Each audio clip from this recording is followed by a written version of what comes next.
Chapter 10, Changing Faces. We are not ourselves when nature, being oppressed, commands the mind to suffer with the body. Shakespeare, King Lear. In 1951, Vellore became the first general hospital to build an entire ward for the treatment of leprosy patients. When word got out that a hospital in Vellore would make a claw hand work again, the grounds filled with patients, many of them desperately poor beggars who camped out in the courtyard and set up begging posts at the hospital gate. Even the new ward couldn't possibly accommodate all these people, and once again our emphasis on leprosy drew criticism from some of the staff. This time we were helped by a powerful Indian politician, a champion of the independence movement, who had worked with Mahatma Gandhi. Dr. T.N. Jagadisan initially came to Vellore as a leprosy patient, easily the most illustrious patient we had yet treated. He went home boasting about his brand new hands, and nominated me for the committee that managed the trust fund established after Gandhi's death. Gandhi had always shown great compassion for the untouchable caste. He renamed them the Harijan, or Children of God, and also for victims of leprosy, many of whom came from that caste. Breaking taboos, he had personally nursed a leprosy patient near his ashram. It was a fitting tribute, then, that some of the memorial contributions would go to the Gandhi Memorial Leprosy Foundation, headed by Mahatma's son, Devadas Gandhi. I was the only foreigner on the committee. We held our meetings in the hut where Gandhi had spent his last year, sitting yoga-style on the floor in a circle around the great man's simple pallet. The others, all Gandhi disciples who had become leading politicians, wore rough cotton dhotis, D-H-O-T-I, and, carrying on the Mahatma's practice, would use a brass spinner to twist small wads of cotton into thread as we conducted our business. When they heard of our needs, the Gandhi Foundation helped purchase a large house near the Vellore Hospital to serve as a hostel for leprosy patients, alleviating the problem of beggars on the hospital grounds. At first, neighbors who did not relish living next to leprosy patients threw rocks through the windows and defecated on the threshold. In time, though, the neighborhood adjusted, and our recuperating and prospective patients moved into number 10. New life. As we learned how to heal old wounds and prevent most new ones, I had hoped that our leprosy work would settle into a manageable routine of hand surgery and rehabilitation. But a new, unexpected crisis arose when some of our best patients began to return to Vellore despondent. John Krishnamurthy, the very first surgical volunteer, was typical. When he showed up for an unscheduled visit several months after his corrective surgery, I greeted him warmly and got a rather stiff response. "John, is something wrong?" I asked. "You certainly look well." "Dr. Brand, these are not good hands," he announced, as if he had rehearsed the line for a speech. I waited, but he said nothing more. "Well, what can you mean, John?" I asked at last. "They look fine. You've obviously been doing the rehab exercises, and now you can move all 10 fingers. You've taken care to avoid further injuries? We've both worked many months on these hands, John. I think they're beautiful." Yes, but they're bad begging hands," John said. He explained that charitable Indians gave readily to beggars with the characteristic leper's claw. By freeing his fingers from that claw position, we had spoiled his main source of income. People don't give so generously now, and still no one will give me a job, or even rent me a room. Though we had killed the active bacteria and repaired his hands, scars on his face gave him away as someone who had had leprosy. My stomach twisted into a knot as John told me of the rejection that he encountered in the outside world. When he tried to board a public bus, sometimes the driver would physically throw him off. He, an educated man, was now unemployed and homeless, sleeping in an open plaza. He barely earned enough money to keep from his begging to buy food. What had I done? Repaired his body just enough to ruin his chance for a livelihood? We found a clerical position in the hospital for John, but I knew that this only offered short-term solution for one patient. What of all the other tendon transfer patients? Had we ruined their lives as well? I checked and found that many had stories like John's. Clearly our efforts to repair their hands and feet had not adequately equipped them for life beyond the hospital walls. It became obvious that we needed a halfway house, a kind of decompression chamber to prepare patients for life on the outside. Thus the New Life Center was born. We selected a site on the shady grounds of the medical college campus 4 miles outside town. If we meant for patients to return to their villages, it made no sense to construct dwellings more elaborate than they would find at home, and so, using a $500 bequest from a retiring missionary, We built 5 simple brick and mud huts, each divided into 4 rooms. We painted them white, covered them with palm-thatched roofs. The peaceful setting, tucked between wooded rocky hills, made a great contrast to the bustle of downtown Vellore. 30 patients moved into the New Life Center in 1951. All were male, since leprosy affected so many more men than women, and at the time mixing sexes would have been culturally unacceptable. We planted a large vegetable garden, raised chickens, and opened a weaving shop. I set up a carpentry workshop for the manufacture of wooden toys, and taught those who lost fingers how to work the treadle jigsaw. Soon we were producing a line of toy animals and trains and cars and picture frames and jigsaw puzzles for the sale in the community. Although these toys were better than anything available in the area, they did not sell well until we took the quite unnecessary precaution of storing the toys in formaldehyde to sterilize them, quote unquote. One rundown building already existed on the site of the New Life Center, which I claimed for an opening facility. 8 feet square, with sun-dried brick walls and a tile roof, it bore little resemblance to the gleaming white room that we had been using at the hospital in Vellore. It had no sink, so we had to scrub before entering the room. We added mosquito screens, beat a sheet of aluminum into the shape of a parabola to reflect shadowless light from a 100-watt bulb, and modified a wooden kitchen table with arm supports and headrests for the surgeries. We purchased a pressure cooker and installed it over a kerosene Primus stove for use as our sterilizer. This worked fine until one day the cooker cranked up too much pressure and exploded, blowing a neat, lid-sized hole in the tile roof. More and more of my time was spent in this tiny room. It was here that Ernest Fritzsche and I settled on the best surgical procedures to correct claw, hand, and drop foot deformities, and here, too, that we began to fully comprehend the challenge first posed to us by John Krishnamurthy. In order to equip leprosy patients for life on the outside, we would have to change our approach radically. We must lift our sights from the narrow field of surgery on hands and feet and bring the whole person into view. Eyebrows.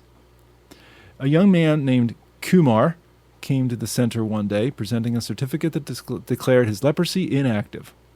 I examined him quickly. We had worked on his hands, which now showed no sign of clawing or accidental injury, and his feet had no sign of nerve paralysis. Kumar's body had always given evidence of some natural resistance to the disease. Leprosy bacilli had followed the typical pattern of first infiltrating the cooler areas of his face, forehead, nostrils, and ears, and had even hid in the hair follicles of his eyebrows. For a time, this had made his skin shiny and swollen, but the body's defenses, assisted by aggressive sulfone treatment, had killed off all the bacteria. By now, Kumar's facial skin had returned nearly to normal. Wrinkles creasing across the areas of former swelling made him appear slightly older than his 25 years. I could spot only one visual reminder of the disease: naked patches where his eyebrows once grew, and these hardly seemed worth noting. It heartened me to see someone who had fought the disease so successfully, and I congratulated Kumar on taking care of himself. "Why have you come?" I asked after completing my examination. "As you know, we specialize in surgery of the hands and feet, and yours are fine." Kumar pointed to his eyebrows, or rather the places on his face where eyebrows used to grow, and told me his story.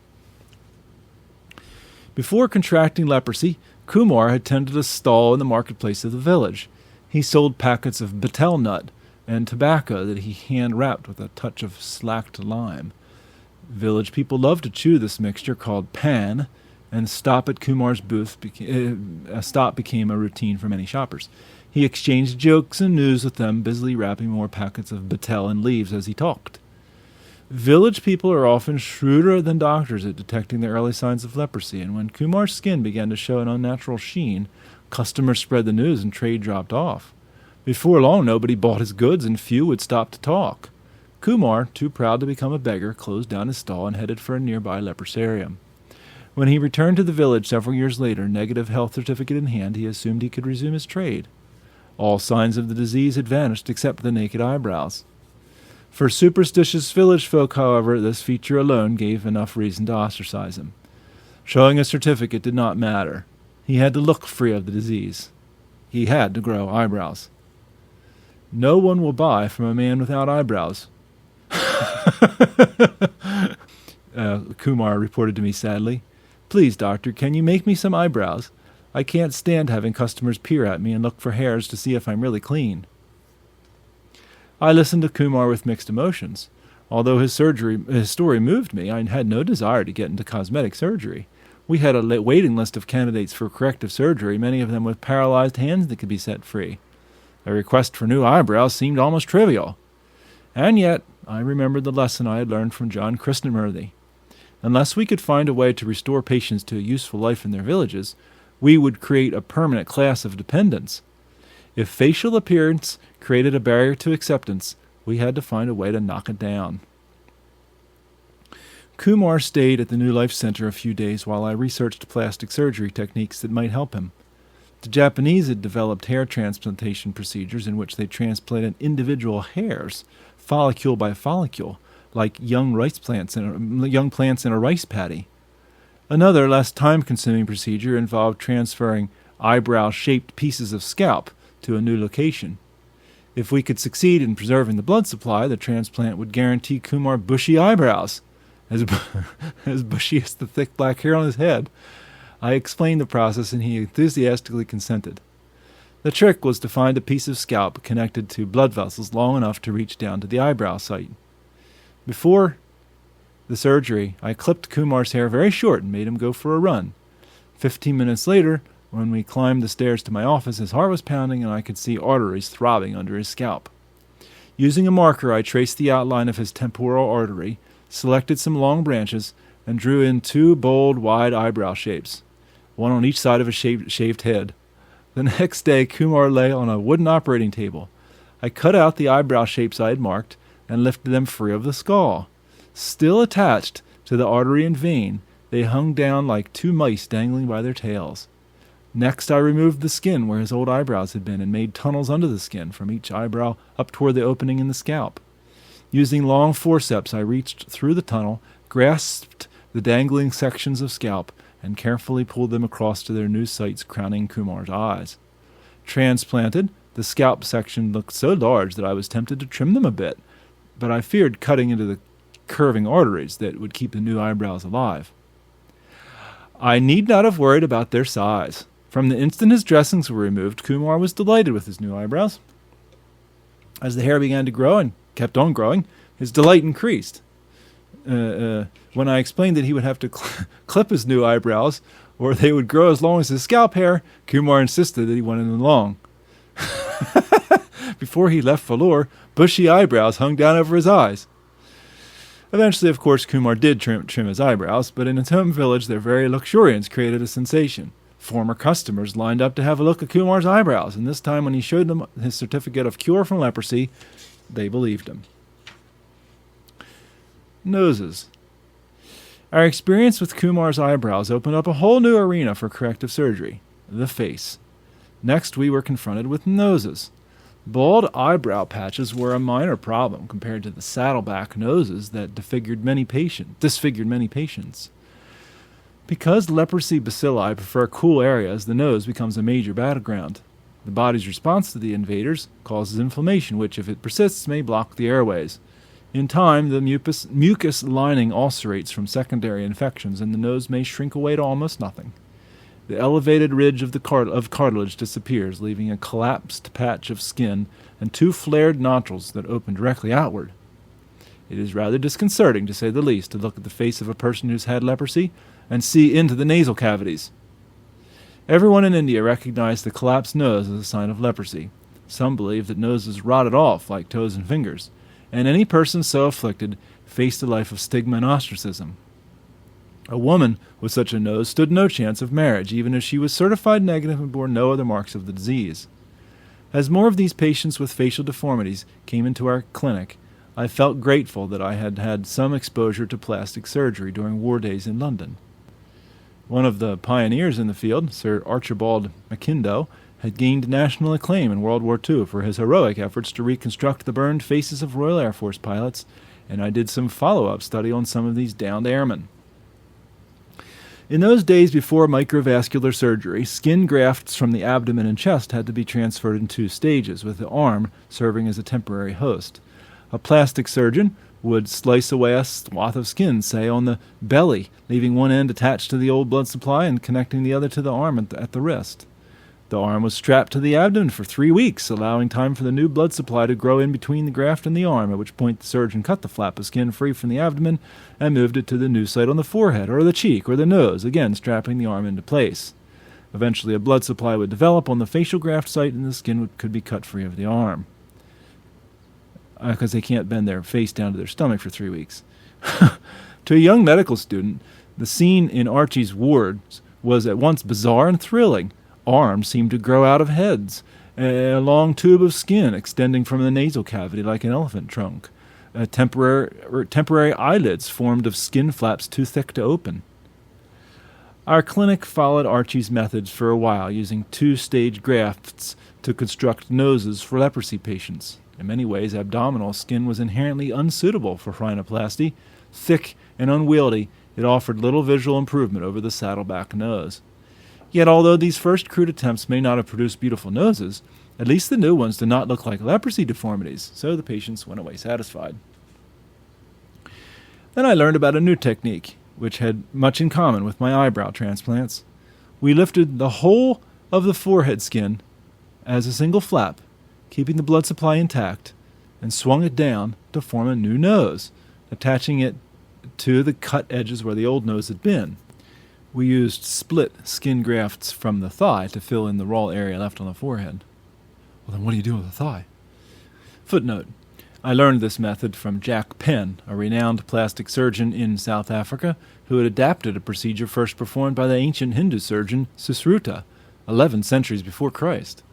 Hindu warriors sometimes punished their vanquished enemies by cutting off their noses with a saber, and Susruta developed a remarkably advanced technique of transplanting a section of skin from the forehead down to the nose area. An odd event in 1992 revealed just how common this ancient form of vengeance used to be. To right a historical wrong, Japan agreed to return 20,000 noses that its army had amputated from Korean soldiers and civilians during a military invasion in 1597. The noses, along with some heads of Korean generals, had been preserved in a special memorial for nearly 400 years.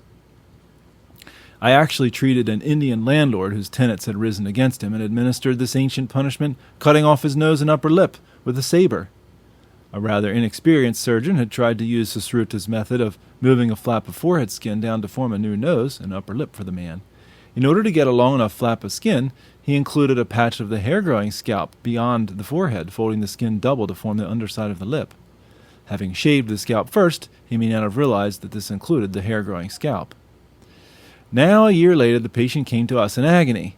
Bristly scalp hair was growing inside his mouth, scraping across his swollen, bleeding gums every time he spoke or ate. That hairy skin had to be replaced with mucous membrane grafts from the underside of his cheeks, a pressure which made the former landlord much happier. End footnote. Patients seemed even more pleased with the new noses that resulted, but those of us on the surgery team did not share their enthusiasm. We had left a permanent scar on the forehead, and not to mention the thigh, and the bulky edges of the new nose did not merge perfectly with the fine skin of the cheek. It sometimes looked as if someone had pressed a clay nose into a face. Another British plastic surgeon, Sir Harold Gillies, taught us a much better way. He had come to Bombay near retirement age at the invitation of Dr. N.H. Anthea, a local plastic surgeon who had studied in England. Encountering leprosy patients in Bombay, Gillies remembered a technique he had tried on leprosy patients many years before on a trip to Argentina. Gillies was probably the first surgeon ever to operate on leprosy nose, and at Dr. Anthea's suggestion, the two of them journeyed to Vellore to teach us the technique. In Argentina, Gillies had observed that leprosy embeds itself in the mucous lining of the nose, damaging that inside lining much more severely than it damages the skin. The resulting inflammation destroys the cartilage, and without cartilage to support it, the expansive skin collapses like a tent without poles. Why bother to transplant skin when you have perfectly good skin sitting there unused? Gillies asked. The mucous lining has been destroyed, but you can always replace it with grafts once you reshape the nose out of its original skin. Interesting. We prepped the patient for surgery. Looking at his shrunken nose, I found it hard to imagine that anything worthwhile could be salvaged from that shriveled patch of skin. Gillies picked up a scalpel and demonstrated. Peeling back the upper lip, he cut inside the mouth between the teeth and gum and lip until he could lift the lip high enough to expose the nasal cavity. He freed the whole upper lip and then the nose from its attachment to facial bones. Now watch, he said, as if we weren't. He took a roll of gauze and stuffed it inch by inch into the cavity of the shrunken nose. As if by magic, the skin spread apart, stretched, and plumped up to form a quite respectable nose. I could hardly believe it. The outer layer of nasal skin had expanded like a bubble blown with a small wad of chewing gum. Gillies assured us that if properly supported, the nose would retain its new shape. Over the next few years, we experimented with various supporting structures. We used nose-shaped plastic splints, and then acrylic, and then bone grafts from the pelvic rim. For those patients who had insufficient blood supply in the nasal tissue to sustain a bone graft, we borrowed material from the dentists. We learned to fashion a soft, warm mold of wax to virtually any shape. The patient, awake, could choose his or her nose on the spot. A touch longer and not quite so wide, please. From that wax model, we formed a permanent support that made of the hard pink substance used for dentures. Dental wire, attached to the teeth, held the structure in place. Today, many leprosy patients in India and around the world walk around with noses that look perfectly normal from the outside, but are supported by an artificial undernose insert. The new noses serve them well enough as long as they follow a rather bizarre maintenance procedure. They must take out the artificial support periodically for cleaning to remove foreign matter and guard against infection. Because of the way we line both sides with mucous membrane, the gap between upper lip and jaw does not reclose, and it's a simple matter for the patient to peel back the upper lip and slide out the bright pink undernose. The outer nose collapses back to its flattened, wrinkled shape, only to reinflate when the clean undernose is again inserted. Like the transplanted eyebrows, our artificial noses had an immediate effect on the patient's social acceptance. I remember one very pretty young woman who came to velour with no marks or nodules on her face, but a fully collapsed nose. Her family had tried earnestly to find a groom for her, to no avail. She chose exactly the nose she wanted, a fine, dainty nose, which she assured us was much better looking than the original. A few months later, she sent me a photo of herself dressed up in wedding finery. Her disease had been cured. Now the stigma was healing as well. Eyelids. All this time, as we experimented with various ways to reconstruct hands and feet and improve our patient's facial appearance, we were neglecting one of leprosy's worst afflictions, blindness. When I first started working with leprosy patients, old-timers told me that blindness, like paralysis and tissue destruction, was a tragic but unavoidable consequence of the disease. 80% of leprosy patients experience some eye damage, and health experts estimate that leprosy is the fourth leading cause of blindness in the world. As I have mentioned, leprosy presents an unusual hardship for leprosy patients who have also lost the sense of touch and pain. I once watched a blind patient who lacked sensation in his fingers. To get dressed, he bent over the clothing and touched it with his still sensitive lips and tongue for orientation, feeling out the location of sleeves and buttons and buttonholes. It took him about an hour to dress. A person both blind and insensitive also cannot read Braille or learn about a friend's face by touching it with his fingertips. He will have difficulty maneuvering through a room crowded with furniture. An everyday task like cooking becomes almost impossible for someone who can neither see nor feel the dangers. Without doubt, blindness is the most feared complication of leprosy. I have been told that at some institutions the fear of blindness leads many patients to attempt suicide. One of our patients, who had already lost sight in one eye, said quite openly, "My feet have gone, and my hands too, but that didn't matter much as long as I could see. Blindness is something else. If I go blind, life will mean nothing to me, and I shall do all I can to end it." My wife made one of the first systematic studies of the onset of blindness in leprosy patients. Margaret, who had come to velour with experience in family practice, took up ophthalmology when the medical college was extremely short of staff and had no one else to cover that specialty. She quickly became proficient at cataract surgery and soon organized assembly line eye camps in nearby villages.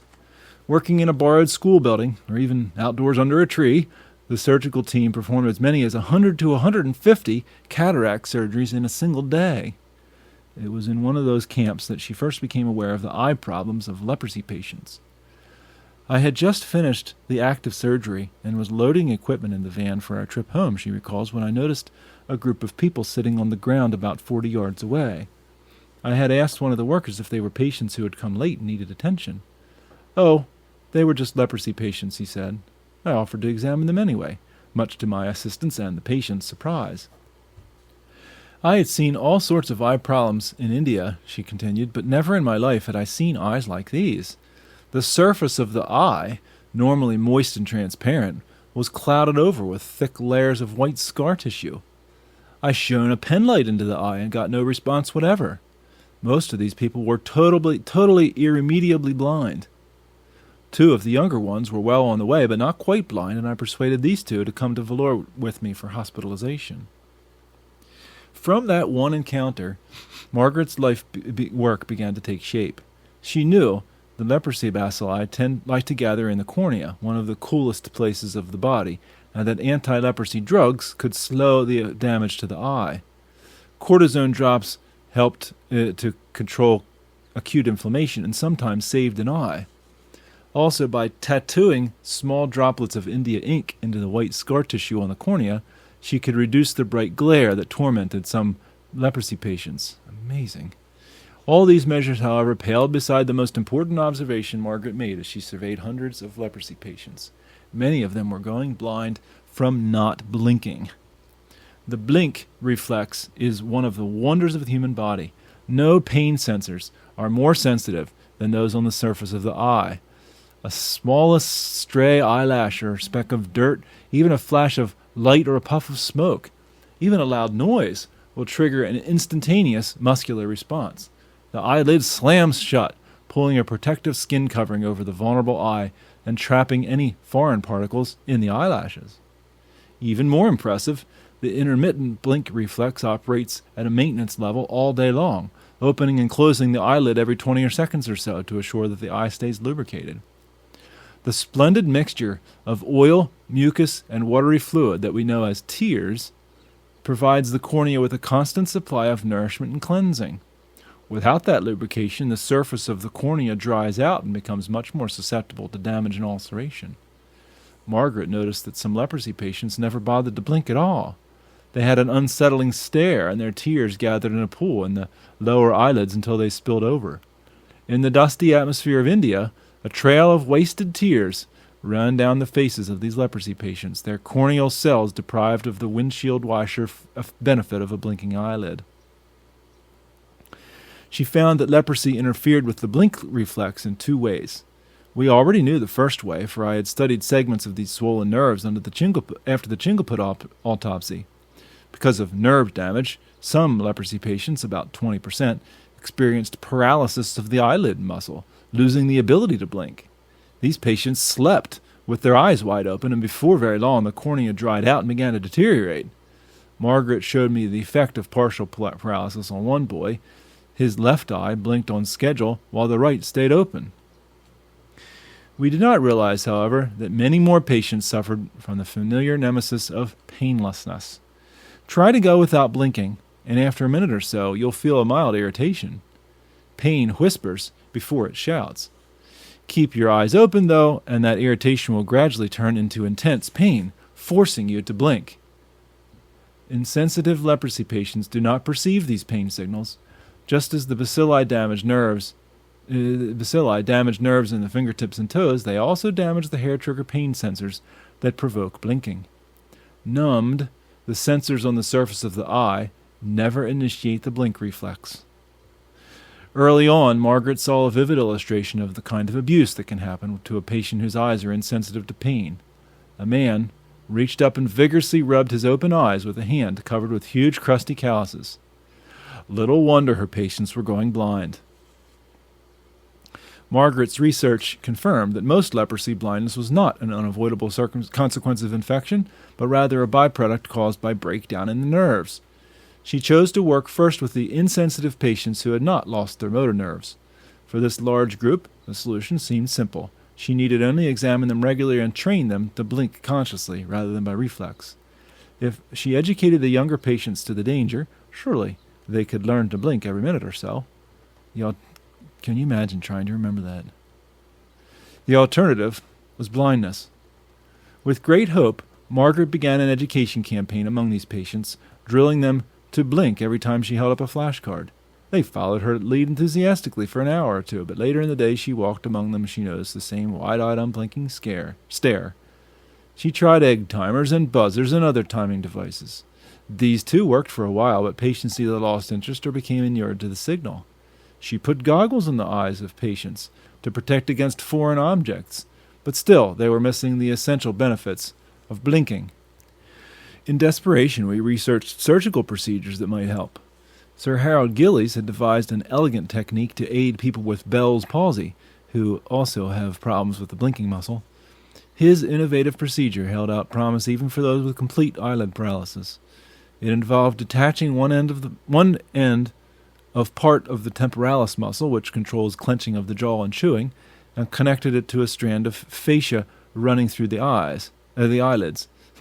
This adjustment made it easier for patients to blink consciously, for now the same muscle controlled both the motion of chewing and lid closing. Margaret had only to teach her patients to clench their teeth periodically, or better yet, to chew gum, and the eyelid would get the lubrication it needed. The procedure worked well and is still widely used in India. If a patient chews gum vigorously every time he goes outdoors on a dusty day, his eye should get the protection it needs. The surgery comes with some unusual side effects. A person will blink rapidly as he chews on a piece of meat, but a conscientious patient could literally keep blindness at bay simply by chewing. Alas, we were reminded never to underestimate the contribution of pain. Solving the motor problems to restore a patient's ability to blink did not solve the much more difficult sensory problems. Even our most eager patients, who held within their conscious power the ability to forestall blindness, would lapse. Unless they retained some residual pain sensation on the surface of the eye to alert them to the feeling of soreness or dryness, they would forget to blink or chew. They had simply lost the motive. For them to blink with perfect regularity, it had to hurt. They needed the compulsion of pain. When a patient lacked all sensation of pain, we had to resort to a much less satisfactory procedure. Using thread and needle, we stitched the upper and lower eyelids tightly together in the corners, leaving enough of an opening through the center to permit vision. Because so little of the eye was exposed, lubricating tears collected around the cornea and bathed it, even though the patient never blinked. Patients hated the overall effect on their appearance, as they hated everything that made them look unnatural, but at least it preserved their sight.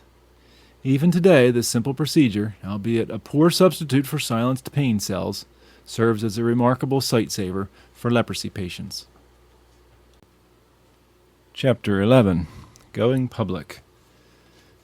You purchase pain with all that joy can give, and die of nothing but a rage to live. Alexander Pope. My work with leprosy patients gradually overwhelmed other teaching and orthopedic duties at the hospital. Often I lay awake at night thinking of the patients. What new surgical innovations might reduce the stigma they faced? How could I improve the quality of their lives? More and more, leprosy work became for me a vocation, not mere avocation. In 1952, I received a generous and quite unexpected offer from the Rockefeller Foundation. Your work with leprosy shows good potential, their representative told me. Why don't you travel around the world and get the best advice possible? See anyone you want, surgeons, pathologists, leprologists, and take whatever time you need. We'll foot the bill. The offer was a godsend. I had operated on many hands and feet, and a few noses and eyebrows, but always with the gnawing awareness that I had not been properly trained for such procedures. Now I had the freedom to study under world-class experts. Furthermore, I could visit neuropathologists who might be able to shed light on how leprosy damaged the nerves. Our own study had led nowhere. From the time of the Chingleput autopsy, I had known that nerves became swollen in odd places, leading to paralysis and loss of sensation, but I had no clue as to what was actually killing them. I eagerly unpacked the tiny vials we had collected at the autopsy, and selected some segments to stain and mount on microscope slides to take with me. My first contact in London, Sir Archibald Mackindo, seemed intrigued by the tendon transfers we had done at Vellore. He lined up a meeting with the Hand Club, an elite group of 13 hand surgeons, and nominated me for a lecture at the Royal College of Surgeons. My appearance at these 2 meetings opened the door to every hand surgeon of note in London, and, like a wide-eyed young intern, I went to some of them and observed their work. I had far less success, though, with the second goal of the trip, figuring out the nerve pathology of leprosy.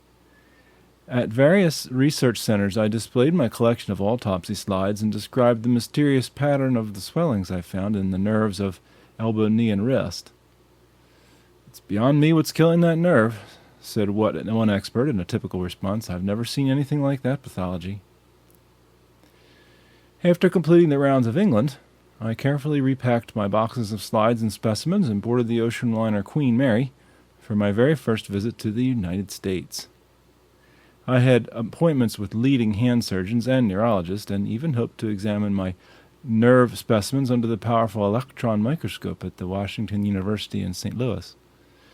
For me as a surgeon, the high point of the trip was the month I spent in California studying under Sterling Bunnell, the father of hand surgery himself. From there I went to the only remaining leprosarium in the continental U.S., the Public Health Service Hospital in Carville, Louisiana, and met with Dr. Daniel Reardon, the only surgeon outside India who had operated on hands in leprosy. Dan and I had a grand time swapping ideas, but in Carville I also got a foretaste of the resistance we would soon face as we publicized our theories about leprosy and nerve damage. Carville led the world in experimental drug therapy for leprosy, but the staff seemed uninterested in our findings about insensitivity to pain. In a lecture, I described how we had successfully overturned the bad flesh myth and stressed that injuries to the hands, feet, and eyes could be greatly reduced if patients learned a few simple precautions. As I stepped down, the director gave this cryptic response. "Thank you very much, Dr. Brand, for telling us about your work. We have all noticed that you use the word leprosy. Here in Carville, we call it Hansen's disease." He sat down, and there I had my first lessons on the importance of using politically correct language in America. Then the director took me aside and said in a patronizing tone, "Your people in India seem to be doing some interesting work. And I agree that injury and stress may cause damage to patients' hands, but I've been in this business a long time, and I can assure you that Hansen's disease itself causes these fingers to shorten." Footnote. Years later, when I moved to the United States, I learned the peculiar American custom of addressing a problem by changing its name. There are certainly settings in which I will use the term Hansen's disease to avoid offense, although I find that when I am delivering a lecture and use the term, I often get puzzled stares. When I stop and explain that I'm referring to leprosy, the audience understands and interest quickens. But I believe the stigma surrounding leprosy does not relate so much to the name as to the disease and the misconceptions surrounding it. Other countries, such as Brazil, have found that changing the name away from a stigmatized word does not in itself affect the social stigma. I would much rather change the stigma by educating people of the reality of the disease caused by the microorganism Mycobacterium leprae. Most people have built-in immunity, that it can be easily treated. With proper care, it need not lead to serious complications. In India, the Tamil and Hindi names for leprosy also carry heavy stigma, but where effective rehab programs have been in effect, stigma has melted away, with no change of name. End footnote. I got one last rebuke at Carville when I inquired about some nerve biopsies. On my trip west, I had stopped in St. Louis to use the electron microscope, only to learn that nerves fixed in formalin would not work. I needed fresh nerves. I thought I would find a solution at Carville. If any surgeries were scheduled, I could simply ask the surgeon to collect me some small twigs of nerves that had gone dead and were no longer of any use. Our patients in India gladly donated dead nerves for our study. But this was the United States, not India, and the staff greeted my request with shock. "Our patients are very conscious of their rights and would not agree to being used as guinea pigs," they said. I had much to learn about the American concept of personal rights. Denny Brown's cats. The Rockefeller-sponsored trip accomplished nearly everything I wanted, even without the electron microscopy. As it turned out, one serendipitous meeting in Boston helped solve for me the baffling mystery of nerve destruction. All but one of the neurology experts I met with gave me the same puzzled reaction to my nerve specimens. I've never seen anything like that pathology. The one exception was Dr. Derek Denny Brown, a New Zealander and a brilliant neurologist who practiced at a charity hospital in Boston. Without a doubt, Denny Brown's office was the most cluttered office I visited in America, a jumble of boxes, file folders, slide containers, and X-ray negatives. Typically, the physicians I visited would steal a glance at their watches every half hour or so. Not Denny Brown. When I presented a problem, his instincts went on full alert and he became oblivious to time. He was pure scientist. I briefly described our work on insensitivity. We've traced almost all the destructive side effects of leprosy to the root cause of nerve damage, but I cannot establish any theory or convince others unless I come up with an explanation of how leprosy damages the nerve. So far, none of the specialists I've visited have recognized this pattern of nerve pathology. Denny Brown rose to the challenge. "Let me have a look," he said. He spent a very long time in silence, hunched over a microscope, poring over these specimens from the Chingleput autopsy. "You know, Brand, these specimens remind me of my cats," he said at last.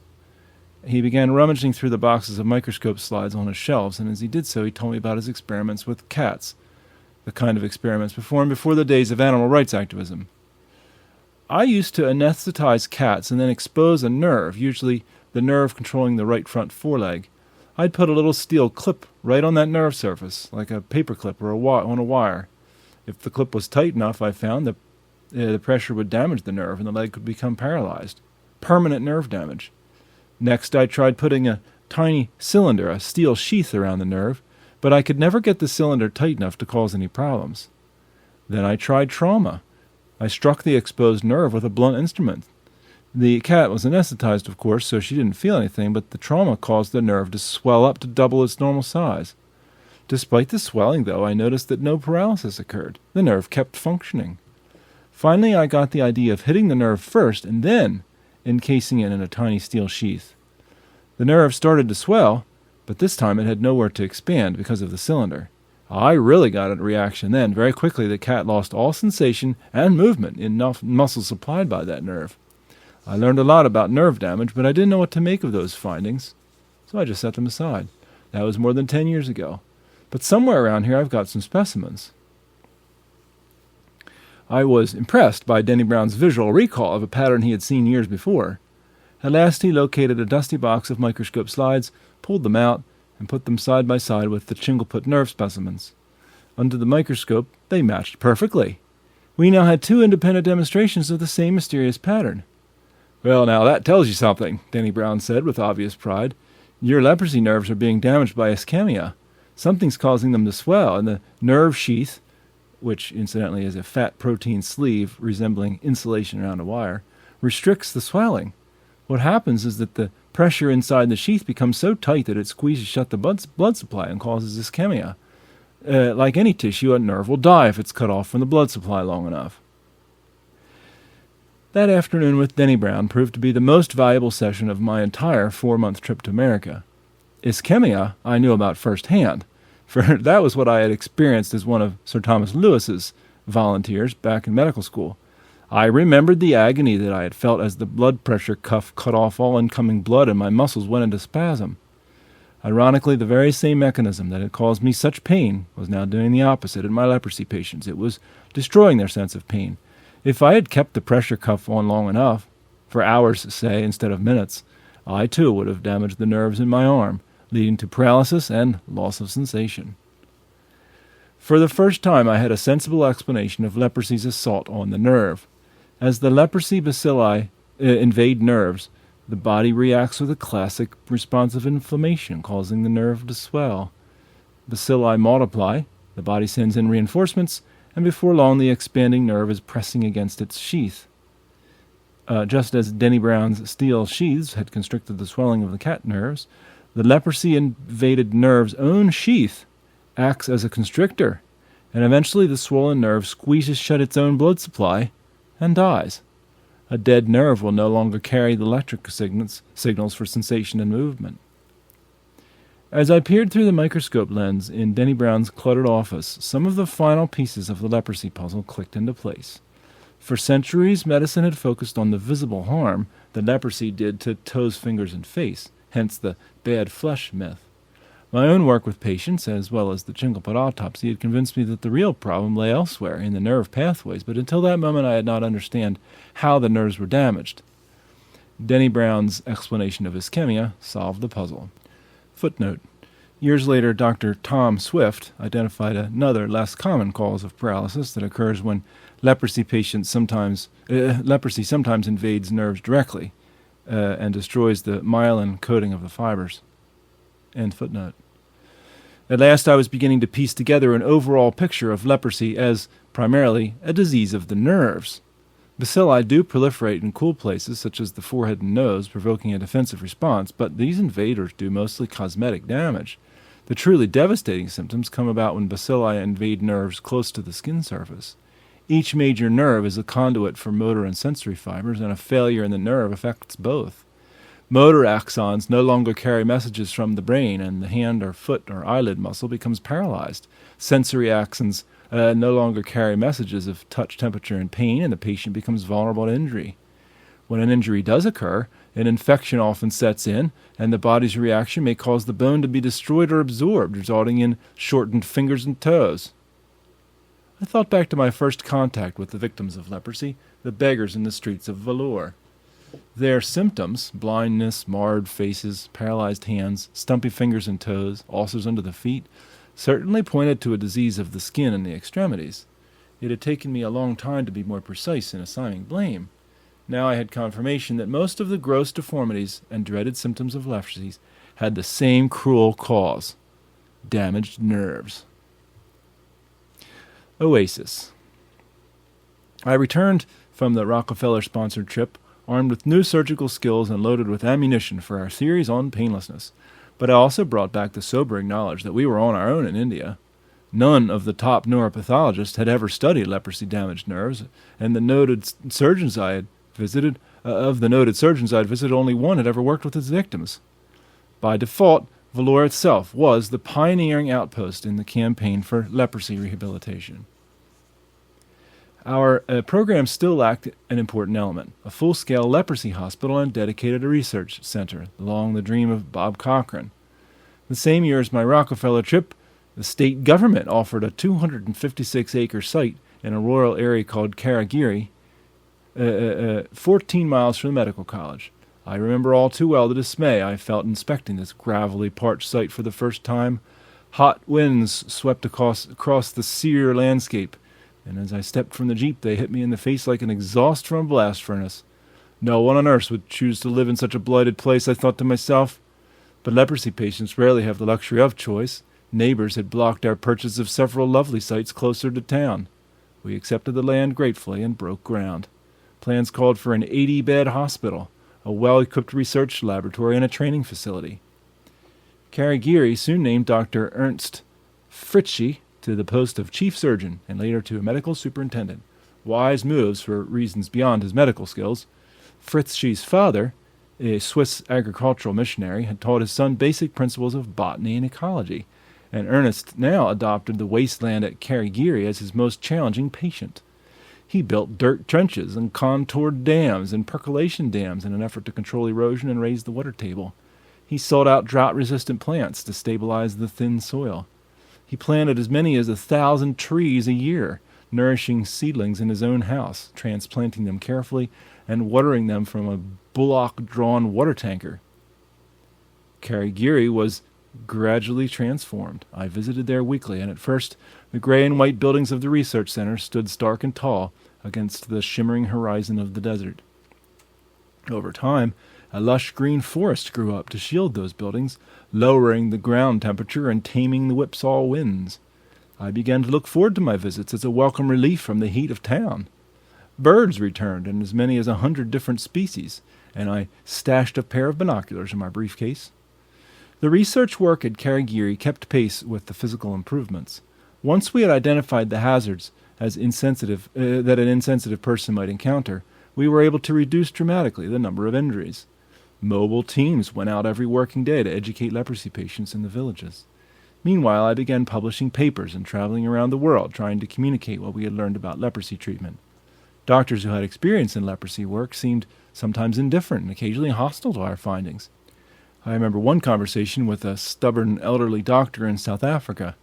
As I explained our theories, I pointed to the large blisters on the palm of one of his leprosy patients. No doubt those blisters came from burns, I said. He probably picked up a metal cooking pot, and he had no pain messages to warn him to let go. The doctor bristled. "Young man, you've been at this disease for less than a decade. I've been doing leprosy work all my life, and I know that leprosy produces blisters in the palm of the hand." He scoffed at my rebuttal. To him, the diagnosis was clear-cut. Leprosy followed a predictable course of tissue destruction which no treatment could reverse. The World Health Organization named leprosy as one of its 5 priority target diseases and began pumping millions of dollars into research and treatment, but even WHO showed little regard for rehabilitation. Once drugs had killed off the active bacilli in a patient, WHO pronounced the patient cured. Subsequent damage to eyes, hands, or feet was regrettable, but really not their concern. We at Carigiri argued that patients have different standards of cure than WHO, and the patient's view often determines whether treatment is effective. We are treating a person, not a disease, I said, and therefore our programs must include training and rehabilitation. If a man who's taking drug therapy continues to find ulcers on his foot and hand and eye, he may simply stop taking the pills. My patients viewed leprosy in terms of obvious damage to their body, not live bacterial count. A person free of active leprosy who is left with crippled hands and feet hardly thinks of himself as cured, no matter what WHO or any doctor claims. Finally, in 1957, an Italian filmmaker helped provide the breakthrough I was looking for. Carlo Marconi, then living in Bombay, agreed to produce a documentary of our work funded by the Leprosy Mission in London.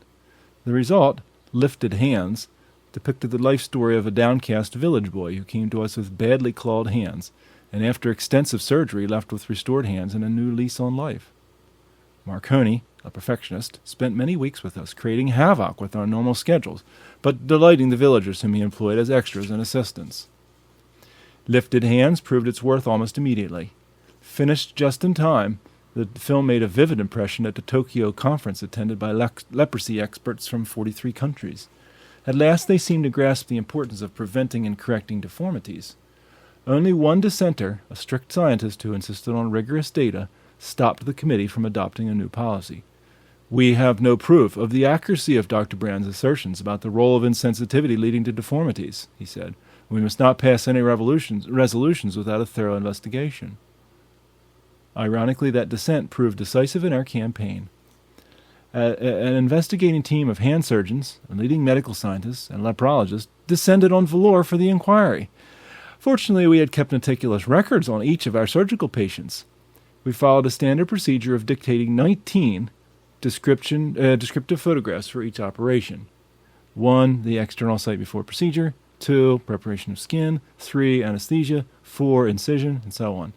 In addition, we had made a complete photographic record of each hand to demonstrate its progressive range of motion and flexibility. 6 photos before surgery, 6 photos after surgery, 6 photos after post-operative physiotherapy, and follow-up photos after 1 year and 5 years. We opened all these files to the experts and also let them examine our long-term patients. For the first time ever, we had a world-class surgeons and leprosy experts in a room together focusing on the same medical issues, and the mixture was explosive. The hand surgeons got excited about what could be done for a paralyzed hand. The leprologists got excited about our success rate in healing wounds and preventing injuries. The entire group caught the vision for our rehabilitation that had been motivating us since our earliest days in the mud-walled hand clinic. With great enthusiasm, this committee issued an official report endorsing our approach to rehabilitation. Soon afterward, WHO hired me as a consultant, and Carigiri became a regular stopping place for international leprosy experts and for all new trainees sponsored by WHO. Indeed, in the next few years, surgeons and physiotherapists from more than 30 countries found their way to the tiny town in a desert of South India. They could study medicine and epidemiology elsewhere, but no other place offered practical experience in the surgery and rehabilitation of leprosy patients. On my weekly visits to Carigiri, I would usually eat dinner in the guest dining room where I would join health workers from perhaps a dozen countries. Bob Cochrane's original dream of an international training center in Carigiri was coming true at last. Restoration. For those of us who knew Karigiri in the early days, what transpired in the desert looked like a miracle of nature, an oasis of beauty and new hope sprouting in a landscape of death. I saw in that transformation a metaphor of what we hope to accomplish in our patients. We were attempting to reshape the lives of human beings, many of whom had come to us barren of all hope. Could loving care do for them what it was doing for the land? Over the next few years, the metaphor moved closer to reality. My mother, Granny Brand, was still active in the mountains, and she brought us some of our most challenging cases.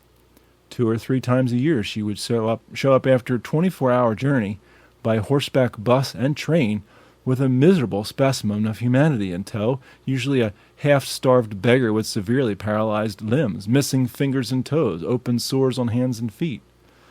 I could explain that we had no vacant beds and that we had to choose our patients carefully on the basis of who showed the most potential. But Mother would just smile sweetly and say, "Oh, I know, Paul, but just this once for your old mother, and pray about what Jesus would want you to do." As always, she won the argument. The elaborate care at Karigiri often went to nobodies like these, but the staff, many of whom we hired from local villages, did not shrink back or turn their faces. Fear and superstition had melted away as they understood the nature of the disease. They listened to the new patient's stories, unrevolted, unafraid. They used the magic of human touch. A year or so later I would see these patients, Lazarus-like, walk out of our hospital and proudly head for home or the New Life Center to learn a trade. A grant from the Swedish Red Cross soon made it possible a medium-sized factory designed specially to employ workers with leprosy and polio and other disabling diseases. As knowledge about leprosy spread and barriers of stigma fell, we had occasional success in restoring leprosy patients to their former status of life. Vijay, V-I-J-A-Y, a trial lawyer from Calcutta, was one of our least typical patients because he came from a high caste. He had enjoyed a successful career in court until the day he discovered signs of leprosy. He sought medical advice and took several months off work in order to undergo intensive treatment with sulfone drugs. Soon the infection was under control, and Vijay received a certificate of negativity. Even though he now posed no danger, other lawyers in the court drew up a petition of disbarment to block his return to practice. Claw hands would be a disgrace in the courtroom, they protested. Vijay telegraphed me in desperation, and I urged him to come immediately to our hospital. He flew to Madras and took a train to Karigiri. The court hearing to determine my future is in 5 weeks, he said. I must have new hands by then. I had never before operated on both hands of a patient at the same time. We always left one hand free for eating and other essentials. But Vijay's case was different. We operated on all his fingers and thumbs of both hands at the same time, bandaged him up, and put him in plaster casts. Totally helpless, with both hands in plaster, he had to be fed and dressed by nurses and assistants. 3 weeks later, we removed the cast and gave him an accelerated course in physical therapy. On the last day of the 5-week deadline, we drove Vijay back to the train, practicing his finger exercises all the way for the return trip to the Madras airport. Vijay had a flair for courtroom drama. At the hearing, as he later told me, he kept his hands hidden until all the complaints had been made.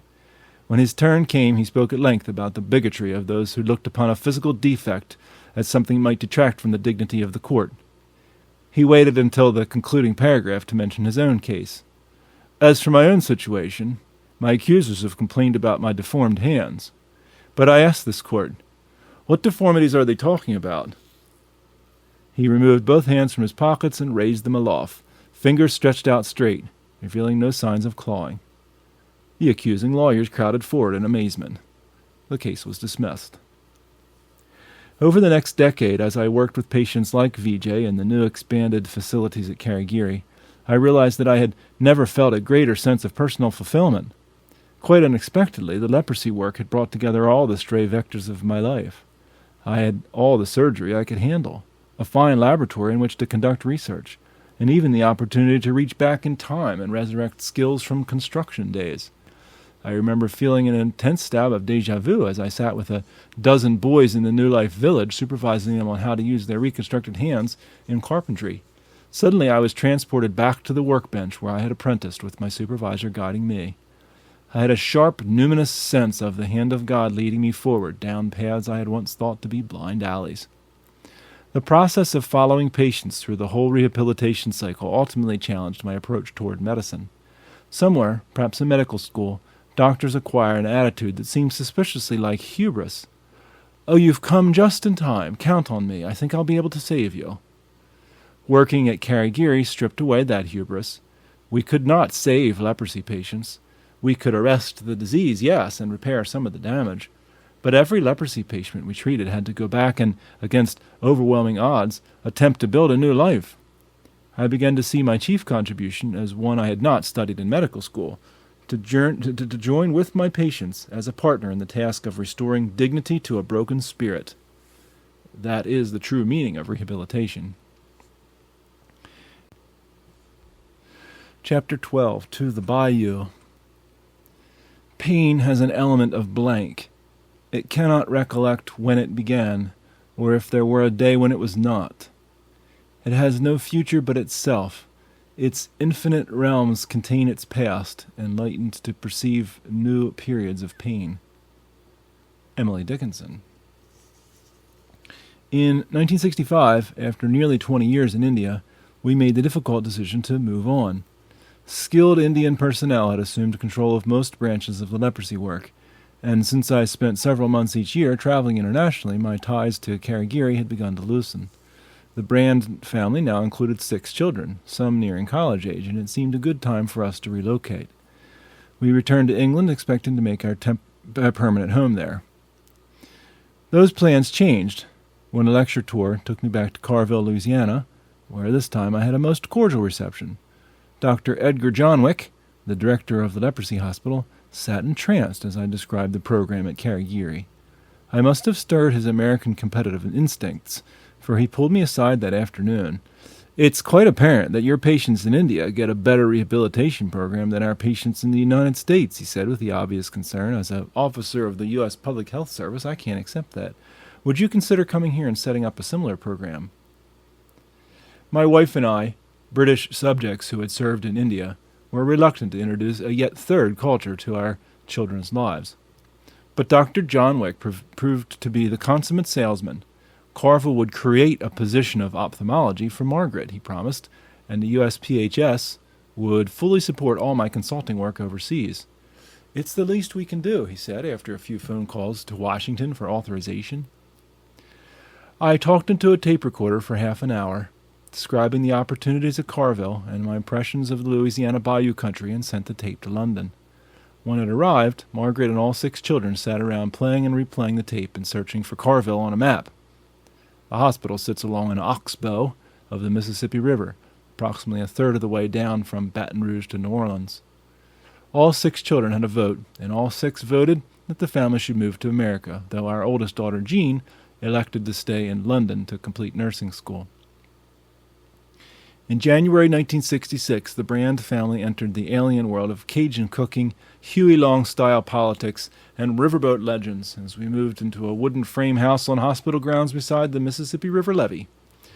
Immersion in a new culture presented many adjustments. For some time, Margaret and I resisted family pleas for a television, but we finally yielded to overwhelming pressure.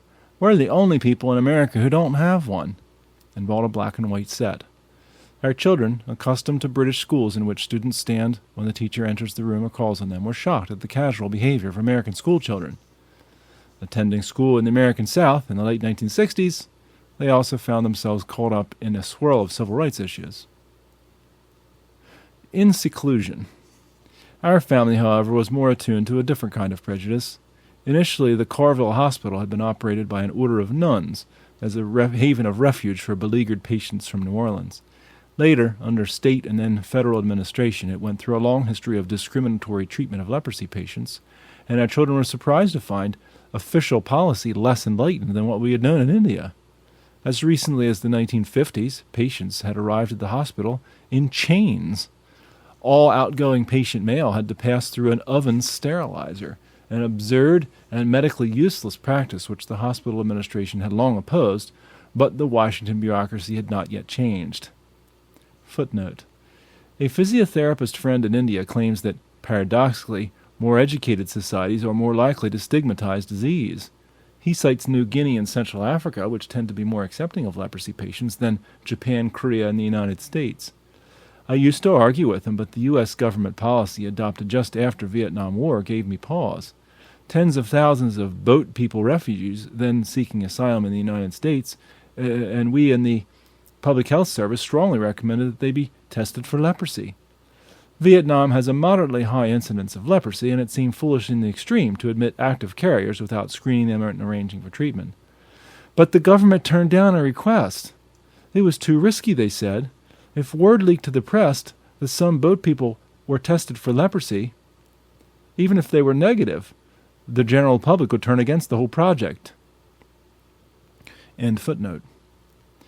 The hospital also had rules forbidding patients to visit staff homes and banning children under 16 from patient areas, both of which our children found ways to break. My daughter Mary balked at holding her wedding reception in the old Carville Plantation Hall because patients would not have been admitted to that building. Another daughter, Estelle, ended up marrying a former patient and moving to Hawaii. My youngest daughter Pauline took a different approach, preparing to tease exaggerated fears of the disease.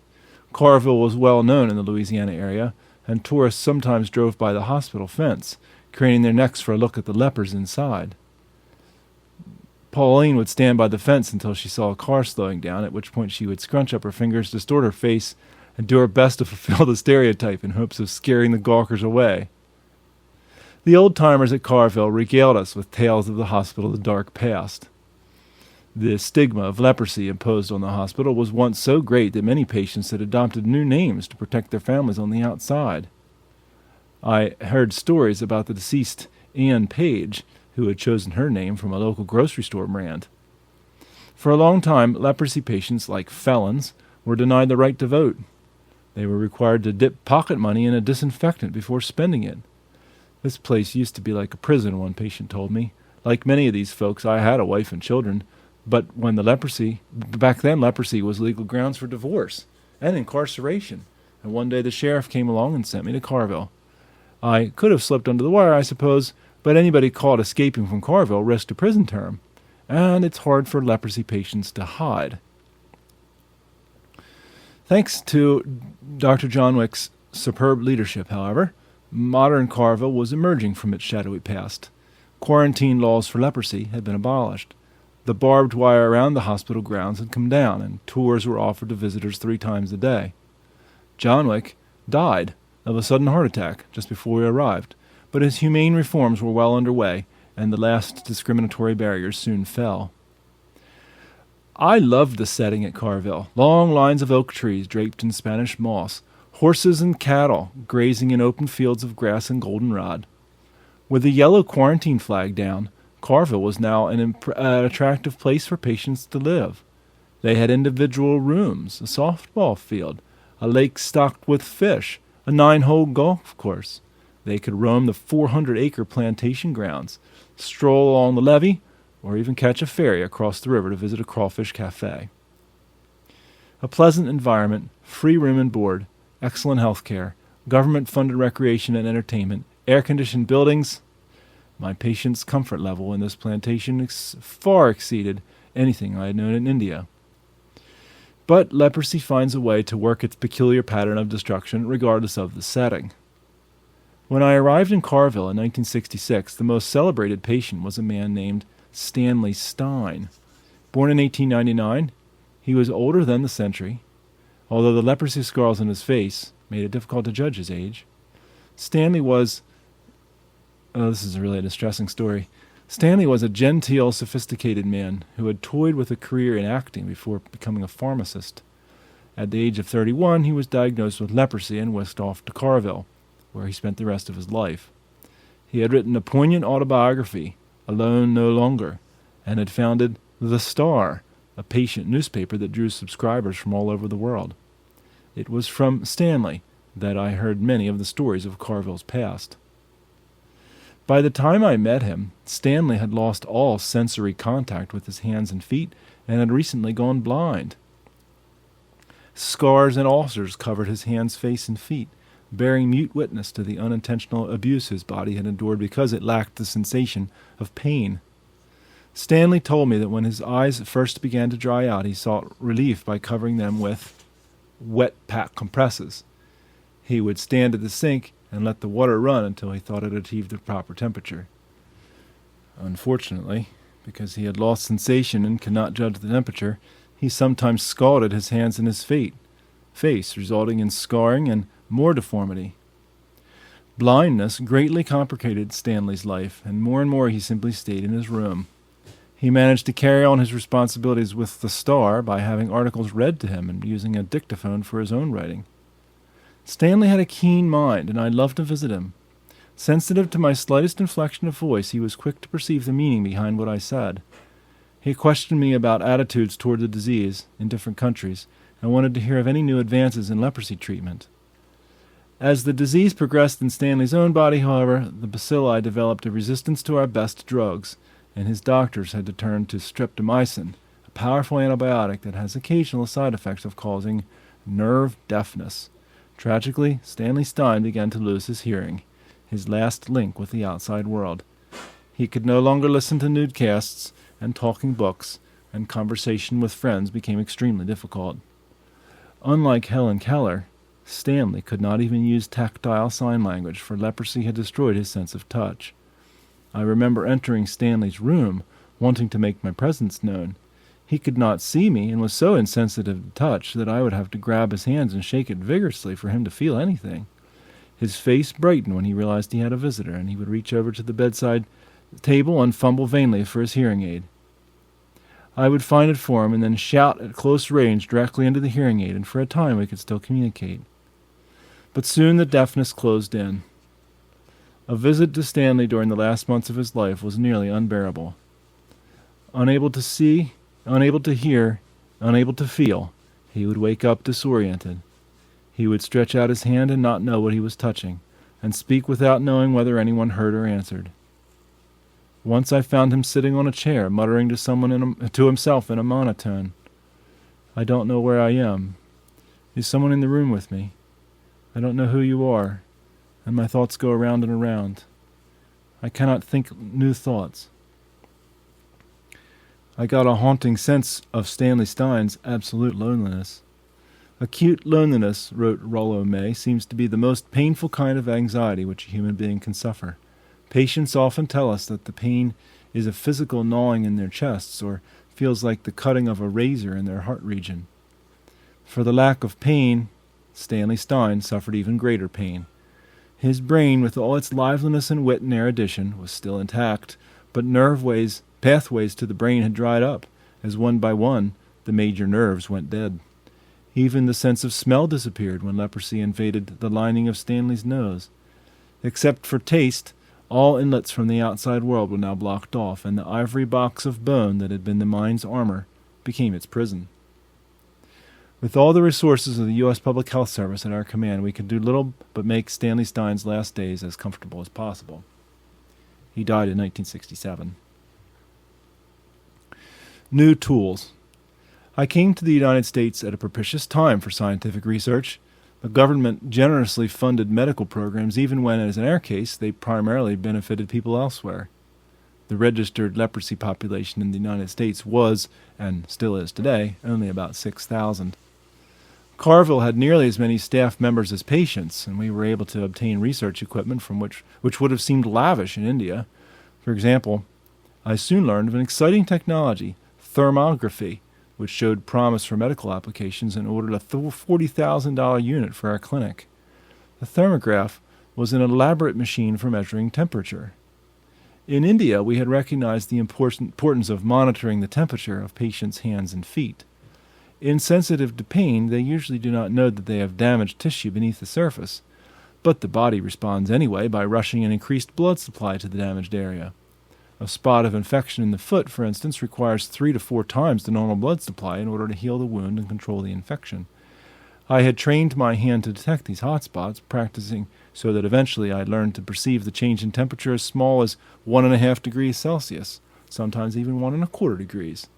If I felt a warm spot on a patient's foot, I knew that it probably meant inflammation, and thus I kept a careful eye on it. If a high temperature persisted, I would take an X-ray and see whether the underlying bone had cracked.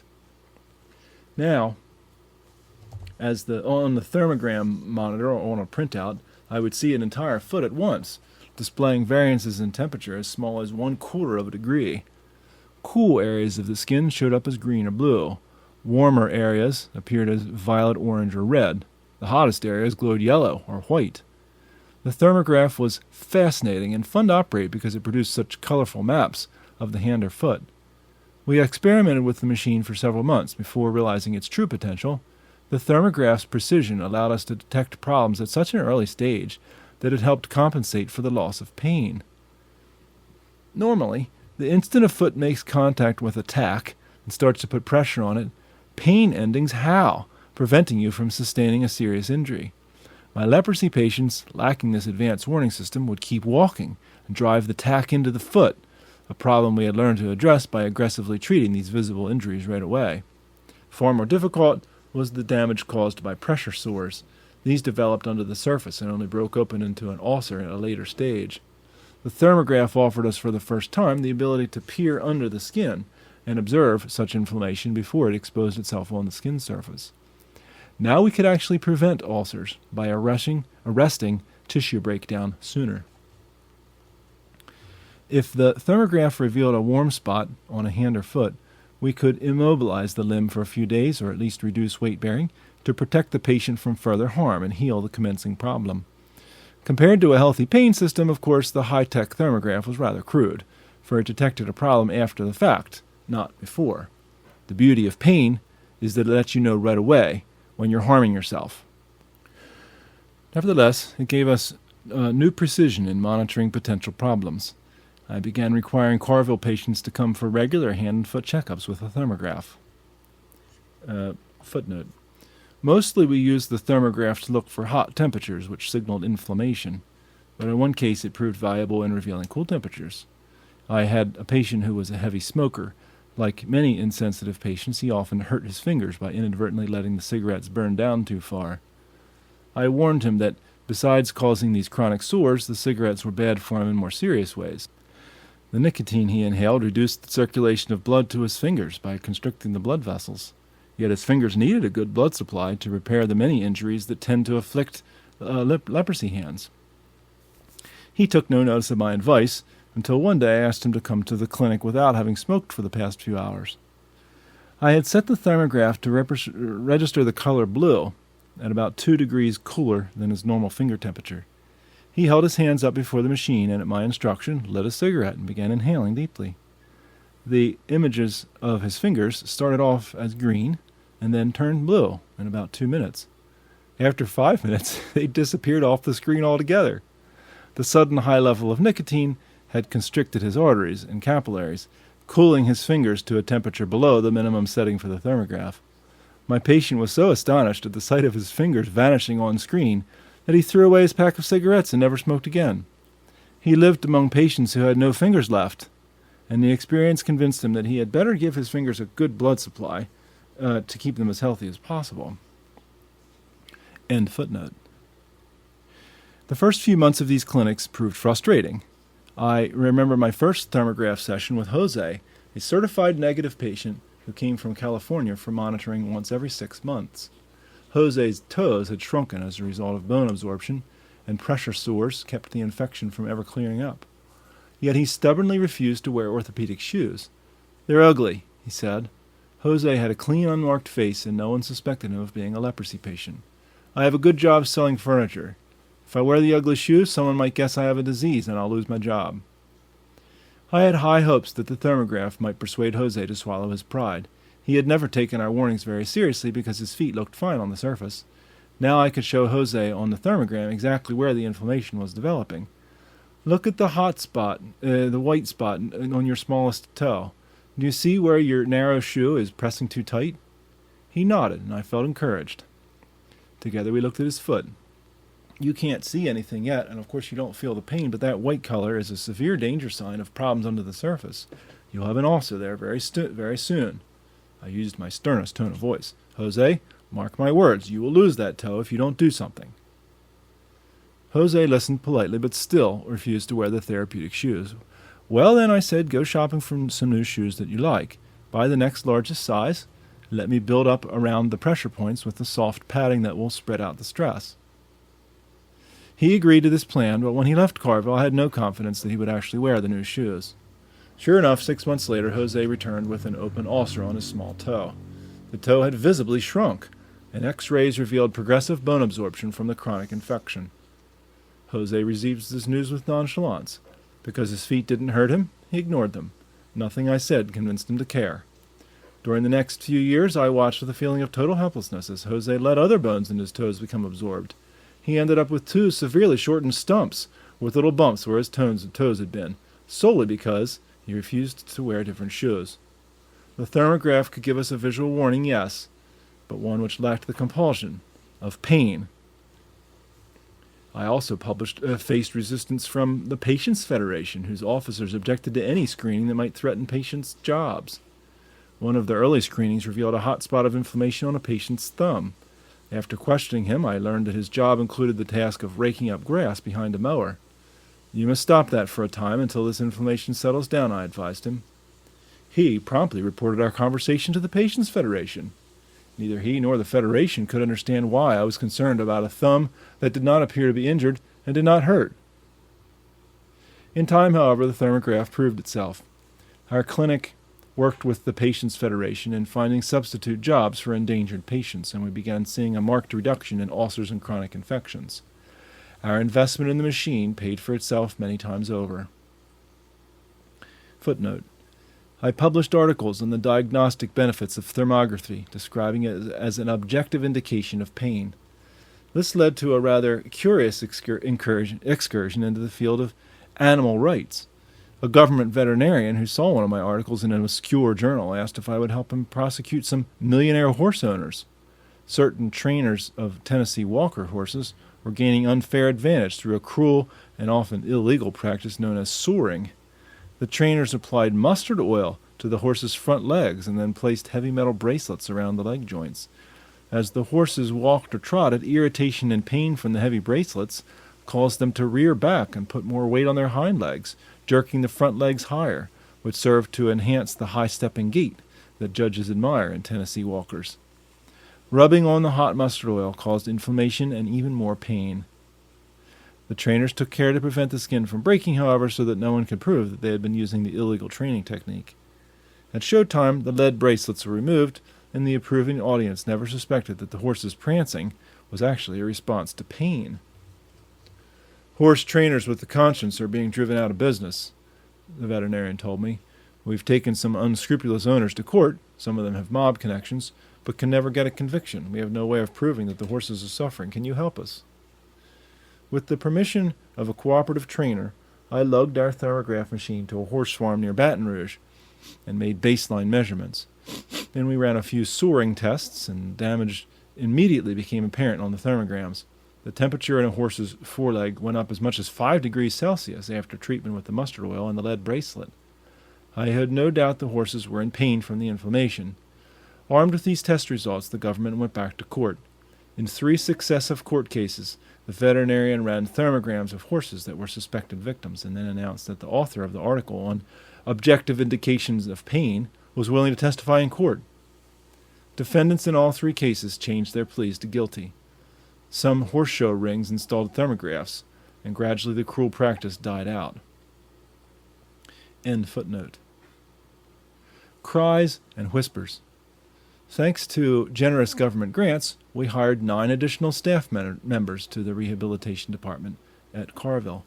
Working as a team, engineers, scientists, computer experts, and biologists thoroughly investigated all aspects of the hazards produced by insensitivity to pain. In most cases, as with the thermograph, we were not breaking new ground, but rather adding sophistication and precision to the principles that we had learned in India.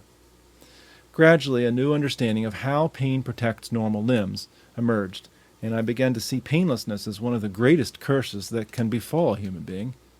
In India, we had relied mainly on visual cues, blisters from a lamp, rat bites, whereas in Carville, the tools at our disposal allowed us to solve the more obscure mysteries of tissue breakdown. I gained an ever-increasing sense of awe and gratitude for the extraordinary ways in which pain daily protects every healthy person. Our research confirmed that there are at least 3 basic ways in which danger constantly presents itself to a pain-insensitive person. Direct injury, constant stress, and repetitive stress. Direct injury. Many direct injuries were familiar when we arrived at Carville, for we had tracked them extensively at the New Life Center in Velour. I recognized the fingers of smokers by the kissing wounds, the fingers of cooks by burn marks from the cooking pots. Some direct injuries at Carville were new to me. In one case that my wife Margaret treated, a woman named Alma hurt herself by using eyebrow liner. Characteristically, she had lost her eyebrows and eyelashes because of the leprosy bacilli invasion. Each day she painted mascara on both areas with a brush, but because her hand and eye were insensitive, she often missed the eyelid margin and stabbed the pigment into her eye. Margaret warned her strongly that she would soon damage her eye irreversibly. Alma ignored all these admonitions, and one day she explained why. "You don't understand," she said. "It's more important how the world sees me than how I see the world." As a hand surgeon, I was called upon to treat a steady procession of direct injuries. A.E. Needham, a British biologist, estimates that a typical person suffers one minor wound a week, about 4,000 in a lifetime. The fingers and thumbs account for 95% of these wounds: paper cuts, cigarette burns, thorns, splinters. Leprosy patients without the safeguard of pain experience wounds much more frequently, and because they keep on using the affected hand, severe damage often results. At least 90% of the insensitive hands I examined show scars and signs of deformity or injury. Direct injuries were relatively easy for us to deal with. Patients understood them because they could see the damage. We merely had to keep the finger in a splint until it healed, and then, just as we had at the New Life Center, teach patients the need for constant vigilance. We urged them to take responsibility for parts of their bodies that they could not feel, relying on other senses for their clues. Test your bathwater with a thermometer in advance, I cautioned, and never grip the handle of a tool without looking first to see if there's an edge that might cut you, or a splinter to stick into you. We put up posters illustrating the most common hazards. The incidence of direct injuries at Carville began to decrease, and especially as we relied on tools like the thermograph to monitor the early problems under the skin. Just as important, the patients improved at caring for wounds after an injury. A foot wound will heal if a patient tends to it. If, however, the patient keeps walking on the injured foot, an infection may set in and spread through the foot, destroying bones and joints and making amputation inevitable. In the 6 years before we began the campaign against injury, 27 amputations had been performed at Carville. Over the next few years, the rate was 0. Constant stress. Other damage was much harder for us to track down. Human skin is tough. Normally it takes more than 500 pounds of pressure per square inch to penetrate the skin and cause injury. But a constant unrelieved pressure as low as 1 pound per square inch can do damage. Press a glass slide against your fingertip and the skin will blanch. Hold it there a few hours and the skin, deprived of blood supply, will die. A healthy person can sense the rising danger from constant stress. At first, the finger or toe feels perfectly comfortable. After perhaps an hour, a feeling of irritation sets in, followed by mild pain. Finally, intolerable pain intervenes just before the point of real damage. I can observe this cycle at work whenever I attend a banquet. And the culprit is fashion. When women dress for special occasions, they fall under the evil spell of shoe designers who favor narrow-pointed shoes and high heels. I glance under the table after an hour or two and dinner and speeches and observe that half the women have kicked off their fashionable shoes. They're giving a few minutes of unimpeded circulation before subjecting them to another round of bloodlessness. Footnote. Totally off the subject. A Boeing engineer once received a call from a cargo company inquiring about transporting an elephant in a Boeing-designed plane. "Will we need to reinforce the floor?" the cargo executive asked. The engineer laughed and replied, "Don't worry, we design our floors for a woman in a stiletto heel." He went on to explain that a 100-pound woman standing on a heel that tapers down to a 1/4-inch diameter, 1/4 inch by 1/4 inch, exerts a force of 1,600 pounds per square inch, far more than an elephant exerts with his broad foot pads. End footnote. I learned much about constant stress from a friendly pig named Sherman, who made an ideal subject for our experiments because pig skin has properties similar to those of human skin. We would anesthetize Sherman, put him in a plaster half cast to keep him still, and apply very light pressure to designated spots on his back. A cylindrical piston kept the pressure at a low but constant level for 5 to 7 hours. Subsequent thermograms clearly showed that this very slight pressure caused inflammation in and under the skin. The pressure spot turned red on the thermogram, and hair permanently stopped growing there. If we had kept up the pressure, an ulcer would have developed on Sherman's back. I have many photographs of the pressure spots on Sherman's back, and which neatly illustrate the process behind bed sores, the bane of modern hospitals. I have treated many bed sores, and some are as horrible as any surface wound that you might find in a battlefield hospital. All bed sores trace back to the same cause, constant stress. A paralyzed or insensitive person tends to lie on the same spot hour after hour, shutting off the blood supply. And after about 4 hours of unrelieved pressure, the tissue begins to die. People with a well-functioning nervous system do not get bed sores. A steady stream of quiet messages from the pain network will keep an active body tossing and turning in bed, redistributing the stress among the body's cells. If these quiet messages are ignored, the distressed region sends out a louder cry of real pain that forces the person to shift position or turn over on one side to relieve the pressure. I notice a clearer pattern when I deliver a lecture. As long as I manage to hold the audience's attention, I see much less restless activity. They are consciously attending to what I am saying, thus squelching or ignoring the subtle messages of discomfort. As soon as my lecture gets boring, though, their mental concentration wanders, and instinctively they tune in to the faint messages of distress from cells that have been sat on for too long. I can judge the effectiveness of my speech by watching how frequently members of the audience cross and uncross their legs and shift about in their seats. Our studies of constant stress helped us understand why a leprosy patient has such difficulty fitting shoes. When I came to Carville, I was surprised to find that U.S. patients had about the same incidence of amputated feet as their counterparts in India, many of whom were barefoot. The problem we discovered was that they were wearing shoes designed for patients who can feel pain. The risk of constant stress from poorly designed shoes is every bit as dangerous as the risk of direct injury from going barefoot. If my own shoes feel too tight, I will loosen the laces or take them off and put on soft slippers. The leprosy patient who feels no pain leaves a tight shoe on, even after pressure has shut off the blood supply. Jose, the California furniture salesman, lost some of his toes because of the quiet tedium of constant stress. Carville therapists began to require patients to change shoes at least once every 5 hours, a simple measure that, if followed, will prevent ulcers from ischemic pressure. Repetitive stress. In retrospect, the most valuable product of 2 decades of pain research was new insight into how ordinary harmless stresses can cause severe damage to skin if they were repeated thousands of times. This is what we discussed earlier as the hand clapping. We first became aware of this syndrome in India when we were testing different kinds of footwear, but the research labs at Carville gave us the tools to discern exactly how repetitive stress does its work. For several decades I had puzzled over why a simple act of walking represented such a threat to a leprosy patient. How is it, I wondered, that a healthy person can walk 10 miles without injury, while a leprosy patient often cannot? In an answer to this question, Carville engineers rigged up a repetitive stress machine that produced the stresses of walking or running. The machine's tiny mechanical hammer repeatedly strikes the same area with a force calibrated to what a small region of the foot may endure while walking. We used laboratory rats for these experiments, putting them to sleep and strapping them to the machine, which proceeded to tap their foot pads with a steady rhythmic force. While the rats slept, their feet went for a simulated run. The results proved conclusively that a harmless force, repeated often enough, does indeed cause tissue breakdown.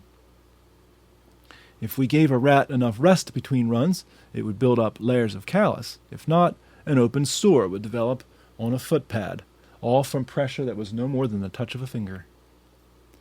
Several times I tested the machine on my own fingers.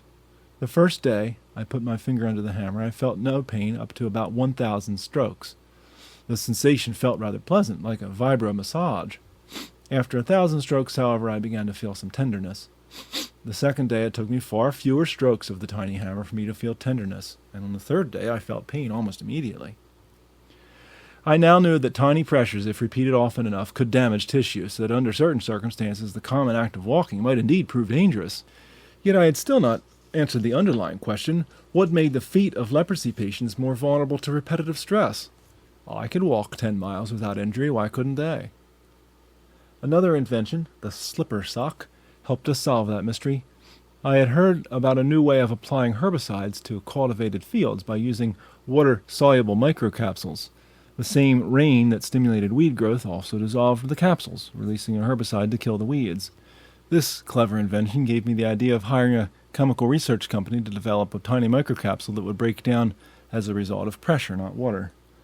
After many false starts, we ended up with a slipper sock made of a thin foam that incorporated thousands of microcapsules of hard wax. The capsules contained bromphenol blue, a dye which turns blue in an alkaline medium.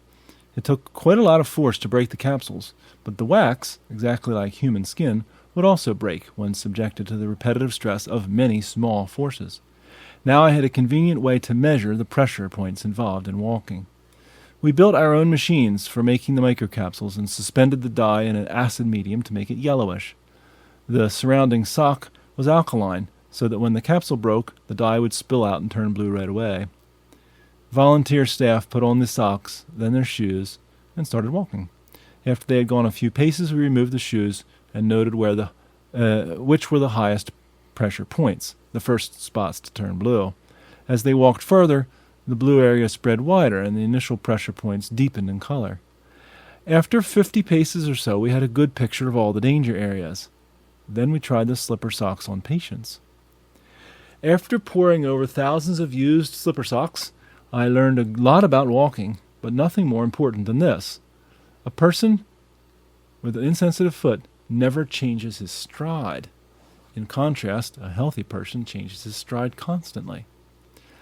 A physical therapist in my office volunteered to run 8 miles across the cement floor corridors of the Carville Hospital in his stocking feet, pausing every 2 miles to let me take thermographic readings and test his stride on a slipper sock. The first slipper sock impression showed his normal walking pattern, a long stride with a high lift and a push from the great toe. The thermogram taken after 2 miles revealed a hot spot on his overworked great toe, and the slipper sock showed that the main pressure point was on the inner side of his sole.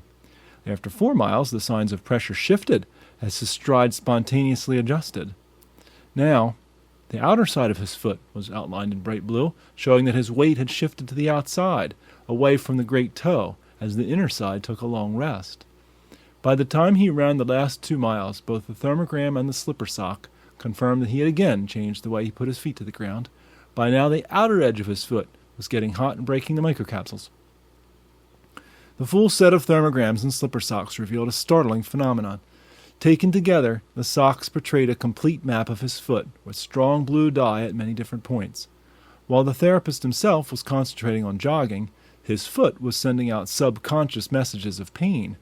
Although these tiny whispers from individual pressure and pain cells never made it all the way to his conscious brain, they did make it to his spinal cord and lower brain, which ordered subtle adjustments in his stride. Over the course of his run, the foot distributed pressure evenly, preventing any one spot from receiving too much repetitive stress. I have never sent a leprosy patient on an 8-mile run. It would be totally irresponsible. The reason shows up vividly in my slipper socks taken from a patient's shorter runs. Impressions before and after the run are virtually identical. The leprosy patient's stride never changed. Its nerve pathway silenced, his central nervous system never perceived a need to make adjustments, and so the same pressure, 10, 20, or even 60 pounds per square inch, kept pounding on the same square inches of foot surface. If I had sent a leprosy patient on an 8-mile run, the thermograph would have shown just 1 or 2 areas of angry hot spots, a sign of dermatitis. A few days later, I would likely see a plantar ulcer on the sole of the foot. Healthy long-distance runners seldom get plantar ulcers. Leprosy patients often do. Nowadays, repetitive stress injuries are widely recognized as a major problem in high-technology environments. More than 200,000 U.S. office and factory workers every year are treated for such conditions, accounting for 60% of the country's occupational illnesses. Its frequency has doubled in less than a decade, mainly because technology tends to reduce the variety of movements required and thus increase repetitive stress.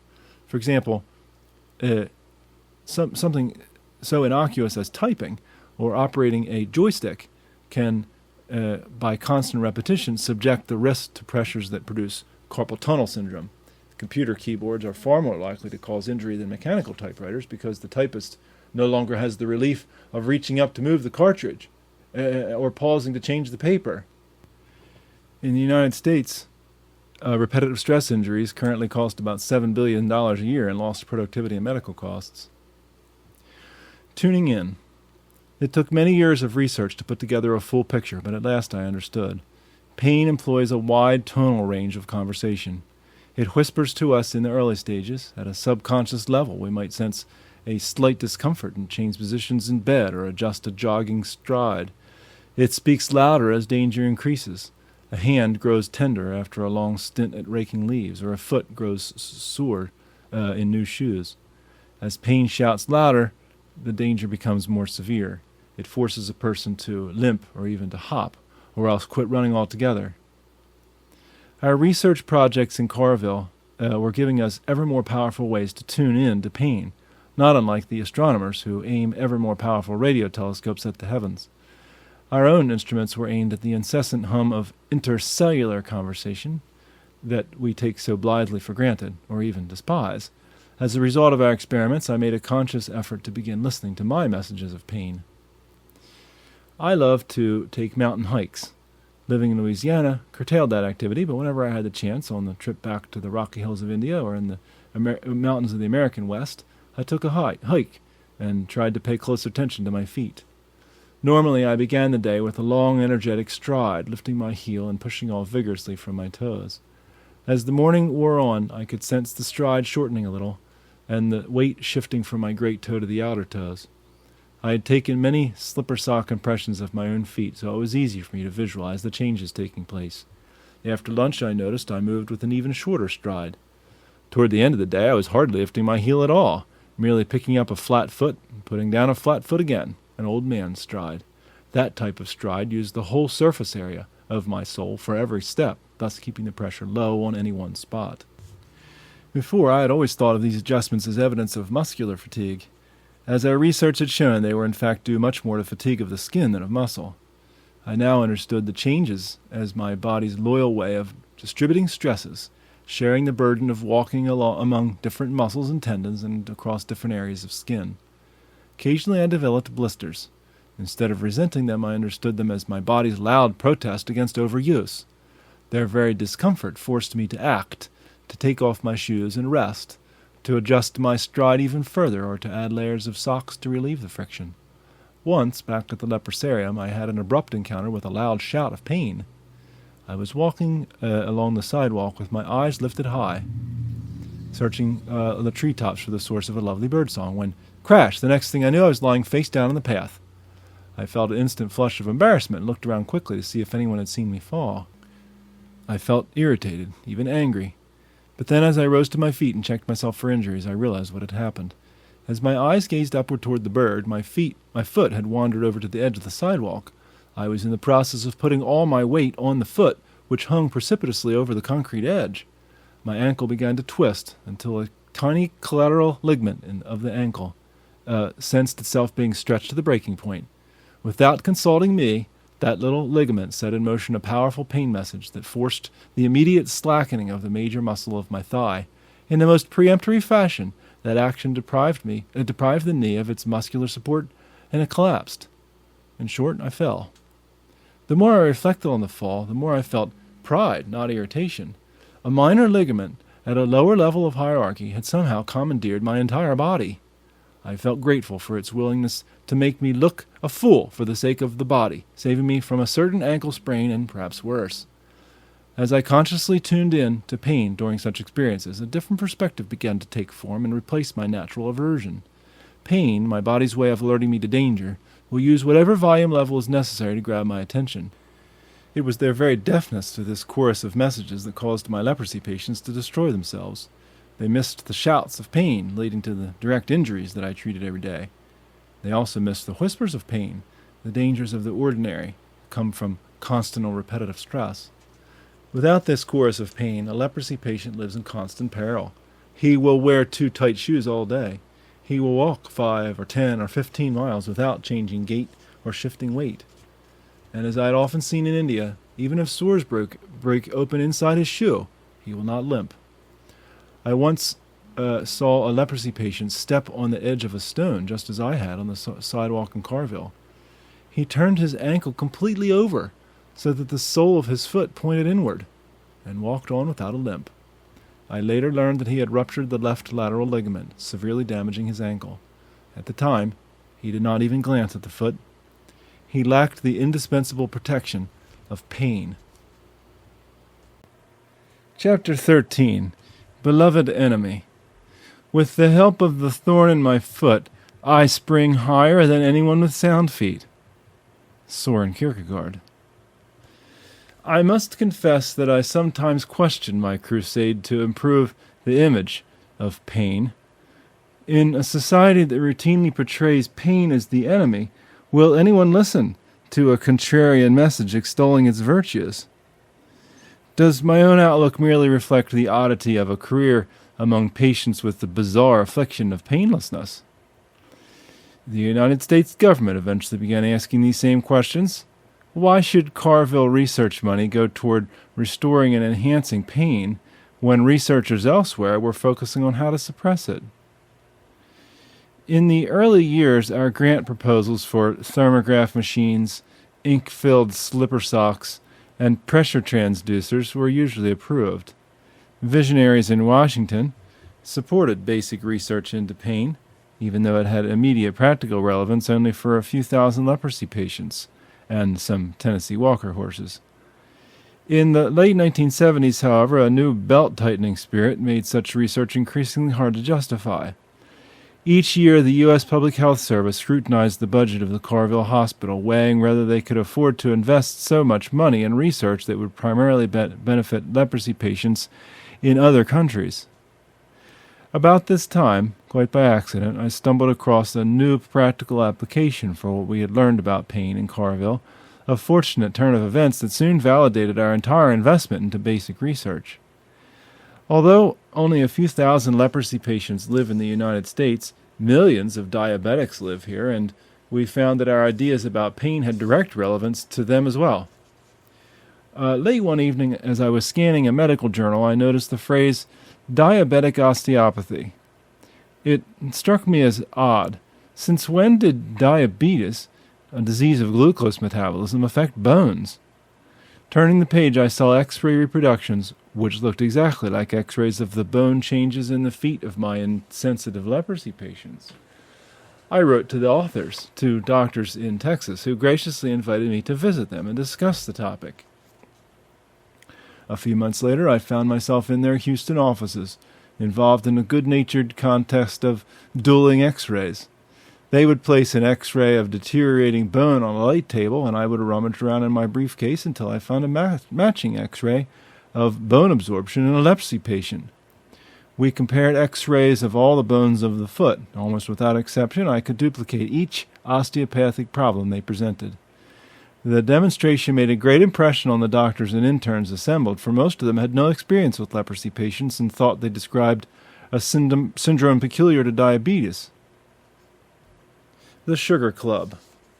Next, the Texas doctors invited me to speak to the Southern Sugar Club, a genteel group of diabetes specialists from southern states who meet regularly to review the latest findings on diabetes. I addressed the subject of feet, challenging their assumption that the common problem with diabetic feet, ulceration so severe that it frequently leads to amputation, was caused primarily by diabetes itself, or by the loss of blood supply that occurs in diabetes. My own observations had convinced me that the wounds were, like those of leprosy, caused by the loss of pain sensation. In a vicious cycle, nerves die off because the metabolic problems of diabetes. Footnote: there is a striking difference in how nerve damage occurs in leprosy compared with diabetes. As I have said, leprosy germs congregate in cool areas, destroying nerves closest to the skin and producing an erratic pattern of paralysis. Diabetes, not a germ disease, alters the metabolism of sugar, and the longest nerves suffer the nutritional deficit first. The critical feature seems to be the length of the axon that extends to the nerve endings. The toes tend to be affected early on, and then more of the nerve axon dies up the foot toward the ankle, gradually creeping up the leg. By the time the loss of sensation reaches as high as the knee, the longest axons in the arm are about the same length as the residual axons in the leg. At that point, nutritional deficit begins to affect the axons in the arm. The tips of the fingers go numb, then ultimately the hand, the wrist, and the forearm. The nerve damage progresses slowly, and most diabetics will have died before experiencing severe problems in the hand. But loss of foot sensation is very common. End footnote. Again, in a vicious cycle, nerves die off because of the metabolic problems of diabetes. The patients injure themselves because of the lack of pain, and the resulting wounds do not easily heal because the patient continues to walk on them.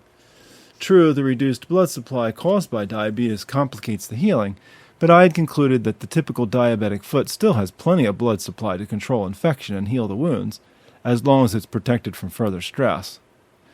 I recounted for the Sugar Club our long history of tracking similar injuries among leprosy patients in India, and then summarized our Carville findings on repetitive and constant stress.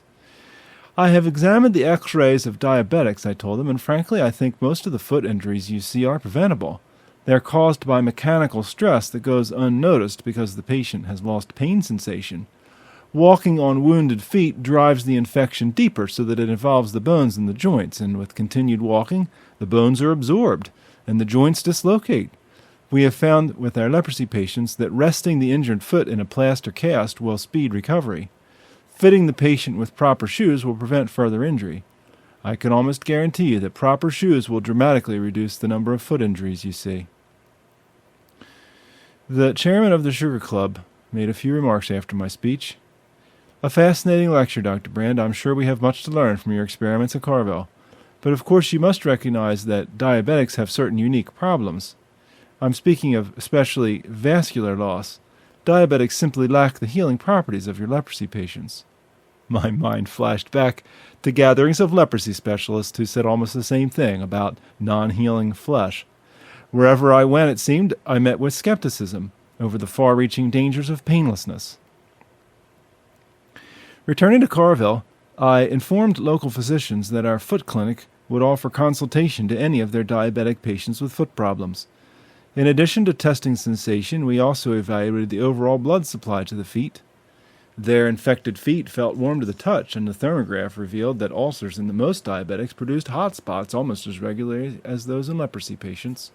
Such evidence confirmed that most of these diabetic patients had plenty of blood available for healing.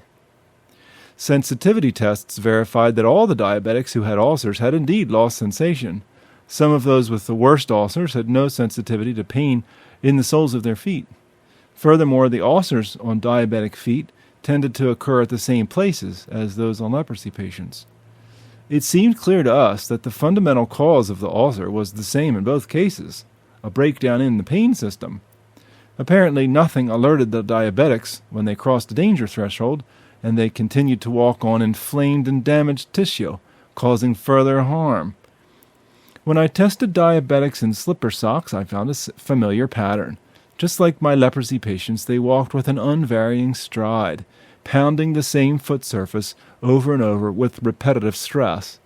I now knew that diabetics were destroying their feet for the same reason as my leprosy patients. They lacked the sense of pain. I studied the medical literature on diabetes. It advised doctors to expect injury and infection in the diabetic foot, often blaming poor circulation. Surgeons assumed that diabetics, with their reduced blood supply, had wounds that would not heal. I felt another wave of déjà vu, recalling the bad flesh arguments against treating leprosy patients that I'd encountered in India. As had been the practice among leprosy specialists, when an ulcer became infected in a diabetic foot, the surgeons often took off the leg below the knee before the gangrene had time to spread. I was astonished to learn that diabetics were undergoing 100,000 amputations each year, accounting for half of all amputations in the country. A patient over 65 had nearly a 1 in 10 chance of foot amputation. If our theories were correct, tens of thousands of people were losing their limbs needlessly. But how could I, with a background in the rather obscure field of leprosy, get the attention of experts in another specialty? A physician in Atlanta, Georgia, provided the solution. Dr. John Davidson, a renowned expert on diabetes, had attended the Southern Sugar Club, and I remember well our conversation after my speech. Dr. Brand, I run the diabetic clinic at Grady Hospital, a charity hospital that treats over 10,000 diabetics a year, he said. I must tell you I'm skeptical about what you say. I haven't seen nearly the number of foot injuries you say I should, and I doubt seriously whether all the damage I do see results from the loss of pain. But I want to be open-minded, so I'll check out your theories. Back at his clinic in Atlanta, Davidson hired a podiatrist and instituted a simple rule. All patients had to take off their shoes and socks each time they came for a diabetic checkup. The podiatrist examined every foot, even if the patient had no complaints about feet. A few months later, Davidson called me, and this time I heard enthusiasm, not skepticism, in his voice. You won't believe what I found out, he began. I discovered that 150 of our patients had amputations last year, most of which we didn't even know about. It works like this, he explained. They come into my office for a routine checkup, walking on an ulcer, and don't bother to mention it. Patients see me for regulation of insulin and urine tests and weight monitoring and the like. When they get a foot injury, they visit a surgeon instead. The problem is most of these patients don't report ulcers or ingrown toenails in the early stages because they don't feel any pain. By the time they visit the surgeon, the foot sore is in bad shape. That accounts for all the amputations. The surgeon checks their charts, finds out they're diabetic, and says, "Oh, we better amputate right away, or that leg will grow gangrenous." All this time, I don't even know my patients have foot problems. The next time I see them for a checkup, they may be walking on an artificial leg, which they don't bother to mention either. With a podiatrist now on staff, Davidson's clinic was able to interrupt that sequence. Detecting foot problems at an earlier stage, he could treat the sores and prevent serious infection. By the simple measure of requiring patients to take off their shoes and socks for a visual inspection, the clinic soon managed to cut its patients' amputation rate in half. John Davidson became the #1 supporter of our foot clinic. He sent his entire staff of doctors, nurses, and therapists to Carville for training.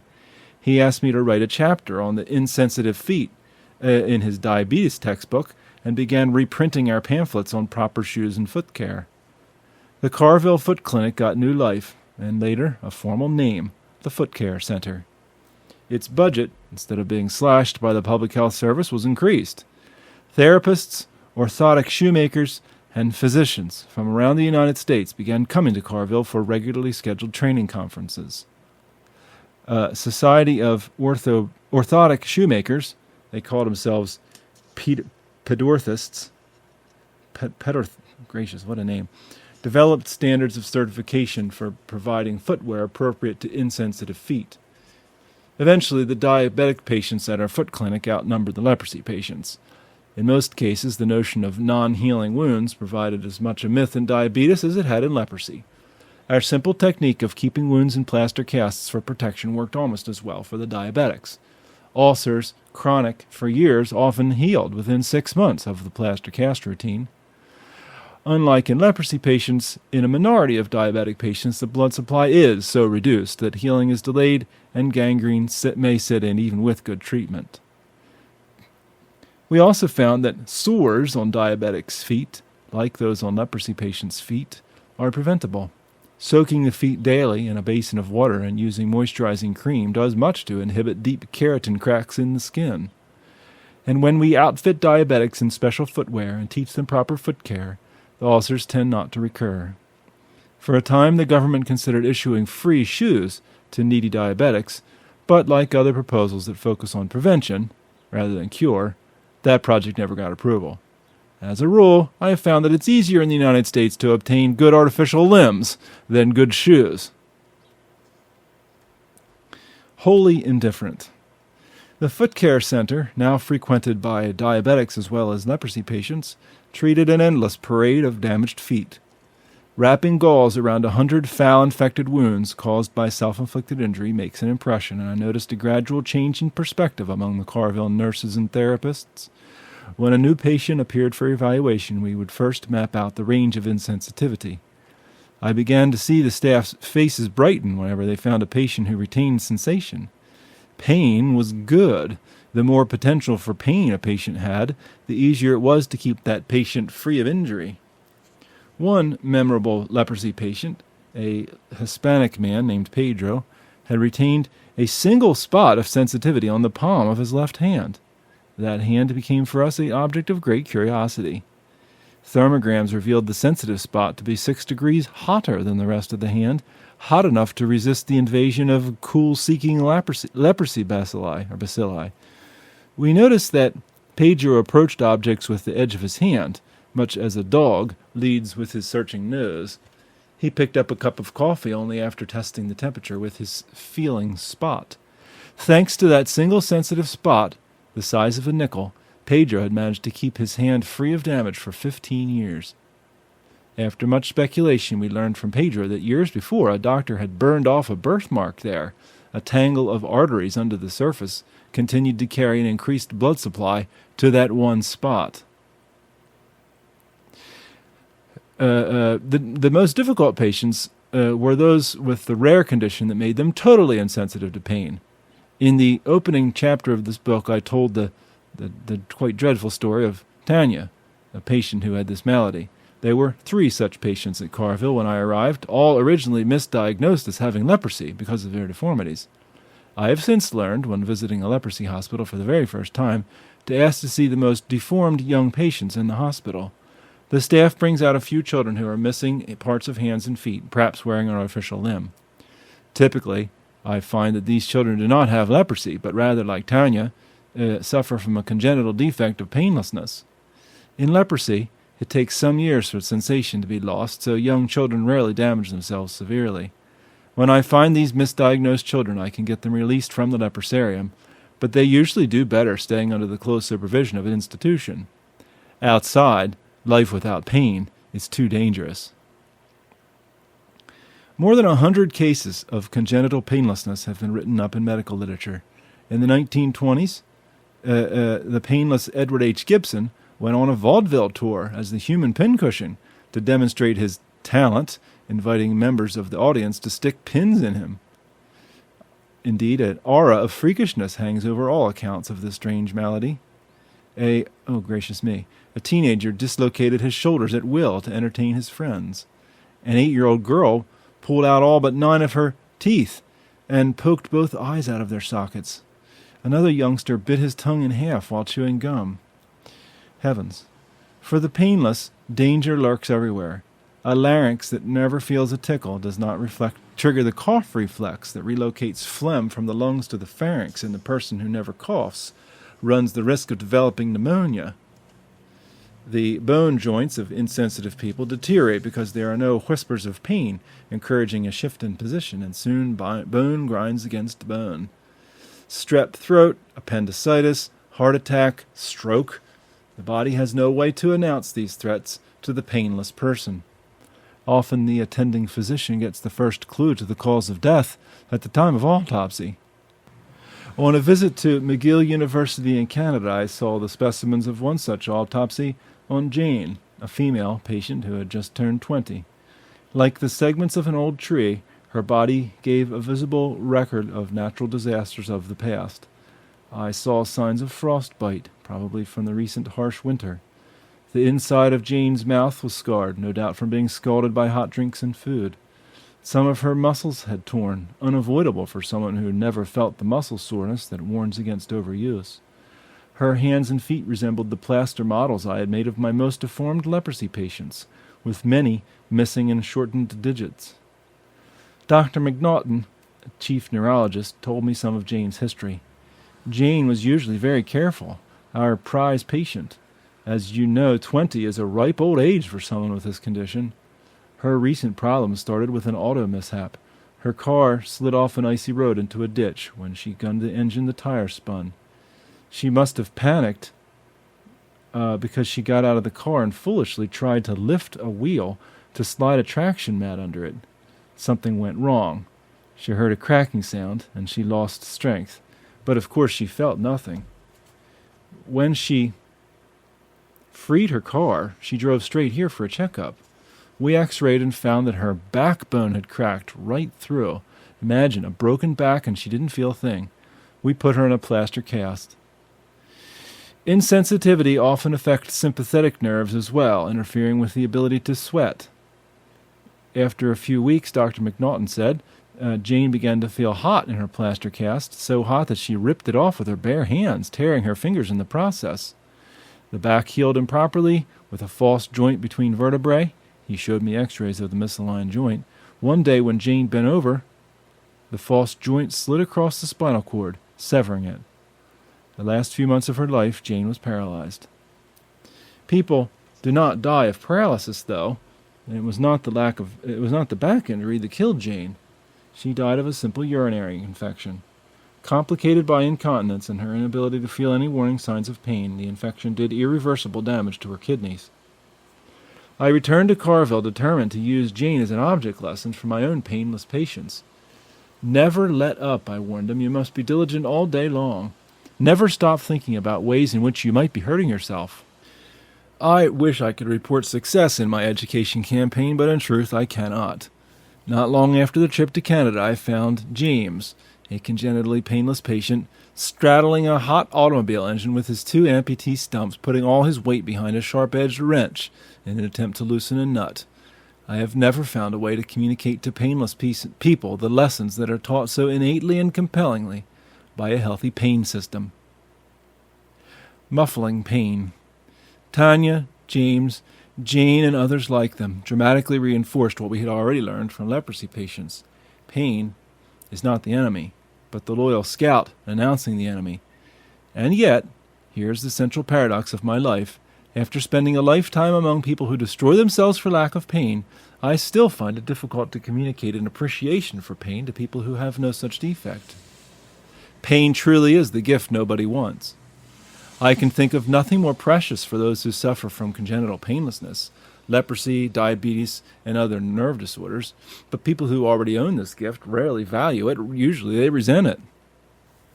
My esteem for pain runs so counter to the common attitude that I sometimes feel like a subversive, especially in modern Western countries. On my travels, I have observed an ironic law of reversal at work. As a society gains the ability to limit suffering, it loses the ability to cope with the suffering that remains. It is the philosophers, theologians, and writers of the affluent West, not the Third World, who worry obsessively about the problem of pain and point an accusing finger at God. Certainly the less advanced societies do not fear physical pain as much. I have watched Ethiopians sit calmly with no anesthetic as a dentist works his forceps back and forth around a decaying tooth. Women in India often deliver their babies without the use of drug and with no sign of fear or anxiety. These traditional cultures may lack modern analgesics, but the beliefs and family support systems built into everyday life help equip individuals to cope with pain. The average Indian villager knows suffering well, expects it, and accepts it as an unavoidable challenge of life. In a remarkable way, the people of India have learned to control pain at the level of the mind and spirit, and have developed endurance that we in the West find hard to understand. Westerners, in contrast, tend to view suffering as an injustice or a failure, an infringement on their guaranteed right to happiness. Shortly after I moved to the United States, I saw a commercial that blatantly expressed the modern attitude toward pain. The sound turned down, I sat before the television set and watched images flicker across the screen. First, a man in a laboratory coat pointed excitedly to a large drawing of a human head. Bright red streaks, like cartoon lightning bolts, converged on the head just above the eyes and at the base near the neck region. The announcer, who wore a perpetual smile, was describing a headache. Next, I saw a laboratory bench. Blank white paper covered 2 oversized bottles. The third was boldly marked with a brand name. As the man in the lab picked up the bottles one by one, the camera switched to a large bar graph showing how many milligrams of pain reliever each product contained. Not surprisingly, the brand-named bottle had the most milligrams. Next, the camera showed a large green clock with a single hand, the second hand, sweeping across its face. The man pointed to the clock and back to the labeled bottle. The camera zoomed in on the close-up of the bottle, and these words appeared on screen. More pain reliever, faster acting. Yes, in the modern view, pain is the enemy, a sinister invader that must be expelled. And if product X removes pain 30 seconds faster than product Y, all the better. This approach has a crucial, dangerous flaw. Once regarded as an enemy rather than a warning signal, pain loses its power to instruct. Silencing pain without considering its message is like disconnecting a ringing fire alarm to avoid receiving bad news. I long for a commercial that at least acknowledges some benefit to pain. First, listen to your pain. It is your own body talking to you. I, too, may take an aspirin to relieve a tension headache, but only after pausing to ask what brought on the nervous tension that provoked the headache. I have taken antacid for stomach pain, but not before considering what I might have eaten to give me such pain. Did I eat too much? Too fast? Pain is no invading enemy, but a loyal messenger dispatched by my own body to alert me to some danger. Frantic attempts to silence pain signals may actually have a paradoxical effect. Footnote. A possible explanation for this phenomenon can be found in the human body's desire to conserve energy. Stop using a muscle and it will atrophy. Likewise, if I inject artificial doses of adrenaline and cortisone into a patient, his adrenal gland, which normally produces these hormones, will cut back. Over time, it may shut down production completely. Some pain researchers believe that an addiction to pain-relieving medications may have a similar effect on the brain. If we suppress the need for brain endorphins, the body's natural painkillers, by providing artificial substitutes, the brain may forget how to produce the natural substances. Heroin addicts show the final result. An addict's brain demands more and more artificial substances because it can no longer satisfy the cravings of its own opiate receptor sites. Long-term heroin addicts sometimes develop a hypersensitivity to pain after they come off the drug. The slightest pressure of a sheet or clothing causes intense pain because the brain no longer manufactures the neurotransmitters that deal with such routine stimuli. End footnote. Again, frantic attempts to silence pain signals may actually have a paradoxical effect. The United States consumes 30,000 tons of aspirin every year, averaging to 250 pills per person per year. Newer and better pain relievers are constantly introduced, and consumers gulp them down. 1/3 of all drugs sold are agents that work on the central nervous system. Americans, who represent 5% of the world's population, consume 50% of its manufactured drugs. Yet what does this obsession gain? I see little evidence that Americans feel better equipped to cope with pain and suffering. Addiction to drugs and alcohol, the primary means of escaping grim reality, has mushroomed. In the years I have lived here, more than 1,000 pain centers have opened up to help people battle the enemy that will not surrender. The emergence of chronic pain syndrome, a phenomenon rarely seen in non-Western countries or in medical literature of the past, should set off alarms for a culture committed to painlessness. With all our resources, why can't we solve pain? Many people hope for a solution that will give us the ability to eliminate pain, but I dread what might happen if scientists ever do succeed in perfecting a painlessness pill. Already I see worrisome signs as technology finds more effective ways to muffle the din of pain. 2 examples, one from professional sports and one from a frostbite treatment center, give an ominous view of the consequences. Professional sports trainers excel at overriding pain signals. Injured football players disappear into the locker room for a painkiller injection and then return to the field with a broken finger or a rib wrapped in tape. In one NBA basketball game, a star player, Bob Gross, was asked to start despite a badly injured ankle. The team doctor injected Marcaine, a strong painkiller, into Gross's foot in 3 different places. During the game, as Gross was battling for a rebound, a loud snap could be heard throughout the arena. Oblivious, Gross ran up and down the court 2 more times, then crumpled to the floor. Although he felt no pain, the bone had broken in his ankle. By canceling out pain's warning system, Gross had laid himself open to an injury that caused permanent damage and prematurely ended his basketball career. Another example comes from a visit I had in the 1960s with Dr. John Boswick, an authority on frostbite at Chicago's Cook County Hospital. He led me to a large open ward where 37 victims of severe frostbite lay, their bed sheets pulled back to expose 74 ugly blackened feet. Lovely. In treating frostbite, doctors leave the affected part open to the air so that it can dry off. The body soon walls off necrotic tissue, which can then be removed. The sickly odor of gangrene hung in the air. I have seen nothing quite like that scene anywhere, and I was appalled. I would think that a city like Chicago would provide a shelter for these homeless people, I said. Boswick laughed bitterly. These aren't homeless people, Paul. They all have access to shelters. Some of them are middle class. They're either alcoholic or addicted to drugs. They go out and party and they can't find their way home. Or maybe somebody drops them off at their front door, but they're too drunk to work the key in the lock. So they lie down and fall asleep on their own doorstep. Maybe they lean into a snowdrift. Alcohol has dulled all sensation of pain and cold by then, and the snow feels fine. It feels quite good, really. They fall asleep, and next morning the family finds them in the front yard sleeping contentedly. I deal with the damage that results from the numbed pain cells. Look at these fellows. Some of them may lose a whole foot. These two examples serve as a warning metaphor for modern society, depicting in the extreme what can happen when pain is silenced. I have lived many years among people who do not feel pain, and they are to be pitied, not envied. Rather than trying to solve pain by eliminating it, we must learn to listen to it and then manage it. That shift will require a radical change in outlook, one that cuts across the grain of Americans' we-can-fix-it optimism. A poor substitute. During one period, I conducted 2 regular clinics each week, one in Baton Rouge, attended mainly by rheumatoid arthritis patients, and the other at Carville for diabetes and leprosy. Rheumatoid arthritis is an autoimmune disorder in which the joints swell up and painful inflammation in the body attacks its own tissue.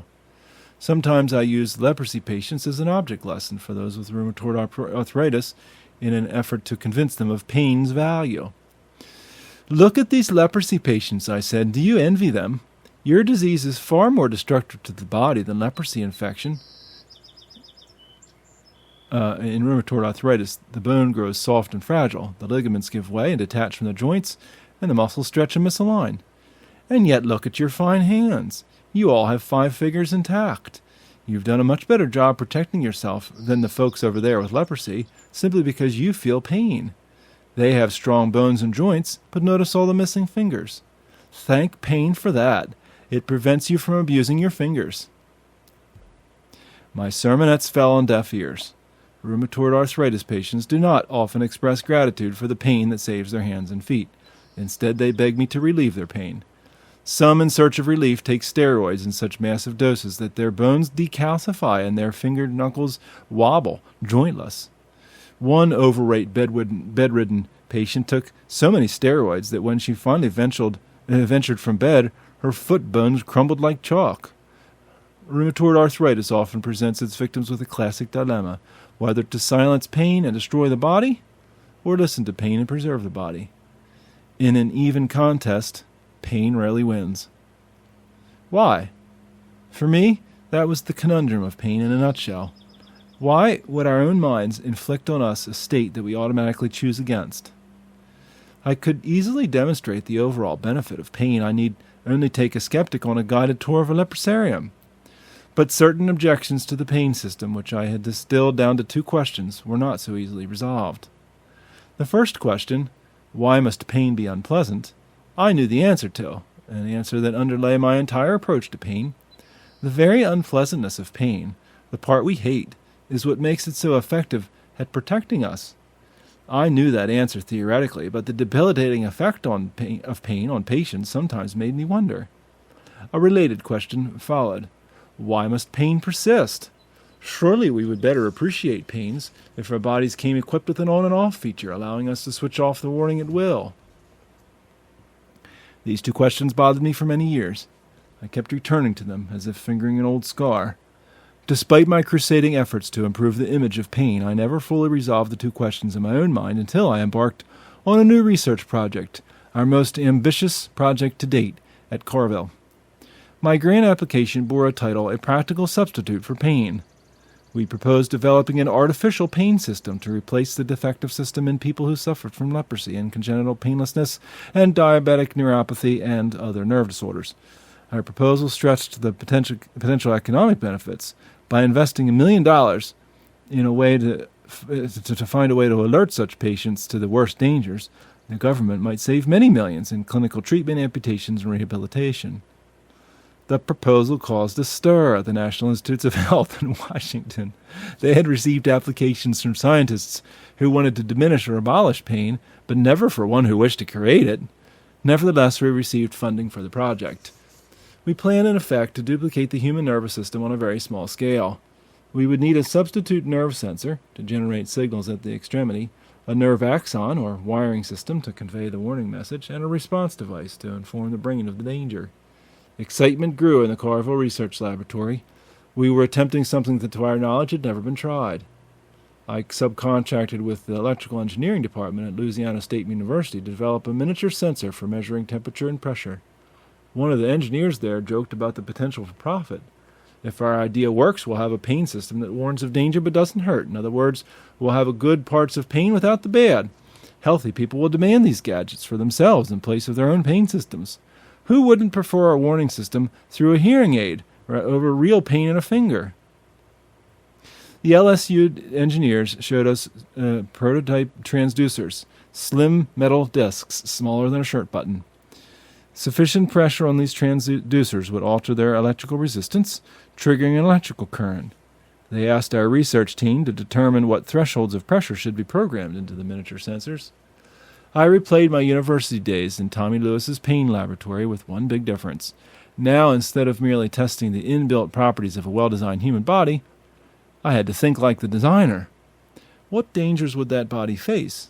How could I quantify those dangers in a way the sensors could measure? To simplify matters, we focused on fingertips and soles of the feet, the two areas that caused the most problems. But how could we get a mechanical sensor to distinguish between the acceptable pressure of, say, gripping a fork and the unacceptable pressure of gripping a piece of broken glass? How could we calibrate the stress level of ordinary walking and yet allow for the occasional extra stress of stepping over a curve or jumping over a puddle? Our project, which we had begun with such enthusiasm, seemed more and more daunting. I remembered from student days that nerve cells change their perception of pain in accordance to the body's needs. We say a finger feels tender. Thousands of nerve cells in the damaged tissue automatically lower the threshold of pain to discourage us from using the finger. An infected finger seems as if it's always getting bumped. It sticks out like a sore thumb because inflammation has made it 10 times more sensitive to pain. No mechanical transducer could be so responsive to the needs of living tissue. Every month, the optimism level of the researchers went down a notch. Our Carville team, who had made the significant findings about repetitive stress and constant stress, knew that the worst dangers came not from abnormal stresses, but from their very normal stresses repeated thousands of times, as in the act of walking. And Sherman the pig had demonstrated that a constant pressure as low as 1 pound per square inch could cause skin damage. How could we possibly program all these variables into a miniature transducer? We would need a computer chip on every sensor just to keep track of changing vulnerability of tissues to damage from repetitive stress. We gained a new respect for the human body's capacity to sort through such difficult options instantaneously. After many compromises, we settled on baseline pressures and temperatures to activate the sensors and then designed a glove and a sock to incorporate several transducers. At last, we could test our substitute pain system on actual patients. Now we ran into mechanical problems. The sensors, state-of-the-art electronic miniatures, tended to deteriorate from metal fatigue or corrosion after a few hundred uses. Short circuits made them fire off false alarms, which aggravated our volunteer patients. Worse, the sensors cost about $450 each, and a leprosy patient who took a long walk around the hospital grounds could wear out a $2,000 sock. On average, a set of transducers held up to normal wear and tear for 1 or 2 weeks. We certainly could not afford to let a patient wear one of our expensive gloves for a task like raking leaves or pounding a hammer, the very activities we were trying to make safe. Before long, the patients were worrying more about protecting our transducers, their supposed protectors, than about protecting themselves. And even when the transducers worked correctly, the entire system was contingent on the free will of the patients. We had grandly talked of retaining the good parts of pain without the bad, which meant designing a warning system that would not hurt. First, we tried a device like a hearing aid that would hum when the sensors were receiving normal pressures, buzz when they were in slight danger, and emit a piercing sound when they perceived an actual danger. But when a patient with a damaged hand turned a screwdriver too hard and the loud warning signal went off, he would simply override it. This glove is always sending out false signals and turn the screwdriver anyway. Blinking lights failed for the same reason.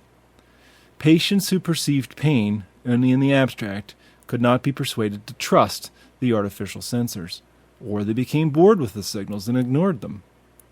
The sobering realization dawned on us that unless we built in a quality of compulsion, our substitute system would not work. Being alerted to the danger was not enough. Our patients had to be forced to respond. Professor Timms of LSU said to me almost in despair, "Paul, it's no use. We'll never be able to protect these limbs unless the signal really hurts. Surely there must be some way to hurt your patients enough to make them pay attention." We tried every alternative before resorting to pain and finally concluded that Timms was right. The stimulus had to be unpleasant, just as pain is unpleasant. One of Tim's graduate students developed a small battery-operated coil that, when activated, sent out electric shock at a high voltage but low current. It was harmless but painful, at least when applied to the parts of the body that could feel pain. Leprosy bacilli, favoring the cooler parts of the body, usually left warm regions such as the armpit undisturbed. So we began taping the electric coil to the patient's armpits for our tests. Some volunteers dropped out of the program, but a few brave ones stayed on. I noticed, though, that they viewed pain from our artificial sensors in a different way than pain from natural sources. They tended to see the electric shocks as punishment for breaking rules, not as messages from an endangered body part. They responded with resentment, not an instinct for self-preservation, because our artificial system had no innate link to their sense of self. And how could it, when they felt a jolt in the armpit for something that happened to the hand? I learned a fundamental distinction. A person who never feels pain is task-oriented, whereas a person who has an intact pain system is self-oriented. The painless person may know by a signal that a certain action is harmful, but if he really wants to do it, he does it anyway. The pain-sensitive person, no matter how much he wants to do something, will stop for pain, because deep in his psyche he knows that preserving his own self is more significant than anything else he might want to do. Our project went through many stages, consuming 5 years of laboratory research, thousands of man-hours, and more than $1 million of government funds. In the end, we had to abandon the entire scheme. A warning system suitable for just one hand was exorbitantly expensive, subject to frequent mechanical breakdown, and hopelessly inadequate to interpret the profusion of sensations that constitute touch and pain. Most important, we had found no way around the fundamental weakness of our system. It remained under the patient's control. If the patient didn't want to heed the warnings from our sensors, he could always find a way to bypass the whole system. Looking back, I can point to a single instant when I knew for certain that a substitute pain project would not succeed. I was looking for a tool in the manual arts workshop when Charles, one of our volunteer patients, came in to replace a gasket on a motorcycle engine. He wheeled the bike across the concrete floor, kicked down the kickstand, set to work on the gasoline engine. I watched him out of the corner of my eye. Charles was one of our most conscientious volunteers, and I was eager to see how the artificial pain sensors on his glove would perform. One of the engine bolts was apparently rusted, and Charles made several attempts to loosen it with a wrench. It did not give. I saw him put some force behind the wrench and then stop abruptly, jerking backward. The electric coil must have jolted him. I could never avoid wincing when I saw our man-made pain system function as it was designed to do. Charles studied the situation for a moment, and then reached up under his armpit and disconnected a wire. He forced the bolt loose with a big wrench, put his hand in his shirt again, and reconnected the wire.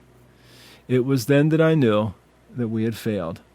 Any system that allowed our patients freedom of choice was doomed. I never fulfilled my dream of a practical substitute for pain, but the process did at last set to rest the two questions that had long haunted me. Why must pain be unpleasant? Why must pain persist?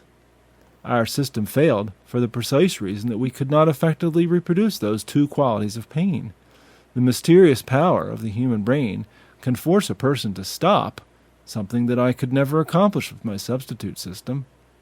and natural pain will persist as long as danger threatens, whether we want it to or not. Unlike my substitute system, it cannot be switched off.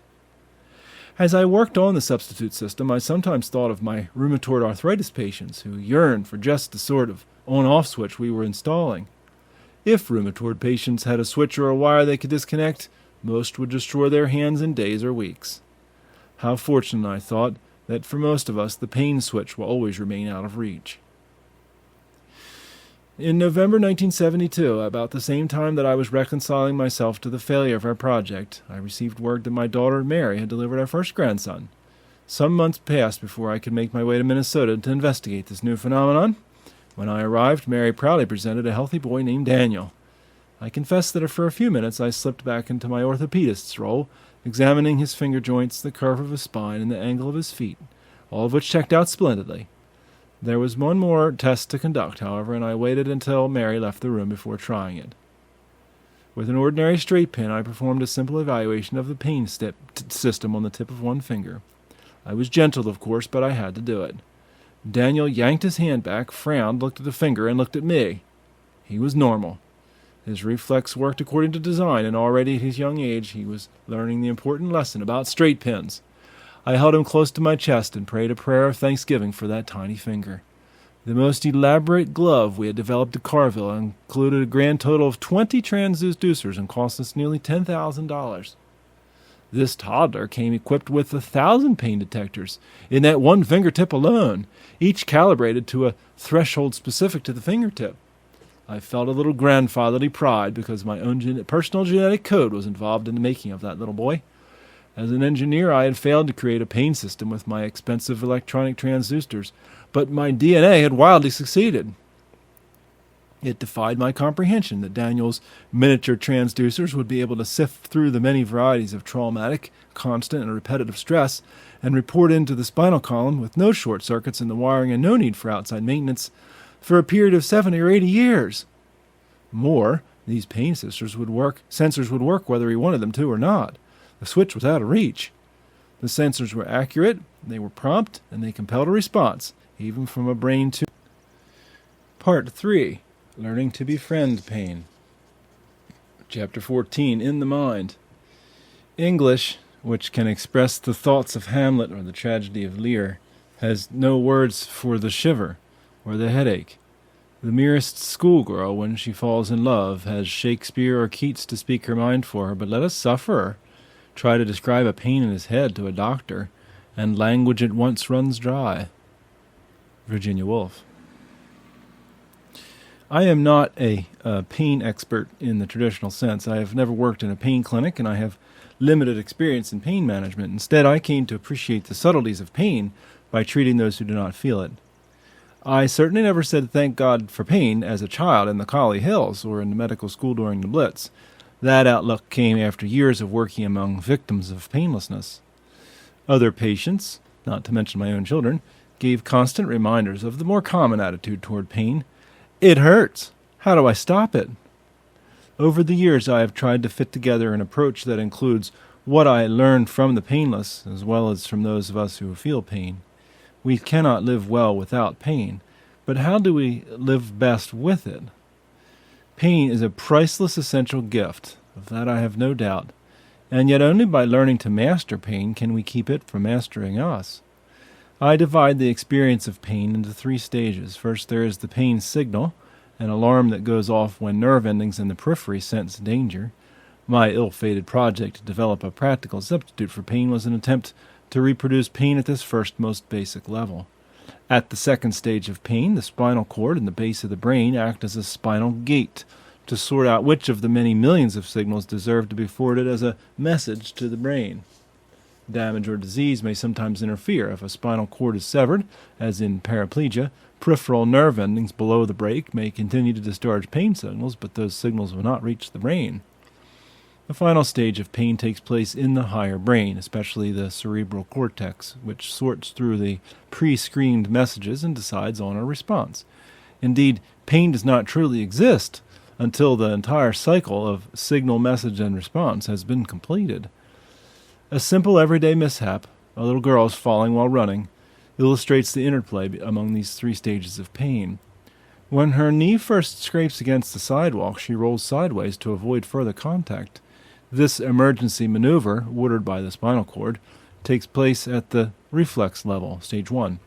Half a second passes before the girl becomes conscious of stinging sensations from her scraped knee.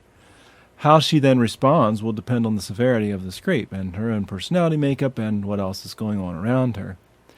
If the girl is running in a race with friends, chances are the noise and the overall excitement of play will produce a competing message, stage 2, that block the further progress of the pain. She may get up and finish the race without even glancing at her knee. When the race is over, though, and the excitement dies down, pain messages will likely stream through the spinal gate to the thinking part of the brain, stage 3. The girl looks at the knee, sees blood, and now the conscious brain takes over. Fear enhances the pain. Mother becomes important, and that is where the child turns. A wise mother first hugs her daughter, replacing the fear with reassurance. Then she fusses over the sore, washes away the blood, and covers the wound with a decorative adhesive bandage, sends the child back to play. The girl forgets about the pain. Later in the night, when nothing is distracting the mind, the pain may return, and her parents will again be called on duty. All this time, the actual pain signals have not changed much. Loyal neurons in the knee have been sending in damage reports all afternoon and evening. The girl's perception of the pain varies, mostly by the extent to which pain was blocked at stage 2 by competing input, and at stage 3 by the parent's resourcefulness in calming anxiety. In adults who have a larger pool of experience and emotions to draw from, the mind plays a more paramount role. As a doctor, I have gained an ever-increasing appreciation for the mind's ability to alter the perception of pain in one direction or the other. We can become adept at converting pain into a more serious state that we call suffering. Or to the contrary, we can hope to harness the vast resources of the conscious mind to help cope with the pain. The orphan sense. In medical school, I mainly encountered pain at stage 1. Patients came to me with specific complaints about signals in the periphery. My finger hurts, my stomach aches, my ears are ringing. No patient ever said to me something along this line: among the many transmissions entering my spinal cord, signals from the pain of my finger have been judged of a significant value to be forwarded onto my brain. Or, I am feeling pain in my stomach. Could you please administer a morphine-like drug to my brain so that it will ignore the pain signals emanating from my stomach? Although I had to rely on the patient's report of stage 1 to help me diagnose the cause of the pain, I soon realized the importance of responding to stage 3 from the start. Now I would probably rank the stages of pain in reverse order, giving prominence to the third stage first. What takes place in a person's mind is the most important aspect of pain and the most difficult to treat or even to comprehend. If we can learn to handle pain at this third stage, we will most likely succeed in keeping pain at its proper place, as a servant and not master. I once knew a ballerina who felt severe pain in her foot every time she performed one particular maneuver on the point of her toe. Tchaikovsky's Swan Lake called for this maneuver 32 times in the course of the ballet, and for that reason she dreaded Swan Lake. Whenever the music came over the radio, she would leap to her feet and switch it off. I can actually feel the pain in my foot when I hear those chords, she said. What took place in her mind affected what she perceived in her foot. I first became aware of the power of the mind when I treated the soldier named Jake, the war hero with shattered legs who we wrote about earlier, who shrank in fear from a hypodermic needle full of penicillin. Later I learned that Jake's attitude at the front, strange as it seemed to me at the time, was a classic response to combat injury. Dr. Henry K. Beecher of the Harvard Medical School coined the term Anzio effect to describe what he observed among 215 casualties from the Anzio beachhead in World War II. Only 1 in 4 soldiers with serious injuries, which included fractures, amputations, penetrated chests, or cerebrums, asked for morphine, though it was freely available. They simply did not need help with the pain, and indeed many of them denied feeling pain at all. Beecher, an anesthesiologist, contrasted the soldiers' reactions to what he had seen in private practice, where 80% of patients recovering from surgical wounds begged for morphine. He concluded, there is no simple direct relationship between the wound per se and the patient and the pain experienced. The pain is in very large part determined by other factors, and of great importance here is the significance of the wound. In the wounded soldier, the response to injury was relief, thankfulness at his escape alive from the battlefield, even euphoria. To the civilian, his major surgery was a depressing, calamitous event. My study of the brain, especially in the dissection project in Cardiff, helped me understand why the mind plays such an important role in pain. The structure of the brain requires it. Only 0.1% of the fibers entering the cerebral cortex convey new sensory information, including pain messages. All the other nerve cells communicate with one another, reflecting, sifting through memory and emotion. Am I afraid? Is the pain producing something of value? Do I really want to recover? Am I getting sympathy?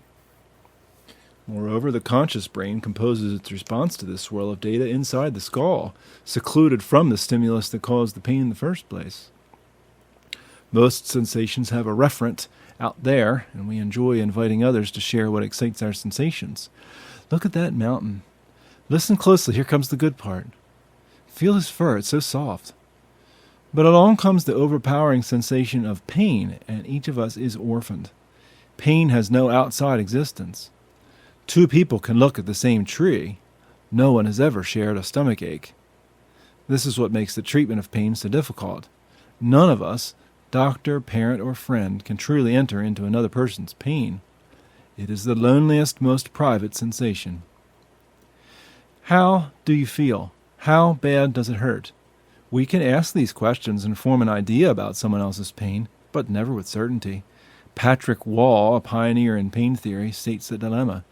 Pain is my pain as it grows as an imperative obsession, a compulsion, a dominating reality.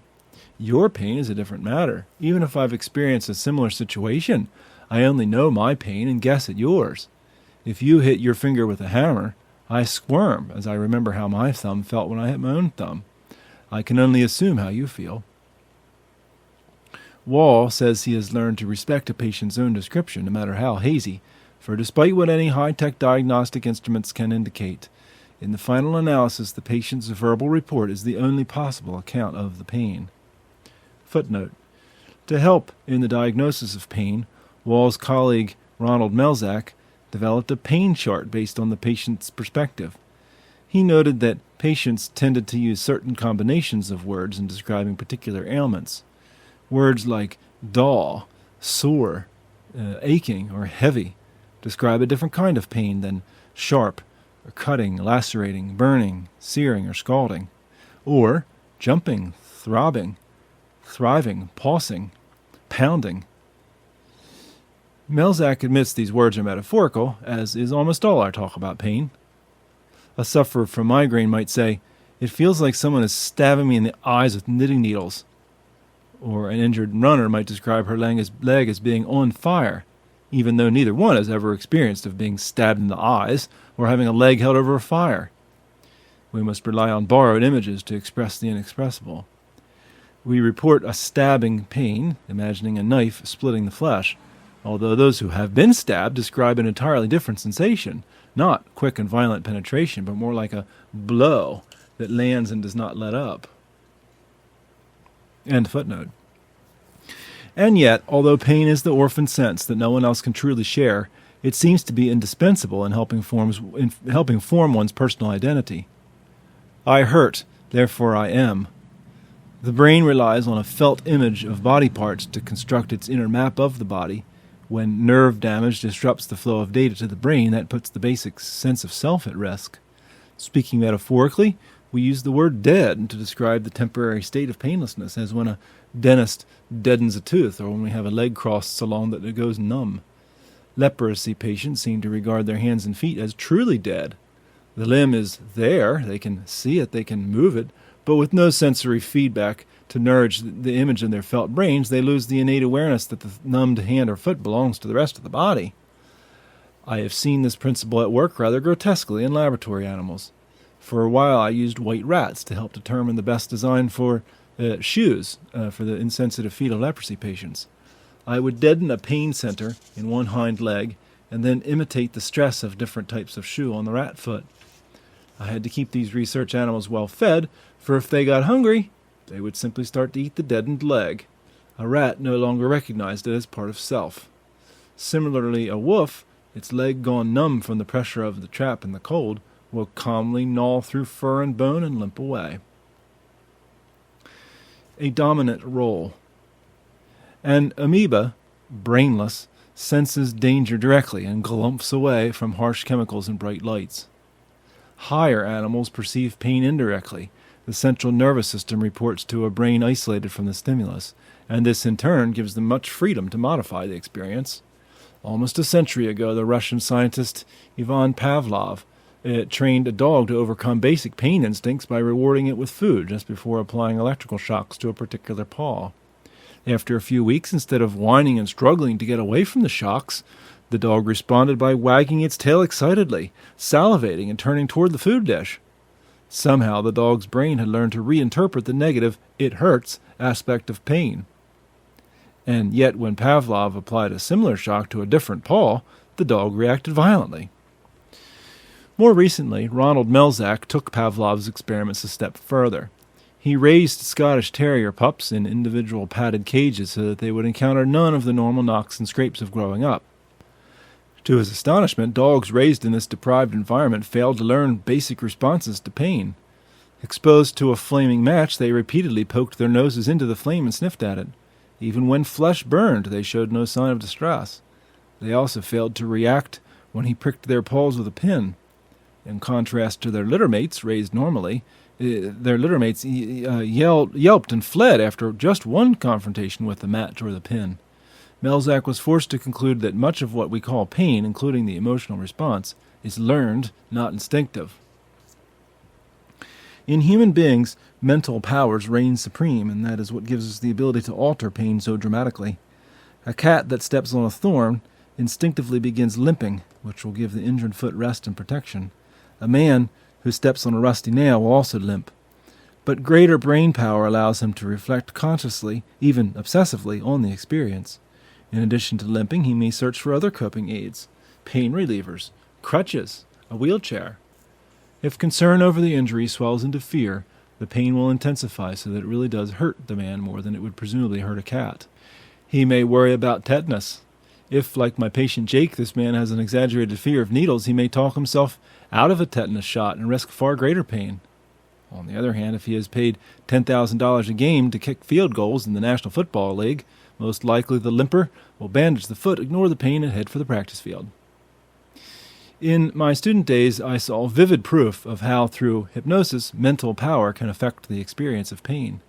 Although not everyone is susceptible to deep hypnosis, more's the pity, pain threshold tests show the impact of hypnosis on some people. I am not hurting you, the lab worker says, and a volunteer under deep hypnosis may not notice pain from a radiant heat machine, even when the skin begins to redden and breaks into a blister. Conversely, if the researcher touches the hypnotized subject's skin with an ordinary pencil, telling him this is an extremely hot object, the skin site will redden and swell, and a spontaneous blister will form. In each case, the brain fabricates a response based on the sheer power of suggestion. Footnote: a hypnotized person with known allergies may have no reaction when touched by a poisonous leaf, if assured that it's a harmless chestnut leaf. But if the researcher says, I am now touching you with a poisonous leaf, and instead applies a chestnut leaf, the subject breaks out in an allergic skin rash. Warts sometimes disappear overnight on command of a hypnotist, a physiological feat involving a major reordering of skin cells and blood vessels that medicine can neither duplicate nor explain. When I was in medical school, I had extended contact with Dr. Freudenthal, a Jewish refugee from the Nazis who became a professor at University College. An authority on warts and melanomas, Freudenthal had concluded that the power of suggestion was slightly better statistically than any other treatment for warts.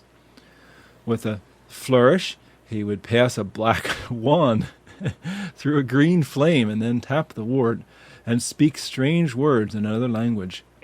This wart will fall off in exactly 3 weeks, he solemnly pronounced. Astonishingly, it often did just that. This treatment worked even on other scientists and physicians who gave no credence to such mumbo-jumbo magic techniques. The power of suggestion worked despite their skepticism and even hostility toward Freudenthal's methods. In a minority of people, hypnosis can even be used to induce total anesthesia. The practice fell out of favor after the introduction of ether, but many major surgeries have been performed, some quite recently, with no anesthetic other than hypnosis. Hypnosis proves that under certain circumstances, pain response at a third stage can overpower pain signals and messages from lower stages. Whether consciously or unconsciously, the mind largely determines how we perceive pain. Laboratory tests reveal that, somewhat like Melzac's terriers, people reared in different cultural environments experience pain differently. Jews and Italians react sooner and complain louder than their Northern European counterparts. The Irish have a high tolerance for pain, Eskimos the highest of all. Some cultural responses to pain nearly defy belief. Societies in Micronesia and in the Amazon Valley practice a childbirth custom called couvade, from the French word for hatching. The mother gives no indication of suffering during delivery. She may break from work a mere 2 or 3 hours to give birth and then return to the fields. By all appearance, it's the husband who bears the pain during the delivery, and for days afterward he lies in bed, thrashing about and groaning. Indeed, if his travail seems unconvincing, other villagers will question his paternity. Traditionally, the new mother waits on her husband and sits by his side to entertain the relatives who drop by to offer him congratulations. Ronald Melzack tells of another cultural anomaly. In East Africa, men and women undergo an operation, entirely without anesthetics or pain-relieving drugs, called trepanation, in which the scalp and underlying muscles are cut in order to expose a large area of the skull. The skull is then scraped by the doctori as the man or woman sits calmly without flinching or grimacing, holding a pan under the chin to catch the dripping blood. Films of this procedure are extraordinary to watch because of the discomfort they induce in the observers, in striking contrast to the apparent lack of discomfort in the people undergoing the operation. There is no reason to believe that these people are physiologically different in any way. Rather, the operation is accepted by their culture as a procedure that brings relief of chronic pain. Have East Africans truly mastered the art of surgery without anesthesia? Whose pain is more real? That claimed by a typical childbearing mother in Europe, or a couvade practicing father in Micronesia? Both examples demonstrate the mysterious power of the human mind as it interprets and responds to pain. Puzzles of pain. If ever I had doubts about the mind's ability to modify and overrule messages of pain, 3 encounters, 2 from my days in India and 1 from medical school in London, put such doubts to rest. Lobotomy. In 1946, while I was completing surgical residency, an American neuropsychiatrist named Walter Freeman discovered a simplified way to perform a prefrontal lobotomy, a surgery on the brain first attempted by Italian doctors a decade before. The large frontal lobes in humans are involved in reflective thought and interpretation. The cerebral cortex handles a clear-cut response to pain, but the frontal lobes can modify that response, a process greatly affected by a prefrontal lobotomy. After practicing on this is a delightful story. After practicing on a cadaver, Freeman selected as his first patient a woman with schizophrenia. He used electroconvulsive therapy to stun the patient for a few minutes and chose as his surgical instrument an ice pick, with the name Uline Ice Company clearly visible on its handle. He peeled back her right eyelid and slid the ice pick over the top of her eyeball. Meeting some resistance at the orbital plate, he punched through by tapping on the ice pick with a little hammer. Once inside the brain, he swung the instrument back and forth, shearing off neuronal pathways between the frontal lobes and the rest of the brain. The woman awoke a few minutes later and seemed so satisfied with the result that she returned in a week for the same treatment through the other eye socket. Freeman wrote to his son, laconically, "I have done 2 patients on both sides, and another on one side, without running into any complications except a very black eye in one case. There may be trouble later on, but it seemed fairly easy, although definitely disagreeable to watch." Freeman grew quite famous in the 1950s and 60s, lecturing widely and demonstrating lobotomies to groups of psychologists and neurologists. He boasted that the procedure could help cure schizophrenia, depression, criminal recidivism, and chronic pain. Ever the showman, Freeman would sometimes reach in his pocket and pull out an ordinary carpenter's hammer for use. He got the procedure down to 7 minutes and once performed an emergency lobotomy to subdue an unruly criminal who was being restrained by policemen on a motel room floor. Psychosurgery only fell into disrepute after effective drugs reached the market. Freeman, stung by the rising revulsion against this technique, scornfully labeled the new treatments chemical lobotomy. I blanch now as I read the accounts of early psychosurgery, a field burgeoning just as I entered medicine. I have had limited contact with lobotomized patients, but while in India I did see in one patient dramatic evidence of lobotomy's effect on pain. A British woman from Bombay had for years sought relief from an intractable pain. Initially she felt the pain only at certain times, which led to problems in her marriage, and over time she began to feel constant pain. She tried every available pain-relieving pill and even underwent surgery to sever nerves, but nothing helped. Abject and in despair, she came with her husband to the hospital at Vellore. "I have no friends. My marriage is crumbling. Please help me." A neurosurgeon on our staff had perfected a technique for lobotomy far enough forward in the brain that it minimized the dehumanizing impact, but sometimes helped with psychiatric problems and chronic pain. He would drill holes on both sides of the skull, run a wire through them, and then, as if cutting cheese, use the wire to slice through nerve pathways and separate part of the frontal lobes from the rest of the brain. He explained the risks to the woman, who immediately agreed to the surgery. She was ready to try anything.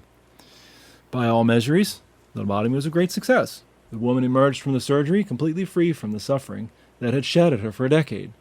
Her husband detected no difference in her mental capacity and only slight changes in her personality. Pain ceased to be a factor in their life together. More than a year later, I visited this couple in Bombay. The husband spoke enthusiastically about the lobotomy, and the wife herself seemed calm and content. When I inquired about the pain, she said, "Oh yes, it's still there. I just don't worry about it anymore." She smiled and chuckled. "In fact, it's still agonizing, but I don't mind." At the time, it startled me to hear words about agony coming from a person with such a placid demeanor. No grimace, no groan, only a gentle smile. As I read about other lobotomies, however, I found she was displaying a very typical attitude. Patients report feeling the little pain without the big pain. A lobotomized brain no longer recognizes pain as a dominating priority in life, does not call for a strong aversive reaction. Lobotomized patients rarely ask for medication. As a German neurosurgeon who had performed many prefrontal lobotomies once told me, the procedure takes all the suffering out of pain. Stages 1 and 2 of pain, the signal and message stages, proceed without interruption, but a radical change in stage 3, the mind's response, transforms the overall nature of the experience. Placebo.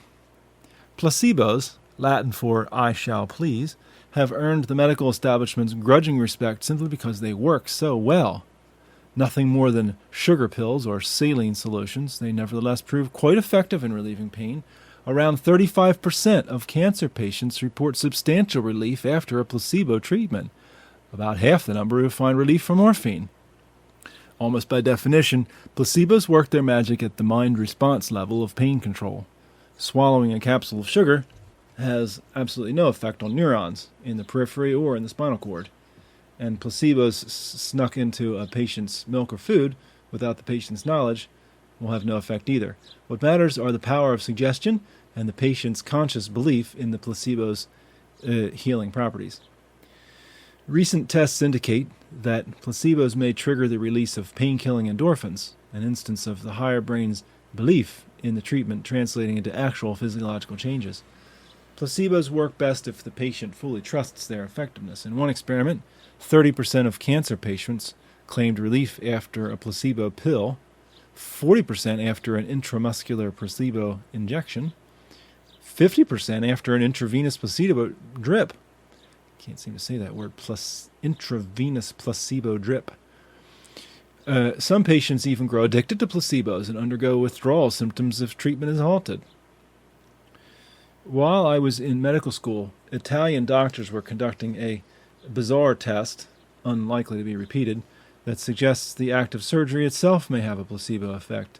In 1939, Italian surgeons learned that angina pectoris, heart pain, could be greatly reduced by tying off or ligating the internal mammary arteries, perhaps making more blood available to the heart. After this procedure, the patients felt better, took fewer nitroglycerin pills, and for the first time could exercise without pain. Word spread, and soon surgeons worldwide were practicing the same technique and confirming the initial findings. Meanwhile, the Italian innovators began wondering whether the success rate merely demonstrated a placebo effect. Footnote: given medicine's history of magic poultices and bloodletting and ice-cold baths and other cures, we should be grateful that at least doctors had the placebo effect working in their favor. Dr. Franz Anton Mesmer, who gave us the epigram mesmerize, cured patients with his animal magnetism theories. Kings of England and France treated scrofulous patients with the royal touch for 700 years. Two 19th century French physicians adopted directly contradictory methods of treatment.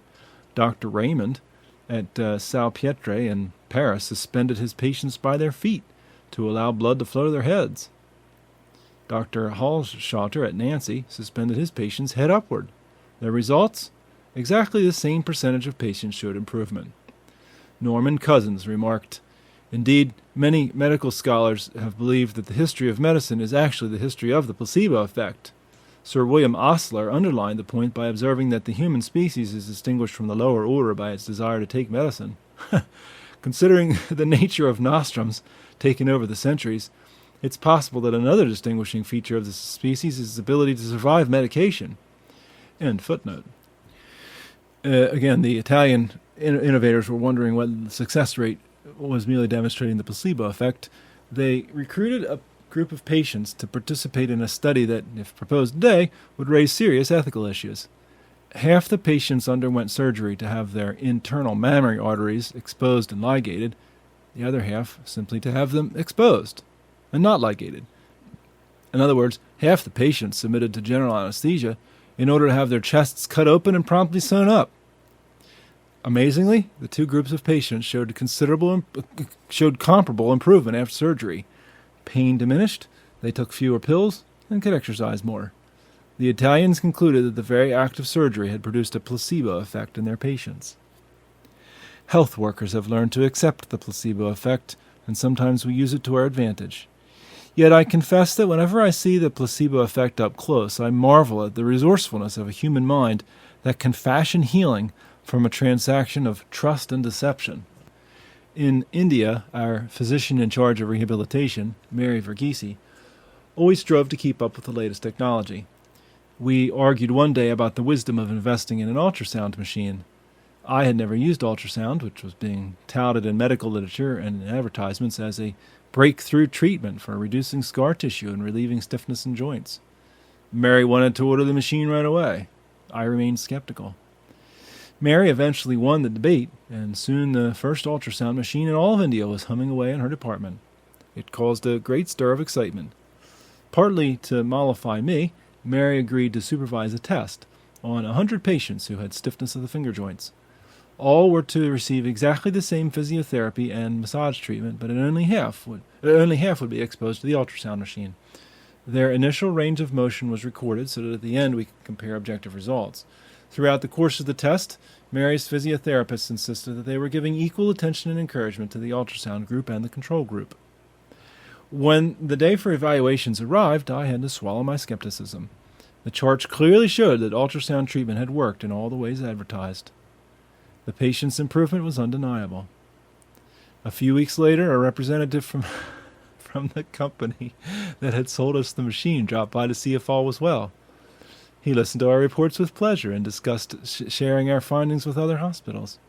He switched on the machine. It hummed. He held a glass of water under the ultrasound applicator head. But the surface of the water remained smooth, and a puzzled look crossed his face. He opened up the back of the machine, stuck his head in, and called out, "Hey, you've never had this thing working. When we ship it, we don't connect the ultrasound head because it can get damaged. It's still unconnected." Mary Verghese, quick to grasp the implications, was crestfallen. But what makes the hum?" she asked at last. "Oh, that's just a cooling fan," the technician said. "Believe me, you haven't been getting any ultrasound waves at all." Our miracle cures had been yet one more expensive demonstration of the placebo effect. Somehow the therapists, thrilled with their new machine, had communicated an enthusiasm and hope that their patients' bodies had translated into actual improvement. Phantom limb. Most amputees experience at least a fleeting sensation of a phantom limb. Somewhere locked inside their higher brains, a missing hand or leg perseveres in vivid memory. The limb may seem to move. Invisible toes curl. Imaginary hands grasp things. A leg feels so sturdy that a patient rolls out of bed expecting to stand on it. The sensations vary: a feeling of pins and needles, a nagging awareness of heat or cold, a pain of phantom nails digging into phantom palms, or perhaps just an enduring sense that the limb is still there. Over time, these symptoms usually taper off. Sometimes sensations fade only partially, so that the brain retains a perception of a hand but no arm, dangling from a shoulder stump. Among an unfortunate few, this phantom limb sensation includes long-term pain, a pain like no other. They feel large nuts being screwed into phantom fingers, or razors slashed across phantom arms, or nails pounded through phantom feet. Nothing gives a doctor such a sense of profound helplessness as phantom limb pain, for the part of the patient's body screaming for attention does not exist. What is there to treat? I observed a strange encounter with severe phantom limb pain during university college days. The school administrator, Mr. Bryce, suffered from Berger's disease, which restricted the blood flow in one of his legs. As circulation gradually worsened, he felt constant unrelieved pain in that leg. Smoking contributed to the thrombosis, and for Mr. Bryce, a single cigarette would cause enough vasoconstriction to bring on excruciating pain. Dr. Goddard, Bryce's surgeon, was at his wit's end. An obstinate man, Bryce had adamantly rejected any thought of amputation, and Goddard was struggling to keep his patient from overdependence on pain medication. At that time, there were no effective grafting techniques for reestablishing blood supply to the leg. I hate it, Bryce would mutter about his leg. After several months of this defiance, at last Bryce gave in. "Take it off, Goddard, take it off," he railed in his raspy voice. "I can't stand it anymore. I'm through with that leg." Goddard scheduled surgery immediately. The night before the operation, Dr. Goddard received a strange request from Bryce. "Don't send this limb to the incinerator," he said. "I want you to preserve it for me in a pickling jar, which I will install on my mantel shelf. Then as I sit in my armchair in the evening, I will taunt that leg. 'Ha! You can't hurt me anymore.'" Bryce got his wish, and when he left the hospital in a wheelchair, a large museum bottle went with him. The despised leg, however, had the last laugh. Bryce suffered from phantom limb pain in the extreme. The wound healed, but in his mind the leg lived on, hurting him as much as ever. He could feel the phantom calf muscles go into the ischemic cramp, and now he had no prospect of relief. Dr. Goddard explained to us students that the leg, which should have been amputated 2 years before, had achieved an independent existence in Bryce's tormented mind. Even people born without limbs may have a felt image of a limb in the mind and may experience phantom pain. Bryce had a richly developed felt image reinforced by feedback from the cut nerves in the stump. He hated that leg with such ferocity that the pain, which began as a signal reporting in from the periphery, had etched a permanent pattern into his brain. The pain existed at stage 3 only, in his mind, but that was sufficiently torturous. Though he could glare at the leg on a mantel shelf, it leered back at him inside his skull. Unmaking the world. Phantom limb pain teaches me the unforgettable lesson about pain. The human body values it supremely. Years ago, Walter Cannon introduced the wonderful word homeostasis to describe the body's strong drive to get things back to normal. Step from a sauna into a snow-covered backyard in Alaska, and your body will valiantly strive to keep your temperature steady.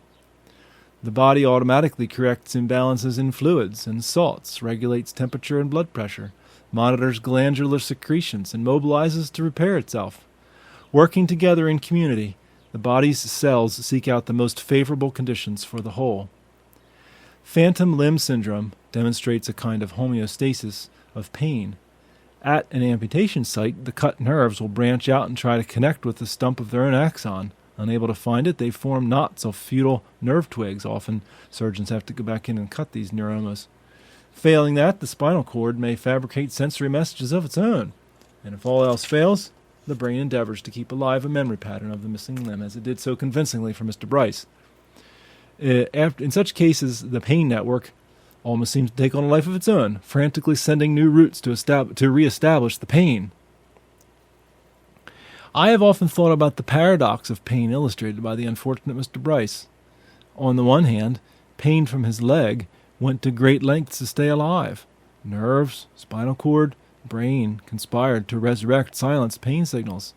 At the same time, Mr. Bryce himself was desperately trying to kill off those very signals. His mind and his body were fighting a civil war, a dramatized version of the conflict all of us experience in pain. We feel the pain urgently, and above all else we want to stop feeling it. We are divided. This most obvious fact about pain raises an important question. Why must pain be so distasteful as to produce a bodily state of civil war? Human beings have an efficient reflex system that forcibly withdraws a hand from a sharp or hot object even before nerve messages reach the brain. Footnote: the higher brain actually plays a trick of perception. If I touch a pot on a stove with my hand and quickly withdraw it, it feels as if I am consciously reacting to the heat. But the act of pulling my hand back was actually a reflex response organized by the spinal cord, which did not even consult the conscious brain about the proper course of action. There wasn't time for delay. It takes fully half a second for my consciousness to sort through and interpret a pain message, while the spinal cord can order a reflex in 1/10 of a second. My brain backfills my perception to the reflex so that it seems as if I made the choice consciously. End footnote. Again, human beings have an efficient reflex system that forcibly withdraws a hand from a sharp or hot object even before nerve messages reach the brain. Why, then, must pain include the toxin of unpleasantness? My substitute pain project answered the question on one level. Pain supplies the compulsion to respond to warnings of danger. But could not such warnings be handled as a reflex without involving the conscious brain? In other words, why does there need to be a third stage of pain at all? Nobel laureate Sir John Eccles worried over this issue and even performed experiments on decerebrated animals to see how they would respond to pain. He found that a brainless frog still pulls its foot from an acid solution, and a decerebrated dog still scratches flea bites. After much study, Eccles concluded that although the reflex system does provide a layer of protection, the higher brain becomes involved for two reasons. First, the hurt of pain forces the entire being to attend to the danger. Once aware of the cut on my finger, I forget all about my crowded schedule and the long line of patients outside. I run for the bandage. Pain ignores, even mocks, all other priorities. It astounds me that a coded bit of datum in the brain can induce such a feeling of compulsion. The tiniest object, a hair down the trachea, a speck in the eye, can commandeer the whole of a human being's consciousness. A distinguished poet, who has just received a literary reward, returns to her seat, bows demurely to acknowledge the applause, gracefully arranges her skirt, bends to sit, and then gracelessly shoots up with a howl.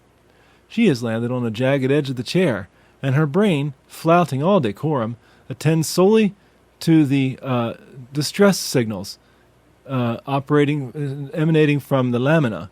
An operatic tenor, whose career depends on critical reception of his evening's performance, rushes from the stage for a glass of water to calm a tickle in his throat. A basketball player writhes on the floor in front of an television audience of 20 million. The pain system cares not at all about the trivia of decorum and shame. By involving the higher brain so prominently, the response of self-protection overwhelms all others. The second advantage of higher brain involvement, Eccles said, is that unpleasantness sears into memory, thus protecting us in the future. When I burn myself handling a hot pot, I determine from then on to use a glove or a hot pad. The very unpleasantness of pain, the part we detest, makes it effective over time. Pain is unique among sensations in another way. Other senses tend to habituate. That is, they lessen over time. The strongest cheeses seem virtually odorless after 8 minutes. Touch sensors adjust quickly to coarse clothing. An absent-minded professor searches in vain for his glasses, no longer feeling their weight on his head. In contrast, pain sensors do not habituate, but report incessantly to the conscious brain as long as the danger remains. A bullet penetrates for a second and then exits. The resulting pain may linger a year or more. Oddly, though, this sensation, that eclipses all others, is hardest to remember when it fades. How many women have sworn after a difficult childbirth, "Never again will I go through that"? How many receive the news of another pregnancy with joy? I can close my eyes and summon up a constellation of scenes and faces from the past. Through sheer mental effort, I can nearly replicate the smell of an Indian village or the taste of chicken curry. I can mentally replay familiar motifs from hymns, symphonies, and popular songs. But only weakly can I recall excruciating pain. Gallbladder attacks, agony from a ruptured disc, an airplane crash, my memories come to me stripped of the unpleasantness. All these characteristics of pain serve its ultimate end, to galvanize the entire body. Pain shrinks time to the present moment. There is no need for the sensation to linger once the danger is past, and it dare not habituate while danger remains. What matters to the pain system is that you feel miserable enough to stop whatever you're doing and pay attention right now. In the words of Elaine Scarry, or maybe it's Scary, pain unmakes a person's world. Try carrying on a casual conversation with a woman in the final stages of childbirth, she suggests. Pain can overrule the values we cherish most, a fact which torturers know all too well. They use physical pain to wrench from a person information which a moment before he held precious or even sacred. Few can transcend the urgency of physical pain, and that is its intent precisely. Chapter 15, Weaving the Parachute. The mind is its own place, and in itself can make a heaven of hell, a hell of heaven. John Milton, Paradise Lost.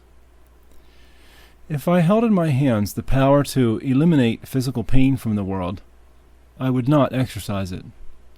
My work with pain-deprived patients has proved to me that pain protects us from destroying ourselves. Yet I also know that pain itself can destroy, as any visit to a chronic pain center will show. Unchecked pain saps physical strength and mental energy, and can come to dominate a person's entire life. Somewhere between the two extremes, painlessness and incessant chronic pain, most of us live out our days. The good news about the third stage of pain, the mental response, is that it allows us to prepare for pain in advance. Hypnotism and the placebo effect prove that the mind already has within it powers to control pain. We need only learn to tap those resources. The varied responses I have seen as a physician, some patients face pain heroically, some stoically endure, and some cringe in abject terror, have shown me the advantages of making the proper preparations. I like the concept of pain insurance. We can pay up premiums ahead of time, long before pain strikes. As one doctor said in Bill Moyer's television series Healing in the Mind, you don't want to start weaving the parachute when you're about to jump out of the plane. You want to have been weaving the parachute morning, noon, and night, day in and day out. And then, when you need it, it might actually hold you. The worst time to think about pain, in fact, is when you are feeling its assaults, because pain demolishes objectivity. I have made most of my own preparations for pain while healthy, and the insights I gained helped prepare me for later ambushes. It was while treating leprosy patients in India that I first recognized the value of the gift of pain, and afterward I tried to convey that sense to my 6 children. Is it possible to teach appreciation for pain to a child, I wondered. After a few bungled attempts, I concluded that a 5-year-old screaming in panic at the sight of his own blood is not receptive to such a message. My children seemed to be much more open to object lesson when I was the victim of cuts and scrapes. "Does it hurt, Daddy?" the children would ask as I rinsed out a cut on my hand and scrubbed it with soap. I would explain that yes, it hurt, but that was a good thing. The tenderness would make me take extra care. I would skip my weeding chores in the garden for a few days in order to give my injured hand a rest. Pain, I pointed out, gave me a great advantage over our friends Nemo and Sedan and other leprosy patients. My wound would likely heal faster with less danger of complications because I felt pain. If I asked my grown children today to recall their most vivid lesson about pain, probably they would all mention the same scene from India. Each summer, our entire family piled into a car and drove 280 miles to a magnificent site high in the Nilgiri hills, an area of virgin jungle still patrolled by tigers and panthers. Our summer bungalow, lent to us by the manager of a tea estate whose staff we had treated as patients, sat in a clearing amid mountain lakes and grasslands some 30 miles from the nearest town. The Webbs, another velour staff family, often shared our summer bungalow, and it was John Webb, a pediatrician, who prompted the memorable lesson about pain. Riding his motorcycle on the curvy, unpaved mountain road one day, John had to swerve so sharply to avoid a dog that his wheel caught a rock and flew out from under him. He fell clear of the motorcycle, but momentum sent him skidding chin first along the gravelly path. Although his wounds were no more serious than scrapes and bruises, tiny pieces of dirt and gravel had ground into the flesh. Knowing my views on pain, John was happy to let me use him as an object lesson for the children. "Paul, you know what you have to do," John said, "and I don't mind if the children watch." He lay down on the couch, the children encircling him, and I fetched a basin, plain soap, and a stiff nail brush. I had no anesthetics to offer. During World War II, John had served as a medical officer in the army that invaded Italy. He had drilled medics about the importance of getting every speck of dirt and grime out of the wounds in order to prevent infection. Now that it was his turn, he gritted his teeth and grimaced. I scrubbed the raw flesh with my frothy brush, and our children furnished the sound effects. "Ooh, yuck! Oh, I can't watch. Oh, doesn't it hurt?" "Go on, Paul, go on," John said through clenched teeth, if he sensed I was letting up. I scrubbed until I saw nothing but clean pink skin and deeper bleeding dermis, and then applied a soothing antiseptic ointment. Over the next few days, the children got a short course in physiology as John and I expounded on the magic of blood and skin and their remarkable agents of repair. He took no aspirin or other painkiller, and my children learned that pain can be borne. Perhaps more important, they saw John accepting pain as a valuable part of the recovery process. Daily, he would peel back the dressings to check the progress of healing and then give us a tenderness report. His body spoke to him in the language of pain, forcing him to take extra precautions. He chewed food slowly and deliberately. He slept on his back or on his other side. And for the rest of our vacation, he stayed off motorcycles. My children got the message only too well. Hanging a picture on the wall back in velour soon after our vacation, I pounded my thumb with a hammer. I dropped the hammer and began hopping about, squeezing the offended thumb. "Thank God for pain, Daddy," my son Christopher cried. "Thank God for pain." Gratitude. The notion that what we think and feel in the mind affects the health of our bodies has gradually seeped into medical consciousness. Every young doctor learns about the placebo effect, and thanks to popular authors like Bill Moyers, Norman Cousins, and Dr. Bernie Siegel, the general population too has become aware of the role emotions can play in healing. As one wry observer commented, sometimes it's more important to know what kind of fella has a germ than what kind of a germ has a fella. Dr. Hans Selye was the true pioneer in discovering the impact of emotions on health, and partly because of his influence, I begin with gratitude as my first suggestion in making preparations for pain. In his Montreal laboratory, Selye spent years conducting experiments on rats to find out what damages the body. He wrote 30 books on the subject himself, and well over 100,000 articles have been published about the stress syndrome, which he first described in 1936. Selye observed that mental stress causes the body to produce extra supplies of adrenaline, or epinephrine, which accelerates heart rate and breathing. Muscles also tense up, and the tension may lead to headaches or backaches. In searching for the root cause of stress, Selye found that such factors as anxiety and depression can trigger attacks of pain or intensify pain already present. According to the American Academy of Family Physicians, 2/3 of office visits to family doctors are prompted by stress-related symptoms. As Selye summarized his research toward the end of his life, he named vengeance and bitterness as the emotional responses most likely to produce high stress levels in human beings. Conversely, he concluded, gratitude is the single response most nourishing to health. I find myself agreeing with Selye, in part because a grateful appreciation for pain's many benefits has so transformed my own outlook.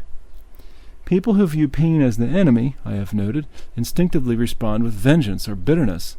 Why me? I don't deserve this. It's not fair, which has the vicious circle effect of making their pain even worse. Think of pain as a speech that your body is delivering about a subject of vital importance to you, I tell my patients. From the very first twinge, pause and listen to the pain, and yes, try to be grateful. The body is using the language of pain because that's the most effective way to get your attention. I call this approach befriending pain, to take what is ordinarily seen as an enemy and to disarm and then welcome it. A radical change in outlook took place among the group of scientists and health workers at Carville as they saw daily proof of pain's benefits, both in patient wards and in the laboratory. Beyond all doubt, they learned to value the gift of pain with gratitude. Today, if any of our group should suffer from intractable pain, we may become afraid and depressed. We may plead for relief, but I doubt anything will shake our bedrock belief that the system of pain is good and wise. I find it ironic that as a doctor, except in dealing with pain-deprived patients, I must rely so strongly on my patients' complaints about pain, for the very pain they grumble about is my main guide in determining the diagnosis and course of treatment. One reason that some cancers are more fatal than others is that they affect parts of the body less sensitive to pain. Cancer in an organ like the lung or the deeper part of the breast may not be noticed by the patient, and the physician may have no clue until it's spread to a sensitive organ like the pleura, the membrane of the lung. By that time, cancer may have entered the bloodstream and metastasized beyond the reach of local treatment. I like to remind myself and others that even in bodily processes normally regarded as enemies, we can find a reason to be grateful. Most discomforts derive from the body's loyal defenses, not the illness. When an infected wound reddens and produces pus, for example, the redness and swelling come from an emergency surge of blood to the scene, and the pus, composed of lymph fluids and dead cells, gives proof of cellular battles fought on the body's behalf. Increased local heat results from the body's effort to move more blood to the affected area.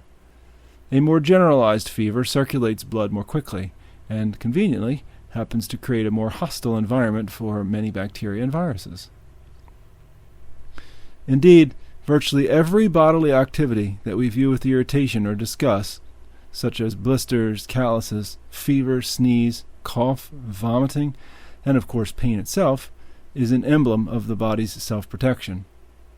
While President George H.W. Bush was embarrassed by an episode of vomiting at a state dinner in Japan, perhaps he should have been grateful. I marvel at the physiological mechanism involved in vomiting, which recruits scores of muscles to reverse their normal processes violently. Designed to coax food down through the digestive tract, they now regroup in order to expel unwelcome invaders. As President Bush learned, the reflex works on our behalf whenever it senses danger, regardless of the circumstances. Likewise, a sneeze, abrupt and unpreventable, will evict foreign objects and germs from the nasal mucus with near-hurricane force. Even the most unpleasant aspects of the body are signs of its struggle toward health. Gratitude has become my reflex response to pain especially, and I can testify that this fundamental shift in attitude has truly changed pain's effect on me. I no longer feel annoyance as I become reacquainted with my chronically sore back in the morning. I may wince and groan when I attempt to get dressed, but I also tune in to the message of pain. It reminds me that I do much better if I do not bend, but put my feet one at a time up on a chair to put on my socks and tie shoelaces. It also gives veiled hints that I should rearrange my schedule and get extra rest, or do exercises to limber up stiff joints. Whenever possible, I try to follow its advice, for I know that my body has no more loyal advocate than pain. Not long ago, after carrying a suitcase on a long overseas trip, I had a particularly painful bout with a pinched nerve in my back. At first, gratitude was the furthest response from my mind. I felt irritated and discouraged. When I sensed that the pain would not readily go away, however, I decided to apply consciously what I believed about gratitude. I began to focus my mind on various parts of my body in a kind of litany of gratitude. I flexed my fingers and thought of the synchronized activity of 50 muscles, scores of stringy tendons, and millions of obedient nerve cells that made such motion possible. I rotated my joints and reflected on the marvelous engineering built into ankles, shoulders, and hips. An automobile bearing lasts 7 or 8 years with proper lubrication. Mine has exceeded 70 years. Their lubrication self-renewing, with no time off for maintenance. I breathed deeply and imagined the pockets in my lungs trapping tiny bubbles of oxygen and busily stowing them aboard a blood cell for transport to the brain. 100,000 times a day my heart muscles beat, propelling that fuel to its destination. I took breath after breath, renewing all the functions of my body with clean, fresh air. After 10 deep breaths, I felt slightly dizzy. My stomach, spleen, liver, pancreas, and kidneys were working so efficiently that I had no way of perceiving their existence. Yet I knew that in an emergency they would find a way to alert me, even if they had to resort to the trick of borrowing pain cells from neighboring tissue. I closed my eyes and experienced for a moment a world without sight. I reached out and touched the leaves and bark and grass around me, absorbing their texture with my fingertips. I thought of my family, and as their images came to mind one by one, I marveled at my brain's extraordinary ability to summon them into consciousness. Then I opened my eyes, and a sudden rush of light waves spilled in. Even at its worst, 7 decades old and achy, my body gave compelling reasons for gratitude and even praise. It did not occur to me to rail against God for the discomfort I was experiencing. I knew too well the dire alternative of a life without pain. In the final stage of my litany, I turned my attention to the region of pain itself. I thought of the vertebrae, so well designed that the same basic structure can support an 8-foot neck of a giraffe. I recalled my most complex surgical procedures when I had dissected out tiny strands from the web of nerves in the spinal cord.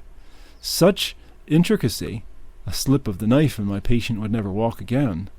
One of those tiny nerves in my own back had already forced me to make major adjustments, corrections in my posture and walking stride, a choice of different pillows and sleeping positions, and a reluctant decision to have porters carry my suitcase. The pain did not go away that night. I still felt a dull, persistent throb as I lowered myself into bed. But somehow the sense of gratitude had worked a calming transformation in me. My muscles were less tense. Pain no longer dominated in quite the same way. What had seemed my enemy had become my friend. A cynic might say, "These are tricks of the mind. You have lowered the threshold of fear and anxiety, nothing more." But that, of course, is the point. Pain takes place in the mind, and what calms the mind will enhance my ability to cope with pain. Listening. The reason I encourage gratitude is that one's underlying attitude, a product of the mind, toward the body, can have a major impact on health.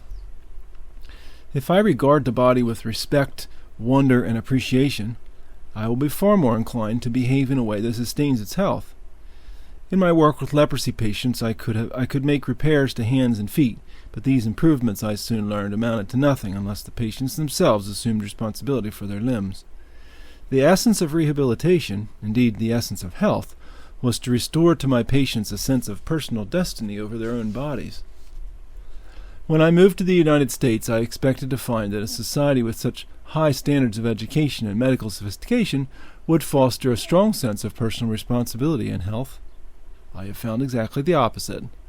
In Western countries, an astounding proportion of health problems stem from behavior choices that show disregard for the body's clear signals. We doctors know this truth, but we shy away from interfering in our patients' lives.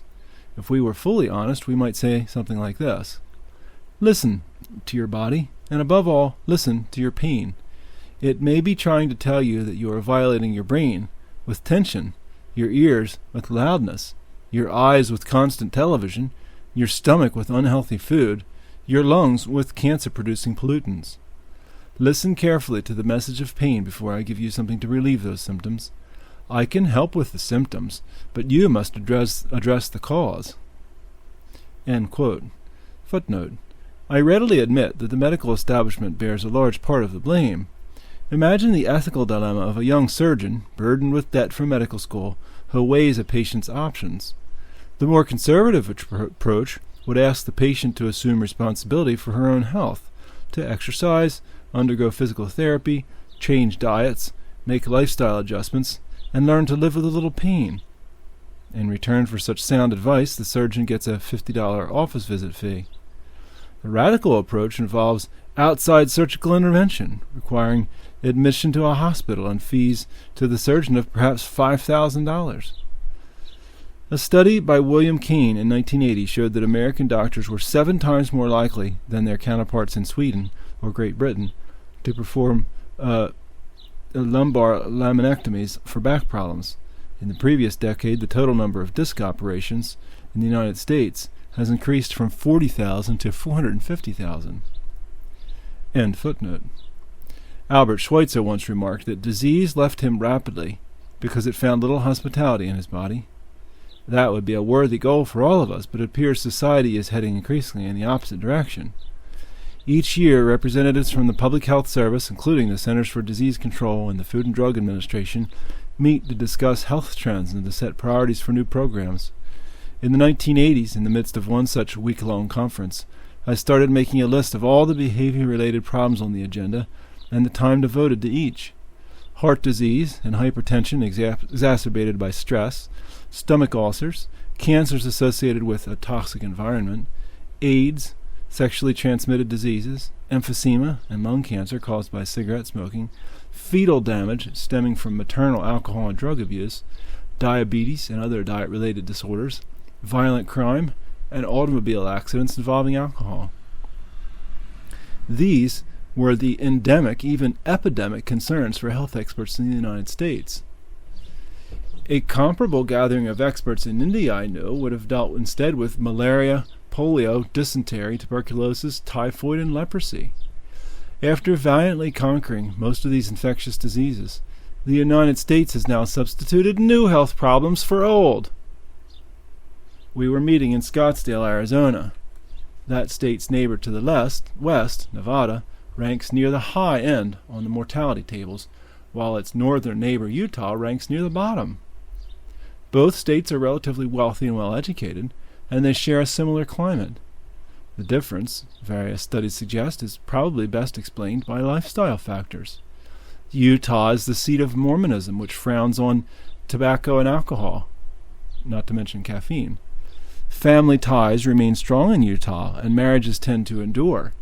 Mortality rates show that divorce strongly increases the likelihood of early death from strokes, hypertension, respiratory cancer, and intestinal cancer. Nevada, in contrast, has twice the incidence of divorce and a far higher rate of alcohol and tobacco consumption, not to mention the unique stress associated with gambling. I write as a physician, not a moralist, but any physician working in modern civilization cannot help noticing our cultural deafness to the wisdom of the body. The path to health for an individual or a society must begin by taking pain into account.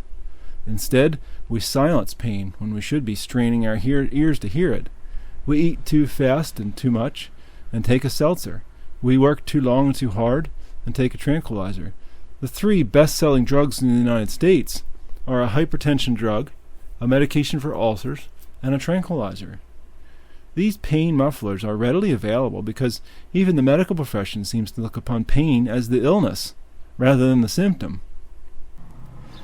Before heading for the medicine cabinet to silence pain, I try to sharpen my hearing. Listening to pain has become a ritual for me, the flip side of my litany of gratitude. Is there a pattern to the pain, I ask myself? Does it tend to occur at a regular time of day, or night, or month? Does it seem to relate to my job or to relationships with people? How does eating affect it? Do I feel the pain before, during, or after meals? Does it correspond with bowel movements or urination? Footnote.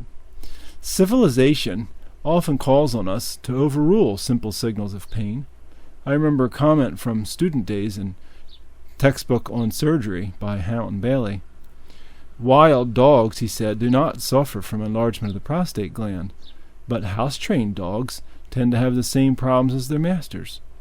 When dogs, and humans, learn to overrule signals from the bladder and wait for more appropriate times to seek relief, our bodies pay the consequences. Similarly, civilization makes it socially difficult for us to respond as we should to the need for a bowel movement. We ask for the rest room, and the hostess averts her eyes and points down the corridor while we apologize and sneak away. Or more seriously, we may postpone until later what our bodies are telling us we should do now. By the time we get home, the rectum, its message ignored, may not cooperate. The resulting strain can easily lead to hemorrhoids. Most of the constipation that people suffer in later life is due to 1. The lack of respect for normal reflexes, postponing action for social reasons, or 2. A diet dependent on refined foods and deficient in bulk and fiber. End footnote. Does a change in posture or abnormal exertion seem to affect it? Am I anxious about something in the future, or do I tend to dwell on some memory of a past event? Am I having financial worries? Am I bitter or angry at someone, perhaps because he was partly responsible for my pain? Am I angry at God? I may try experiments to attune myself better to my pain. What if I sleep with a different pillow or sit on a chair instead of a couch? How about an extra hour of sleep at night? How do I respond to certain foods, fats, sweets, vegetables? What seems appealing? What seems revolting? I take note of any correlations that come to mind. I couldn't guess how many trips to the doctor this exercise has saved me over the years. Physicians, you may be surprised to learn, are usually very reluctant to visit a doctor. I rarely feel grateful for the fact of pain, but I almost always feel grateful for the message that it brings. I can count on pain to represent my best interests in the most urgent way available. It's then up to me to act on those recommendations. Activity. When listened to carefully, pain not only teaches us what abuses to avoid, but also hints at the positive qualities that the body needs. As a rule, body tissue flourishes with activity and atrophies with disuse. I have seen this principle demonstrated most pathetically in stroke victims. As muscles in their hands remain in constant spasm, the fingers curl into a rigid claw position from lack of use. When I pry these fingers apart, in between them I find damp skin that has the texture of blotting paper and rips just as easily. The skin on the hand has lost its elements of strength because it has not been called upon to confront the real world it was designed for. Use it or lose it is the stern motto of physiology. Early astronauts learned this principle the hard way. After the first space missions, medical researchers discovered that the astronauts had lost calcium in their bones and were in danger of severe osteoporosis.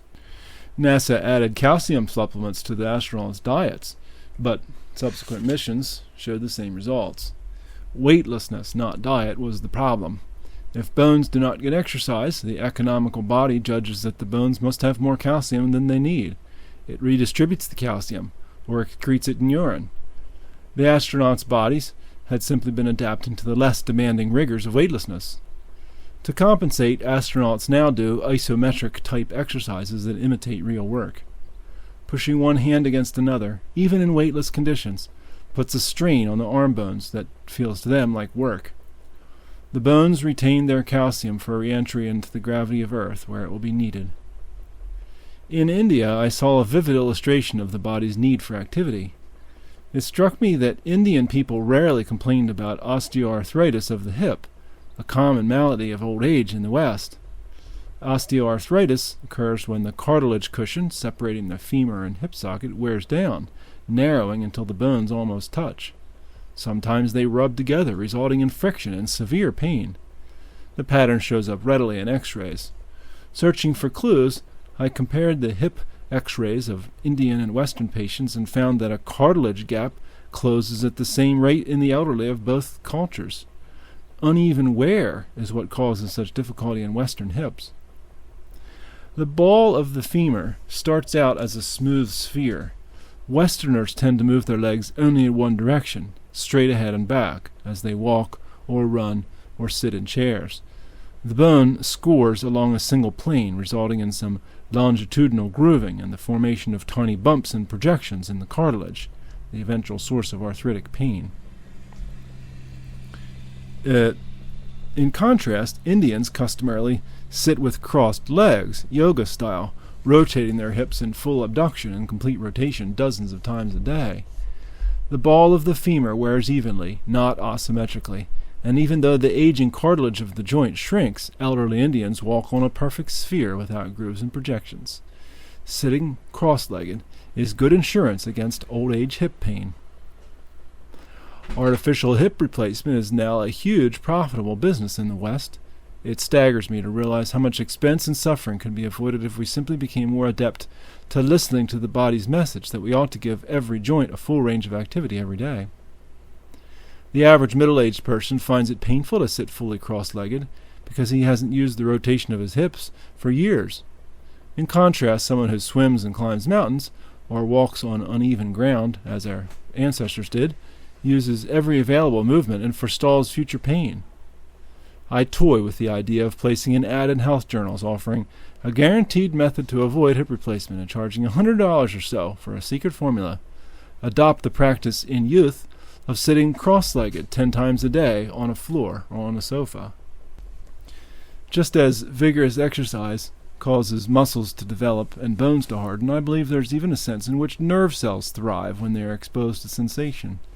My leprosy patients taught me that the freedom to explore life is one of pain's greatest gifts.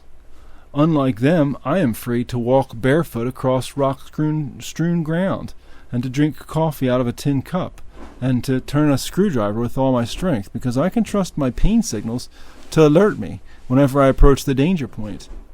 I encourage healthy people to engage in strenuous physical activity and to test their sensations to the limits. For this reason, it may help prepare them to cope with later unexpected pains. Athletes are the one group of people in our society who study pain and who intentionally impose physical strain upon themselves. The marathon runner and the weightlifter listen intently to feedback from tendons and muscles and from heart and lungs as they labor to coax more effort from their bodies. The rock climber, wedging his fingers in the crack of a granite cliff, knows that his success, perhaps even his life, depends on his willingness to tolerate real pain in his fingertips and knuckles. He must sense the point of breakdown just in time and then bring up reinforcements in the form of another hand or a toe hold, or otherwise retreat. Skilled athletes listen to their bodies with finely tuned equipment, pressing right to the edge of pain without falling off. For them, pain is an old friend. I saw a television interview with Joan Benoit just after she had won the marathon. "Was it a terrible ordeal?" the interviewer said. "No, not really," Benoit replied. "I enjoyed it. I was listening to my body. From the start, my body was talking to me, telling me the limits it could stand. It was a kind of ecstasy." No doubt Joan Benoit would have known if the tendons in her legs or the organs of her cardiovascular system were in actual danger. Having learned to attend to her pain, she knew the difference between normal stress and urgent warning signals. I applaud efforts to involve children in organized sports, mainly because a comfort-oriented society offers few other places to learn the language of pain that Joan Benoit describes. I admit to holding rather unorthodox views of child-rearing, developed partly as a reaction to this deficiency in modern society. For instance, I heartily advocate bare feet for young children. Living tissue adapts to the surfaces it is exposed to, and running barefoot is a fine way to stimulate nerves and skin. It trains a child to listen to the varied messages that come from running across grass, sand, and asphalt. An occasional stone might bruise the skin, but skin adapts, and the mixed messages from bare feet provide much more knowledge about the world than do neutral messages from shoe leather. An added benefit is that bare toes spread out to distribute stress, whereas many shoes cramp toes and deform feet. To me, it seems that modern child-rearing techniques communicate how not to handle pain. Parents wrap babies in down comforters and clothing of soft texture, but this planet includes many rough textures as well. I wonder whether, when children begin to be more mobile, we would do better to replace baby blankets and mattress pads with a coarser material like coconut matting. Just when growing children need tactile stimulation for normal development, we surround them instead with neutral sensations. To complicate matters, modern parents lavish sympathy every time their son or daughter suffers any slight discomfort. Subliminally or overtly, they convey the message, pain is bad. Should it surprise us that these children become adults who flee all pain in fear, or allow themselves to become dominated by it, or at least share the intimate details of every ache and pain with anyone in range? As I mentioned earlier, studies of various ethnic groups indicate that a response to pain is in large degree learned. Ancient Sparta trained its children to prepare for pain. Modern society may have gone to the other extreme. Our skill at silencing pain has brought about a kind of cultural apathy in our overall ability to cope with it.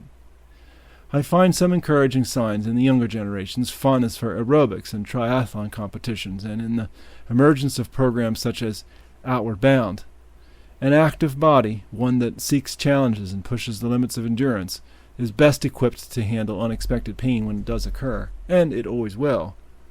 The only way to conquer pain is to teach individuals to prepare for it in advance. Self-mastery. I remember my very first aspirin. I never took pain relievers as a child because my mother, a dedicated homeopath, opposed treating symptoms, preferring to trust the body's ability to heal itself. When I moved to England for schooling at the age of 9, I stayed with my grandmother and 2 unmarried aunts who shared my mother's homeopathic beliefs. At 12, still in England, I fell victim to influenza. My fever soared, and I felt as if someone had pummeled my entire body. I could hardly sleep for the headache pain, and I needed rest. My moans and groans must have alarmed my aunts because they called in a doctor, who was in fact my first cousin Vincent. Even in my febrile state I could hear snatches of the debate whispered in the hallway outside my room. The fever's a normal part of the influenza. It will run its course. Why don't you give him some aspirin? Aspirin? Well, I just don't know. He's never had anything like that. Yes, but it'll make him so much more comfortable, and it will help him sleep. You're sure it won't hurt him? At the end of the discussion, my aunt came in with a single large white pill and a glass of water. The doctor says you may take this, Paul. It will help your headache. From my mother, I had inherited a suspicion of all medicines, and the hushed discussion in the hallway had only confirmed that suspicion. I determined to try to handle the pain without the aspirin. I repeated to myself over and over, I can handle it. I'm strong. I can handle it.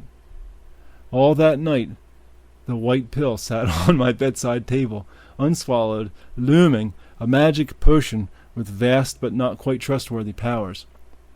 I slept undrugged. Let me add quickly that in the years since I have taken drugs and administered many to others, both my patients and to my own children. Nevertheless, I look back with gratitude on an upbringing that taught me a lasting lesson.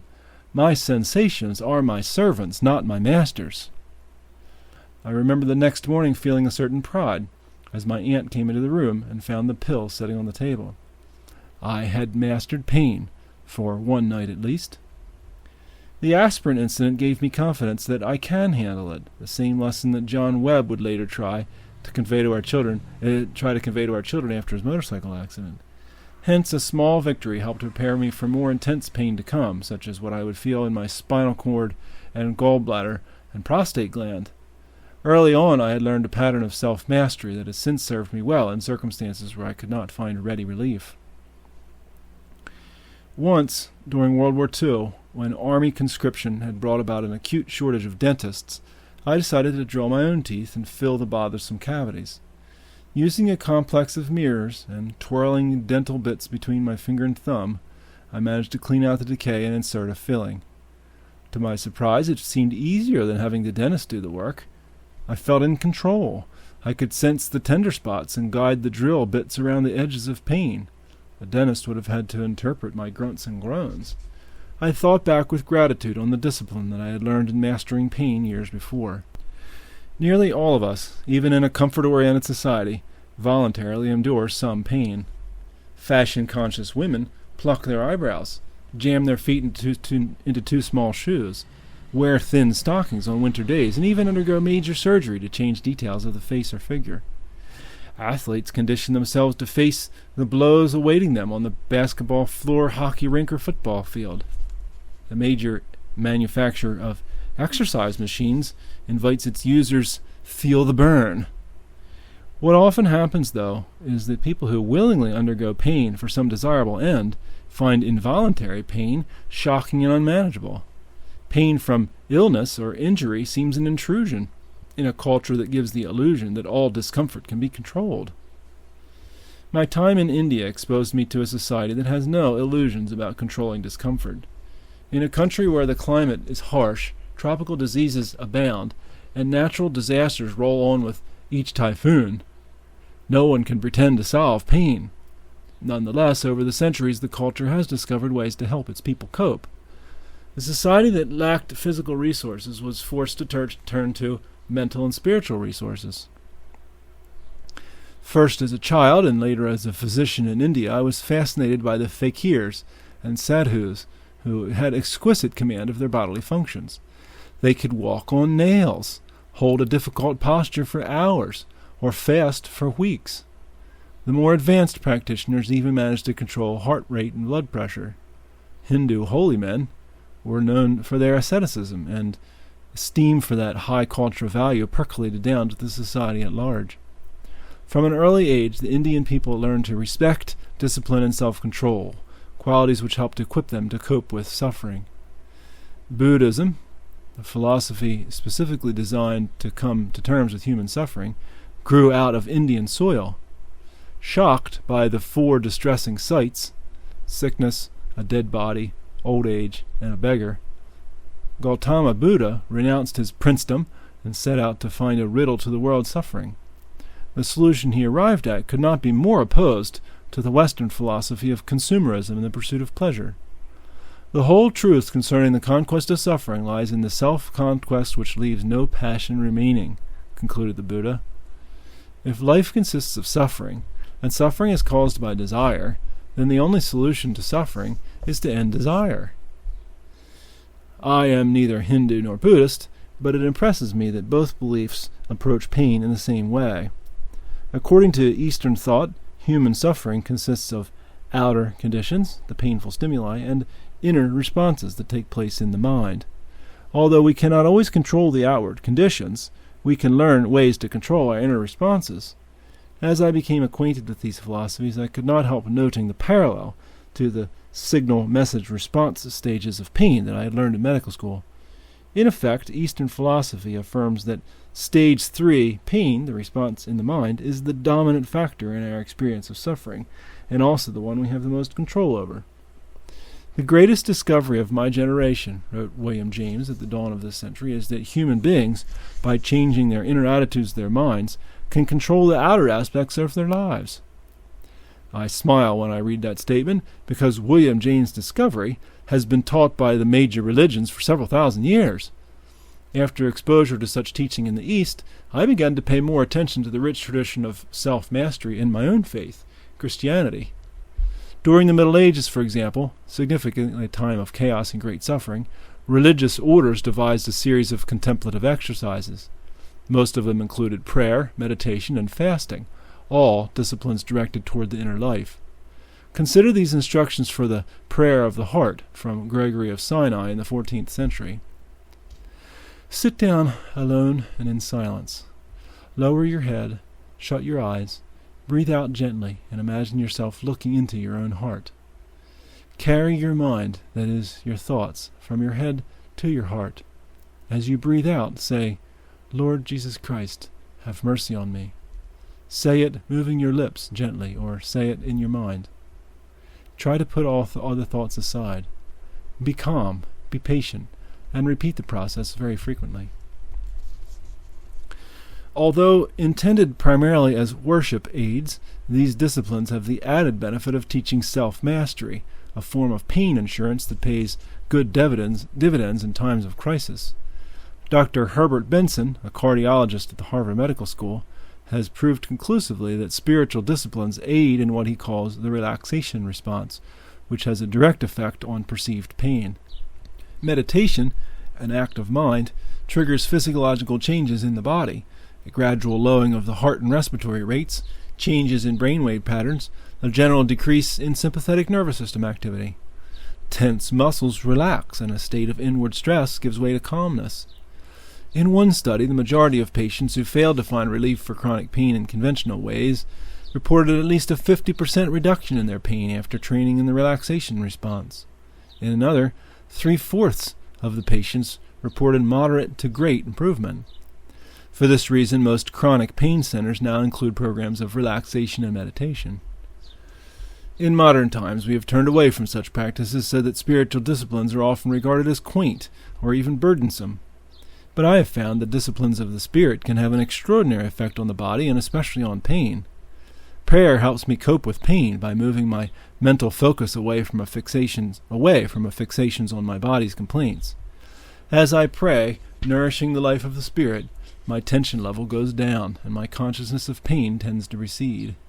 It did not surprise me at all to learn recently from a medical researcher that people who have strong religious faith have a lower incidence of heart attack, arteriosclerosis, high blood pressure, and hypertension than those who do not. Community. My final suggestion for pain preparations, unlike the others, does not depend primarily on the individual. Just the opposite. The best single thing I can do to prepare for pain is to surround myself with a loving community who will stand beside me when tragedy strikes. This factor, I concluded, accounts in large measure for the Indian's ability to handle suffering. Because of the tight extended family system, an Indian rarely faces suffering alone. When I was at Vellore, I saw many remarkable examples of community in action. A man with tuberculosis of the spine would travel 700 miles from Bombay for treatment, accompanied by his wife. If the second cousin of his wife's great uncle lived anywhere nearby, the man had nothing to worry about. The cousin's family visited the hospital every day and supplied hot meals. The patient's wife slept under the bed on a mat and stayed close by to serve him. Nearly always, patients in great pain had a family member nearby to hold a hand, moisten dry lips, speak gentle words into the ear. I had no way to measure the impact of community on the relief of pain, but I do know that in a land where pain-relieving drugs were in short supply and there was no universal health care, patients learned to depend on their families with confidence and trust. I certainly saw more pain, but with less fear of pain and suffering in India than I have seen in the West. In general, patients had less anxiety about the future. For example, when time came for release in home care, the man with tuberculosis of the spine naturally moved into the second cousin's house. As a matter of course, the host family would clear out the best room in the house, assume all responsibilities for daily care, and provide full board. They would not think of asking for payment, even if the period of recuperation lasted several months. The sense of community extended to important medical decisions as well. I have often found myself dealing with the patient's entire family or with an informal counsel appointed by the family to oversee care. This counsel would send a representative to discuss with me all the relevant issues. What dangers does the patient face? Is permanent relief possible? Will the cancer likely return even after surgery? How will old age affect the risks? After quizzing me, the representative returned to the family council to ponder these issues. Sometimes the councils call upon other members of the family to share the expense and the demands of post-hospital care. Other times they overruled my advice. Thank you for your help, Dr. Brand, but we have decided against the surgery. It seems clear that our aunt will die before long, and we will spare her the strain. She has lived a long time, and these treatments would put a financial hardship on the family. We will take her home where we can care for her until she dies. I did not resent these family councils, time-consuming though they were. As a rule, they made wise decisions. The elder members, who had seen many people die in their villages, worked through the difficult issues with compassion and good sense. I also observed the impact of this system on the patients themselves, who placed complete trust in the family council and looked to the family, rather than to technology or drugs, as their main reservoir of strength. When we told a patient that her condition was terminal, she would have no desire to stay in a high-tech hospital doped up with morphine. Rather, she wanted to go home, where the family could surround her during her last days of life. I contrast this to situations I have seen in the West, where elderly patients must often face their last days alone. Grown children scattered all over the country suddenly get word that their mother faces a difficult medical choice. They catch the next flight to the hospital. "Oh, doctor, you must do everything possible to keep mother alive," they tell the physician in a flurry of concern. "Spare no expense at all. Use feeding tubes, breathing tubes, whatever's necessary. And make sure she has plenty of pain medication." Then they fly back to their hometowns. If mother survives, she'll probably be sent to a nursing home. Alone. India is fortunate to have a community built into the family structure, a system that cannot and probably should not be imposed on a very different society in the West. Yet we have much to learn from their example of a wider community absorbing the impact of pain. I saw something comparable happen in London during the Blitz, when an entire city rallied around the common purpose of helping people who were in pain. A volunteer corps of nurses' aides sprang up spontaneously. People started checking regularly on their neighbors. The injured were not hidden away, but rather honored. Why, though, must we wait for times of emergency before forming a sense of community? Perhaps because of the Indian influence, I tend to rely on my own family as a support community for pain. I am now approaching the last phase of my life. Rather than waiting passively for some disaster, I am trying to involve my family in what may lie ahead. The process begins with my wife, my companion for 5 decades. Margaret is teaching me some of the intricacies of caring for the house that I have never mastered. I am teaching her how I keep accounts, so that if I die just before income tax time, she will not feel stranded. I admit we both worry about the possibility of having to depend too heavily on the other. What if one of us becomes incontinent, or has a stroke and loses mental functioning? Margaret once suffered a temporary but almost total loss of memory after a bad fall, giving me a foretaste of what might lie ahead around the corner. Together we are trying to overcome any sense of shame we have over having to be dependent. A support group can become a community of shared pain. So can a church or a synagogue. Margaret and I may need help in coping with some emergencies, and we know that we can count on the church community to help shoulder the burden. Wherever we have lived, we have sought out and have had the good fortune of finding a caring church. In fact, our present church has taken the far-sighted step of initiating a home hospice plan. 32 volunteers have taken a course of training offered by a local hospital-based program. As long as we are able, we will each help the others. When we have needs, they will help us. The home hospice program relieves some of our anxiety in preparing for death. We have also worked out and signed a living will that sets strict limits on the artificial prolonging of life. Death is the one sure fact of life, of course. I trust the words of the psalmist. Yea, though I walk through the valley of the shadow of death, I will fear no evil, for you are with me. I have learned that the best way to disarm my fears about terminal illness and about the possibility of great pain is to face them in advance before God and within a community that will share them. Chapter 16. Managing Pain. It is a distortion to picture the human body as a teetering, fallible contraption always needing watching and patching, always on the verge of flapping to pieces. This is the doctrine the people hear most often and most eloquently on all our information media. The great secret of medicine, known to doctors but still hidden from the public, is that most things get better by themselves. Lewis Thomas. No matter how well we prepare, pain almost always comes as a surprise. I bend over to pick up a pencil, and suddenly it feels as if a spike has been driven into my back. Instantly my concern changes from pain preparation to pain management, and the difference between the two is between a San Francisco practice drill and an actual earthquake. No amount of planning can fully equip us for the time when, without warning, the ground shifts. I have expressed my suspicion that, in Western countries at least, people have grown increasingly less competent at handling pain and suffering. When pain's emergency sirens sound, the average person trusts his or her own resources less, and the experts more. I believe the most important step in pain management is to reverse that process. We in medicine need to restore our patients' confidence in the most powerful healer in the world, the human body. Doctors tend to exaggerate their own significance in the scheme of things, and for this reason I love the revisionist scene described in The Healing Heart. In the emergency room of a hospital, the dean of the UCLA School of Medicine stands alongside the school's top cardiologists to await the arrival of a VIP patient suffering from heart failure. Suddenly the doors swing open and a stretcher rolls through. The patient, Norman Cousins, sits up, grins, and says, "Gentlemen, I want you to know that you're looking at the darnest healing machine that's ever been wheeled into this hospital." I know of no doctor who would seriously disagree with Cousins' statement. Footnote: to take just one example, if through some strange fiat we doctors were forced to choose for ourselves either 1. The human immune system alone, or 2. All the resources of technology of science, but with the loss of our immune system, we would without a moment's hesitation choose the former.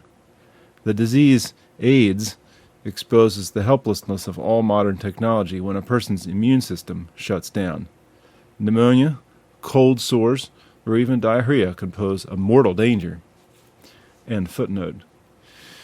Franz Engelfinger, the distinguished editor of the New England Journal of Medicine for many years, estimated that 85% of patients who visit a doctor have self-limiting illnesses.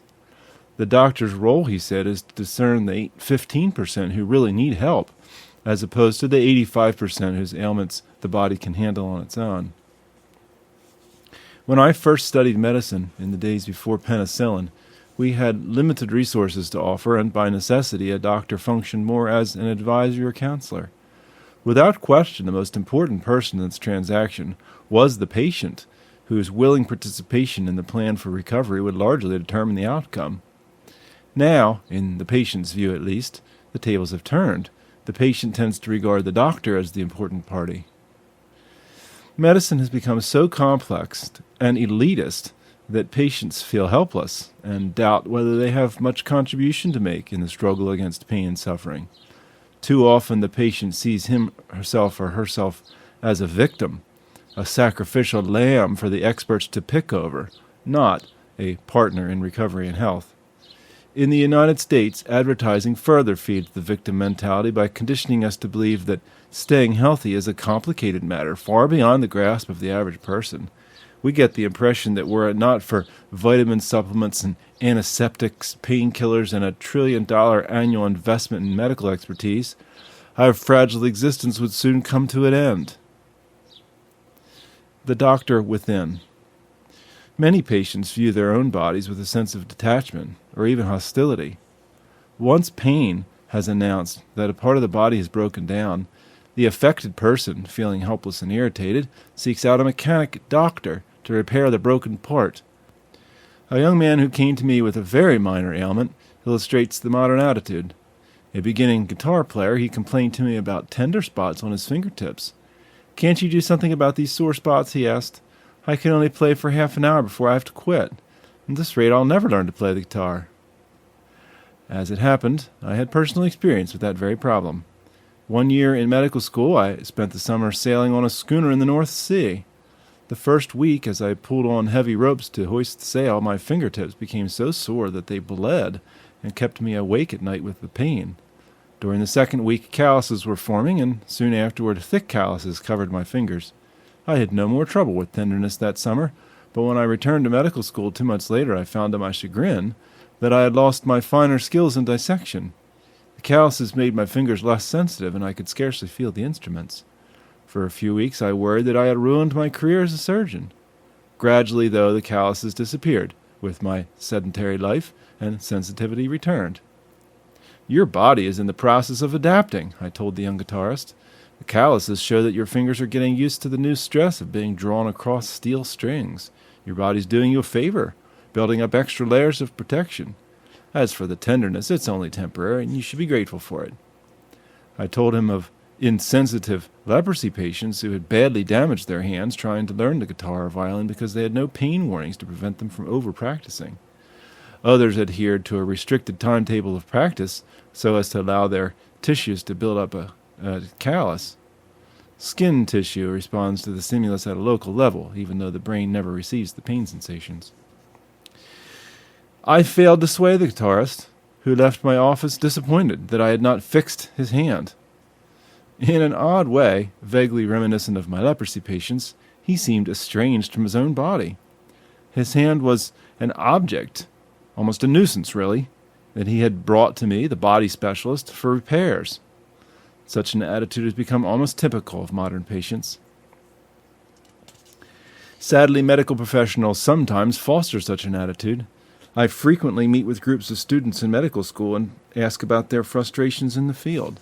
The most common response I hear centers on the clumsy word depersonalization. As one bright young woman told me, I chose medicine out of a sense of compassion and a desire to relieve suffering. But more and more I have to fight off cynicism. We don't talk much about the patients here. We talk about syndromes and enzyme failure. They encourage us to use the word client rather than patient, which implies that you're selling services rather than ministering to persons. Some of the younger teachers speak of patients almost as if they were adversaries. They say, watch out for older patients. They're chronic complainers and will eat up too much of your time.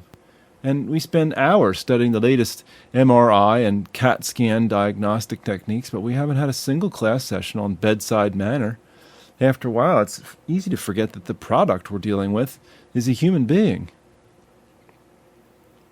I cringe when I hear such words, and I think back with gratitude to my old-fashioned professors, H. Woolard, who treated even cadavers with reverence, and Gwyn Williams, who would kneel by a patient's bedside so that at eye level he would appear less intimidating and thus help the patient relax. The current biomedical approach, which narrows the focus from the patient to the disease itself, has taught us much about hostile organisms, but at the risk of devaluing the patient's own contributions. We dare not let technology distance us from patients because certain things technology cannot do. It cannot hold your hand, inspire confidence, make you a partner in the recovery process.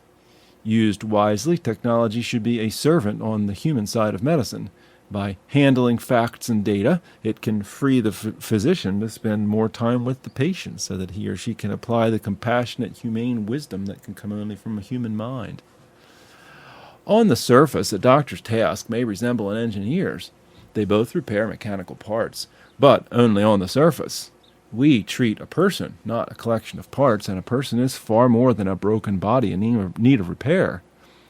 A human being, unlike any machine, contains what Schweitzer calls the doctor within, the ability to repair itself and to affect consciously the healing process.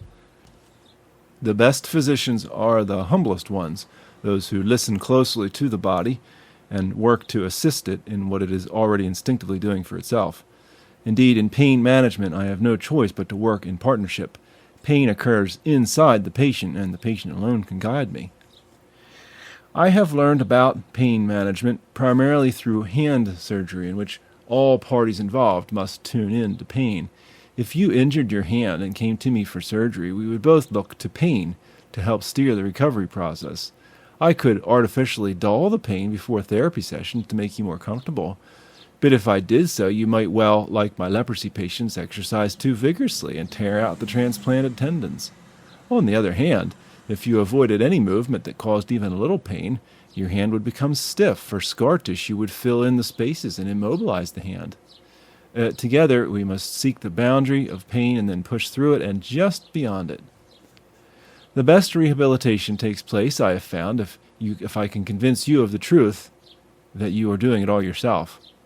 I have done my job by rearranging the muscles and tendons. Everything else depends on you.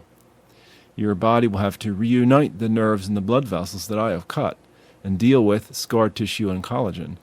I attach the tendons to their new sites with flimsy stitches. Your fibroblasts will provide strong permanent attachments. Your muscles will gauge the new tendons and add or subtract tiny units called sarcomeres, covering the mistakes of the surgeon. Your brain will have to learn new programs to order movement. As the wound heals, it is you who must start to move the hand. The hand belongs to you, and only you can make it work again. At the Carville Clinic, we make available instruments that patients can use as a kind of biofeedback of the healing process. By using a thermistor, thermistor probe, for example, they can monitor the changing temperature of joints. The temperature goes up with activity and then down after rest, but stays up if the patient exercises too strenuously.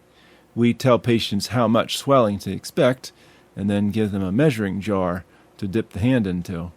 The rise in water level will show whether the patient has done something to cause excessive swelling, even something as simple as letting the injured hand hang below the waist. In these ways, we teach patients to take personal responsibility for their own healing, even when they have lost the internal monitor of pain. No instrument, however, can measure what is beyond doubt the most important factor in hand therapy, the patient's will to recover. The mind, not the cells of the injured hand, will determine the final extent of rehabilitation because without strong motivation, the patient simply will not endure the disciplines of recovery. My least favorite hand surgery patients are those involved in litigation as a result of injury on the job. These men and women have powerful incentive not to gain full recovery of the hand because a permanent disability means a larger financial settlement. Their pain threshold often seems to get lower and lower until at the first twinge of pain they pull back from the physical therapy exercises. If they successfully avoid all pain, they likely will have a permanent disability. One 1980 study showed that people in Great Britain injured through industrial accidents returned to work at a rate 25% lower than those who sustained comparable injuries through road accidents. The suspected reason in that country, injuries from industrial accidents are compensated better, giving the patients less incentive to recover. In contrast, one of my best patients was an inmate of the state penitentiary in Louisiana whose hand had been so damaged by a bullet that I had to devise some new tendon transfer techniques during the surgery. I assumed the patient would have to undergo extensive surgery with no guarantee of success, but as we later learned, this patient had a powerful incentive to recuperate quickly. During the period of postoperative hospitalization, he removed the plaster cast, filed off his shackles, and escaped. 3 years later, I saw him at another hospital, still on the loose. The damaged hand had healed perfectly. His urgent need to regain active use, moderated only by pain, had provided the perfect environment for full recovery. The reason subjective issues like incentive to recover carry such weight in pain management traces back to the 3 stages of pain: signal, message, and response. After surgery, a hand patient has the overpowering sensation, "My hand hurts." But as we've seen, the sensation is a clever invention of the mind. What really hurts is the felt image of the hand stored away in the spinal cord and brain. Since pain involves all 3 stages of perception, effective pain management must take into account each of these stages. Signal. Most of us attack pain first at stage 1. We open the bathroom cabinet and select a medication designed to block up pain signals at the site of the damaged tissue. Aspirin, the most widely used drug in the world, works at this stage. Although an aspirin-like substance was extracted from the willow in 1763 and used for treatment of rheumatism and fever, it took 200 years for scientists to figure out what makes aspirin so effective. It prevents the production of something called prostaglandin in damaged tissue, hence suppressing the normal responses of swelling and hypersensitivity. Other common drugs work directly on the nerve endings, interfering with their ability to send pain signals. Sunburn sprays and topical treatment for cuts, wounds, and mouth sores often contain these chemicals, as do the more powerful local anesthetics used by doctors and dentists in minor surgeries. I am slow to interfere with pain signals from the periphery. Having spent my life among people who destroy themselves for lack of pain, I treasure these signals. A harried executive who swallows a handful of aspirin and tranquilizers after a hard day's work, much like an athlete who accepts a painkiller injection before an important game, is overriding a fundamental principle of the pain system. Pain signals at stage 1 report in loudly and insistently so that their message will seize consciousness and bring about a change in behavior. To silence the signals without changing the behavior is to invite the risk of far greater damage. The body will feel better while getting worse. Certainly, painkillers like aspirin offer benefits such as a good night's sleep and a reduction in inflammation, but in every case I believe you must first consider the positive use of pain and then act in a way that achieves the proper balance. Once again, my experience in hand therapy comes to mind. Unless we can persuade our patients to accept a little pain as part of their rehabilitation, the joints will freeze up and the hand go rigid. Just give me some drugs to keep it from hurting, and I'll do my exercises gladly, some patients say. They are quite right. Modern surgeons, before closing up the hand, may leave a tiny catheter next to the nerve so the local anesthetic can be dripped into the wound. Their patients then do exercises they might otherwise balk at, speeding recovery. I do not oppose this practice, but I have learned to reserve it for the most careful and cooperative patients. Most patients need pain's boundary of inhibition. Without it, they tend to move too strongly and break the wound open. The key in pain management is to recognize the links between the stages of pain. I will block pain signals at stage 1 only if I have confidence that my patients will take responsibility. At stage 3, conscious response, will they follow the precise instructions of the therapist, even in the absence of pain? When I confront pain personally, I prefer to counteract all 3 stages at once. Counteract? Yeah. It seems appropriate to give a unified response to the sensation that involves my body so inclusively. A few years ago, for instance, I had problems with my gallbladder. When I first felt urgent pain signals, stage 1, from my upper abdomen, I had no idea what danger they were trying to alert me to. It was an intense and cramping pain, far too severe for indigestion. Antacids had no effect. Its location made the gallbladder or pancreas the possible site. My age was about right for cancer to appear, and by the time I visited the doctor, I had worked myself into a churning state of fear and foreboding. An X-ray revealed that I had gallstones, not cancer, a painful condition to be sure, but one easily treatable with surgery. I felt foolish about my panicky reaction. The abdominal attacks kept occurring, but right away they seemed less painful. Although the pain signals themselves did not diminish, my perception of them, stage 3, surely changed as my anxiety lessened. Because of scheduling difficulties, I had to delay the gallbladder surgery for a few months. Pain from gallstones and kidney stones ranks very high on the intensity charts, and I now understand why. I had many opportunities to practice my mastery over pain, and many opportunities to reconsider my thank God for pain philosophy. I suppose I have never outgrown the boyhood spirit that made me resist the temptation of an aspirin, because I consistently tried to avoid running to the medicine cabinet for Demerol. Night attacks were the worst. I remember one especially difficult night when I got out of bed, slipped on a robe, and walked along the paths of the leprosarium in my bare feet. The Louisiana night was steamy and alive with sound. Frogs bellowed out their choruses on the pond, with crickets and other insects filling in the notes they missed. Nell, our frisky mongrel dog, ran ahead of me, delighted by the unscheduled walk at such a strange hour. I deliberately chose to walk on the paths made of shell gravel, dredged from southern beaches. These shells are very sharp and painful to bare feet.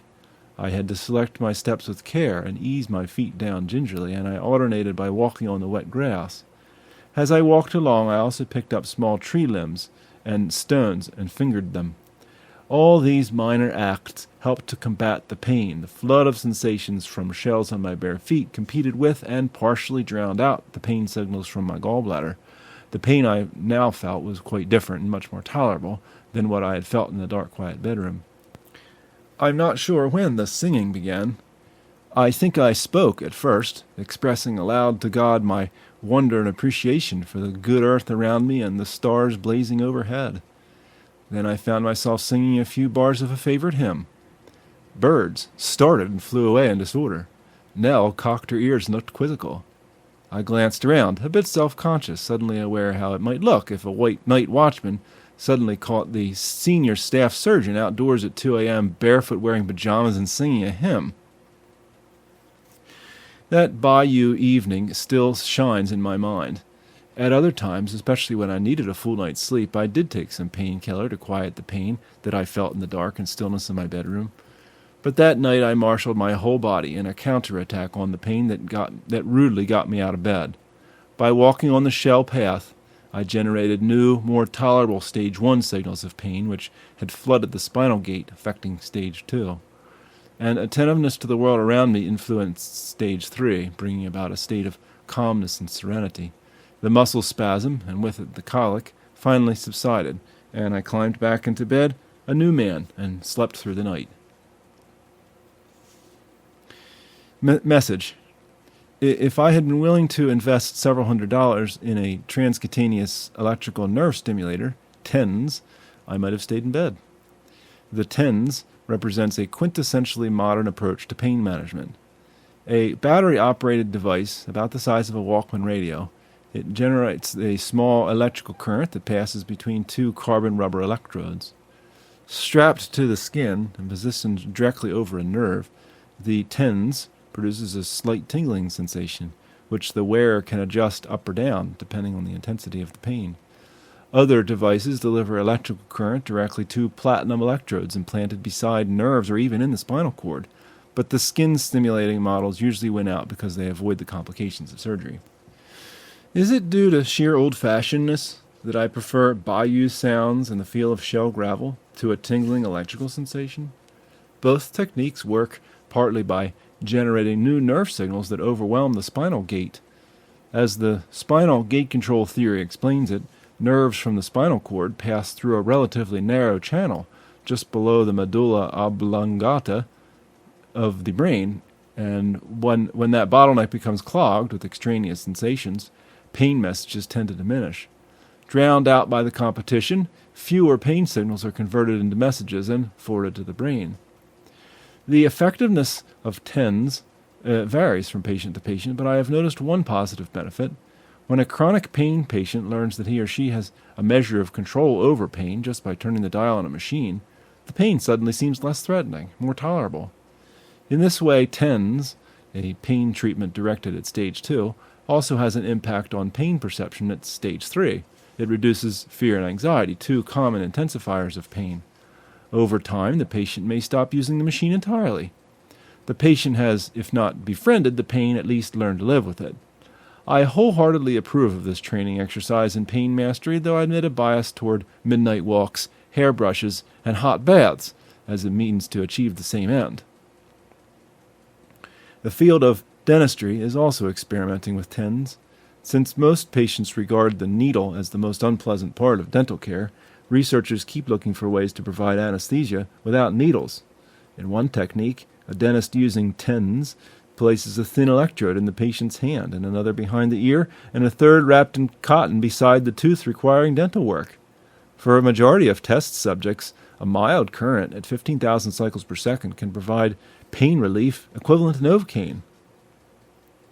Many prescription drugs likewise address pain at the message stage. The pain-killing properties of opium have been recognized for most of recorded history, and varieties of the poppy plant grow all over the world. Only recently, however, was it discovered that the drug works directly on the spinal cord as well as on the brain. Opium-type molecules, the opium family includes the powerful drugs codeine, morphine, and heroin, lock on to opiate receptor sites in the spinal cord, slowing the rate at which cells fire and reducing the number of messages conveyed to the brain. New epidural techniques drip the narcotic directly into the spinal canal, affecting the sensory nerve roots on the way into the spinal cord. A precise anesthesia can provide relief for such excruciating conditions as pancreatic cancer. Footnote: a drug like opium or morphine does not usually produce hallucinations if taken for the relief of pain. And for reasons not fully understood, narcotics given for pain treatment do not normally result in addiction. Oh boy, that's not true anymore. A study published in 1982 reported on 12,000 Boston hospital patients who received narcotic painkillers. Only 4 became addicted to the drugs they had received as patients. Studies also show, that was just a matter of time, studies also show that patients who control their own access to injected narcotics use less than the hospital staff would have administered. End footnote. The most radical pain management technique is invasive surgery, and surgical procedures aimed at stage 2 seem the most promising, albeit not foolproof. Surgery for pain at stage 3 within the brain itself involves a great deal of risk and frequently fails to solve the problems. After a short relapse, the pain reappears. Cutting the peripheral nerves that produce the pain signals at stage 1 may relieve some chronic pains, especially facial neuralgia, but there is no guarantee that blocking pain at the site of its origin will end it. The complex phenomenon of pain cannot easily be fixed, not by the best surgeon in the world. I have read one report of a race car driver who lost his left forearm in a racing accident. The man suffered phantom limb pain, and after electrical implants on the local nerves did nothing to relieve it, the surgeon opened up the spinal cord.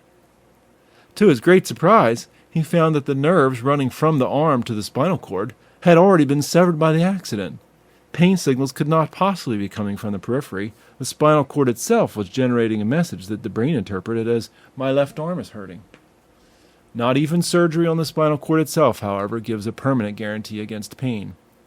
As an act of mercy, surgeons may remove a section of the spinal cord from a cancer patient who has a short life expectancy, but if the patient lives more than 18 months, the pain often returns. Either the brain or another part of the spinal cord mysteriously finds a way to resurrect the pain messages. I am not a neurosurgeon, and I can recall only a few times when I agreed to treat pain surgically. The most memorable involved an Indian woman named Rajama, who suffered from the bedeviling condition of tic douloureux, a severe neuralgia of the face. Unpredictably, spasmodically, she would be jolted by a fiery shot of pain to one side of her face. She came to me in desperation after trying many alternative treatments. I had all the teeth removed from one side of my face, but the pain did not go away, Rajama said. Then I let a local medicine man scar me with burns. She pointed to the scar marks on her left cheek. The pain got worse. Now any small movement or small sound may bring on an attack. My children cannot play near the house. We keep the chickens penned up so they will not fly up and startle me.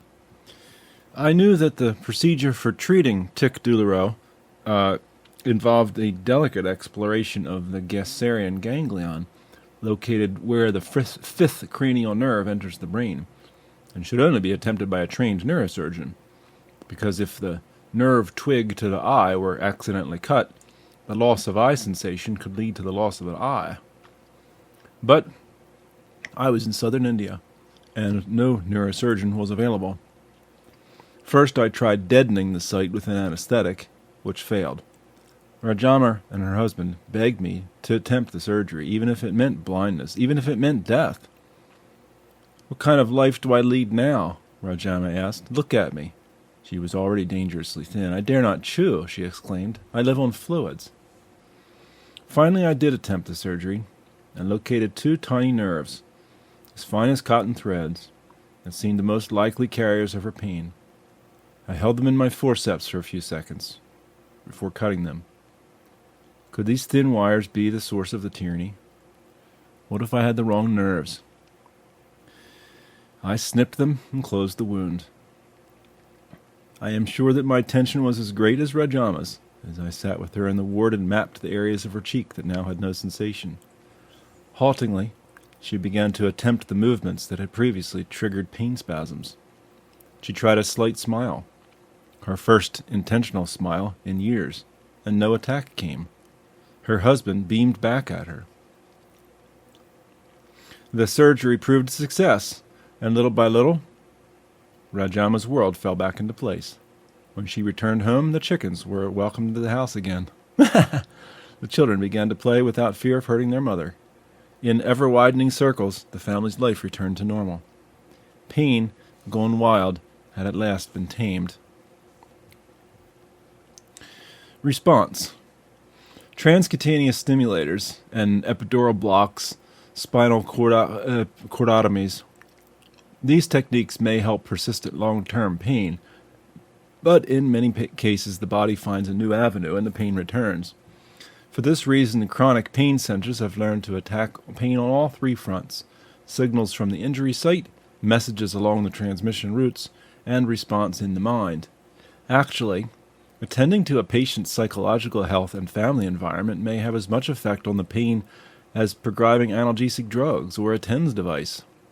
As one Boston psychiatrist puts it, half the people who go to clinics with physical complaints are really saying, "My life hurts."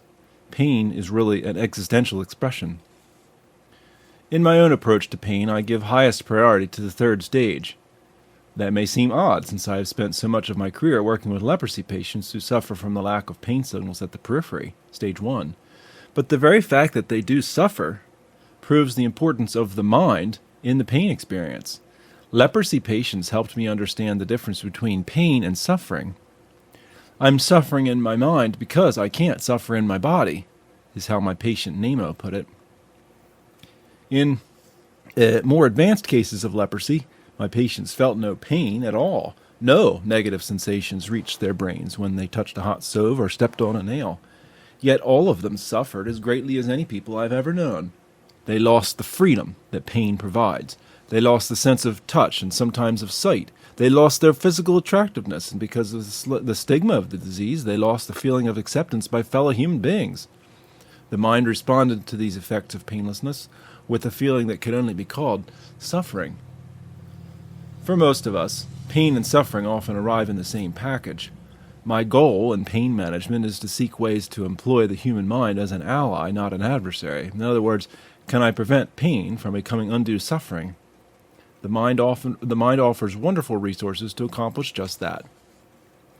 In my days of medical training, I was mystified by some of the puzzles of pain, the Anzio effect, response to battlefield wounds, and the mysterious powers of placebo and hypnosis and lobotomy.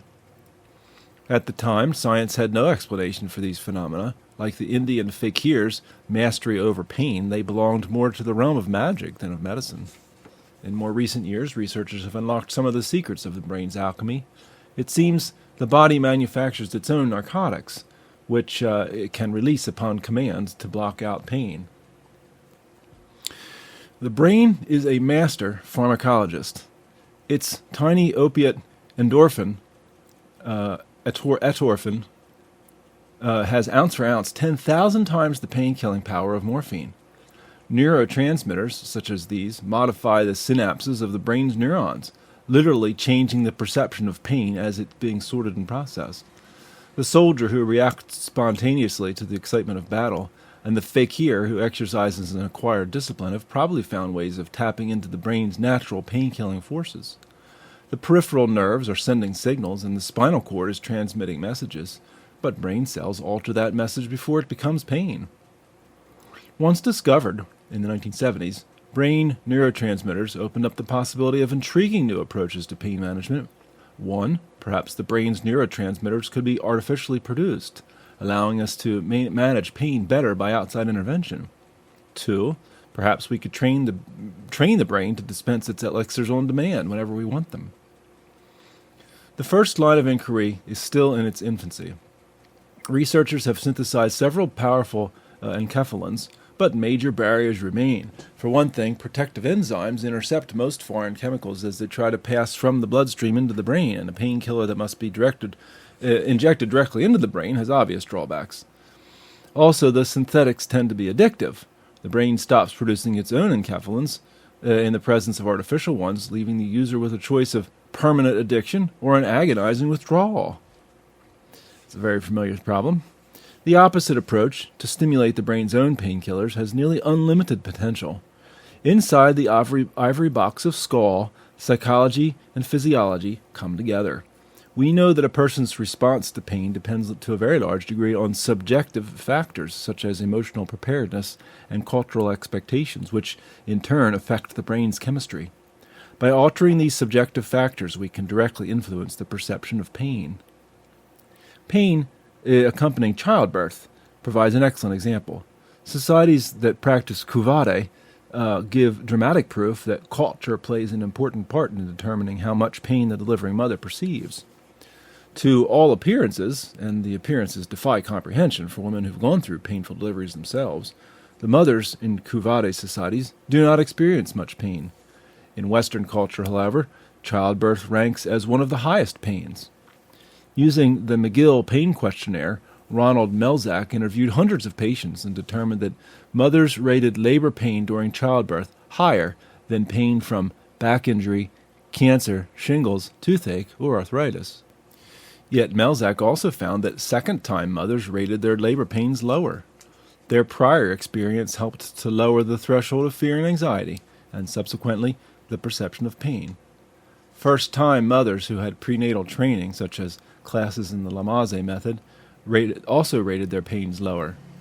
The Lamaze method can in fact be viewed as a wide-scale attempt to change the perception of childbirth pain. Lamaze teachers stress that childbirth entails hard work, but not necessarily pain. They reduce fear and anxiety, stage 3, by educating pregnant women about what to expect. And they teach concrete, practical ways of coping with pain at stages 1 and 2. The breathing exercises and the father's assistance in pressing on the back during labor contractions can all help counteract pain at the spinal gate. The Lamaze course employs one simple exercise that any of us can do at any time to modify pain at stage 3, conscious distraction. I first learned of the effect of distraction from Tommy Lewis's research. When bells were rung and adventure stories read aloud, the laboratory volunteers had much greater tolerance for pain. Lab assistants using radiant heat machines were surprised to see blisters swell up unnoticed on volunteers' arms as those subjects concentrated on counting backward from 50 to 1. A few years ago, American dentists had high hopes about the potential of audio techniques in controlling pain. Patients who wore earphones and listened to loud stereo music, or even artificial white noise, sat contentedly without painkiller while dentists probed and drilled. Stereo equipment would replace the hypodermic needle, some predicted. At dental conferences, dentists cited Melzak's spinal gate control theory as a way to explain the phenomenon. But when Ronald Melzak himself tested the findings against those for a placebo stimulus, a worthless 60-cycle hum that should have had no effect on the patients, to his surprise, even the placebo noise diminished pain. Melzak concluded that the key element in the audio machine's success was the value of conscious distraction. As long as the subjects concentrated on the music or the noise, and as long as they had knobs and levers to operate, they felt less pain. They were attending to something else. In the book Living with Pain, Barbara Wolfe tells of her long struggle against chronic pain, an odyssey which included having subcutaneous neurotransmitters implanted in both hands. After trying a host of methods, she decided that distraction was the best and cheapest weapon available. She used to cancel activities when she felt pain until she noticed that the only time she felt completely free of pain was during classroom hours when she taught English. Wolfe recommends work, reading, humor, hobbies, pets, sports, volunteer work, or anything else that can divert the sufferer's mind from pain.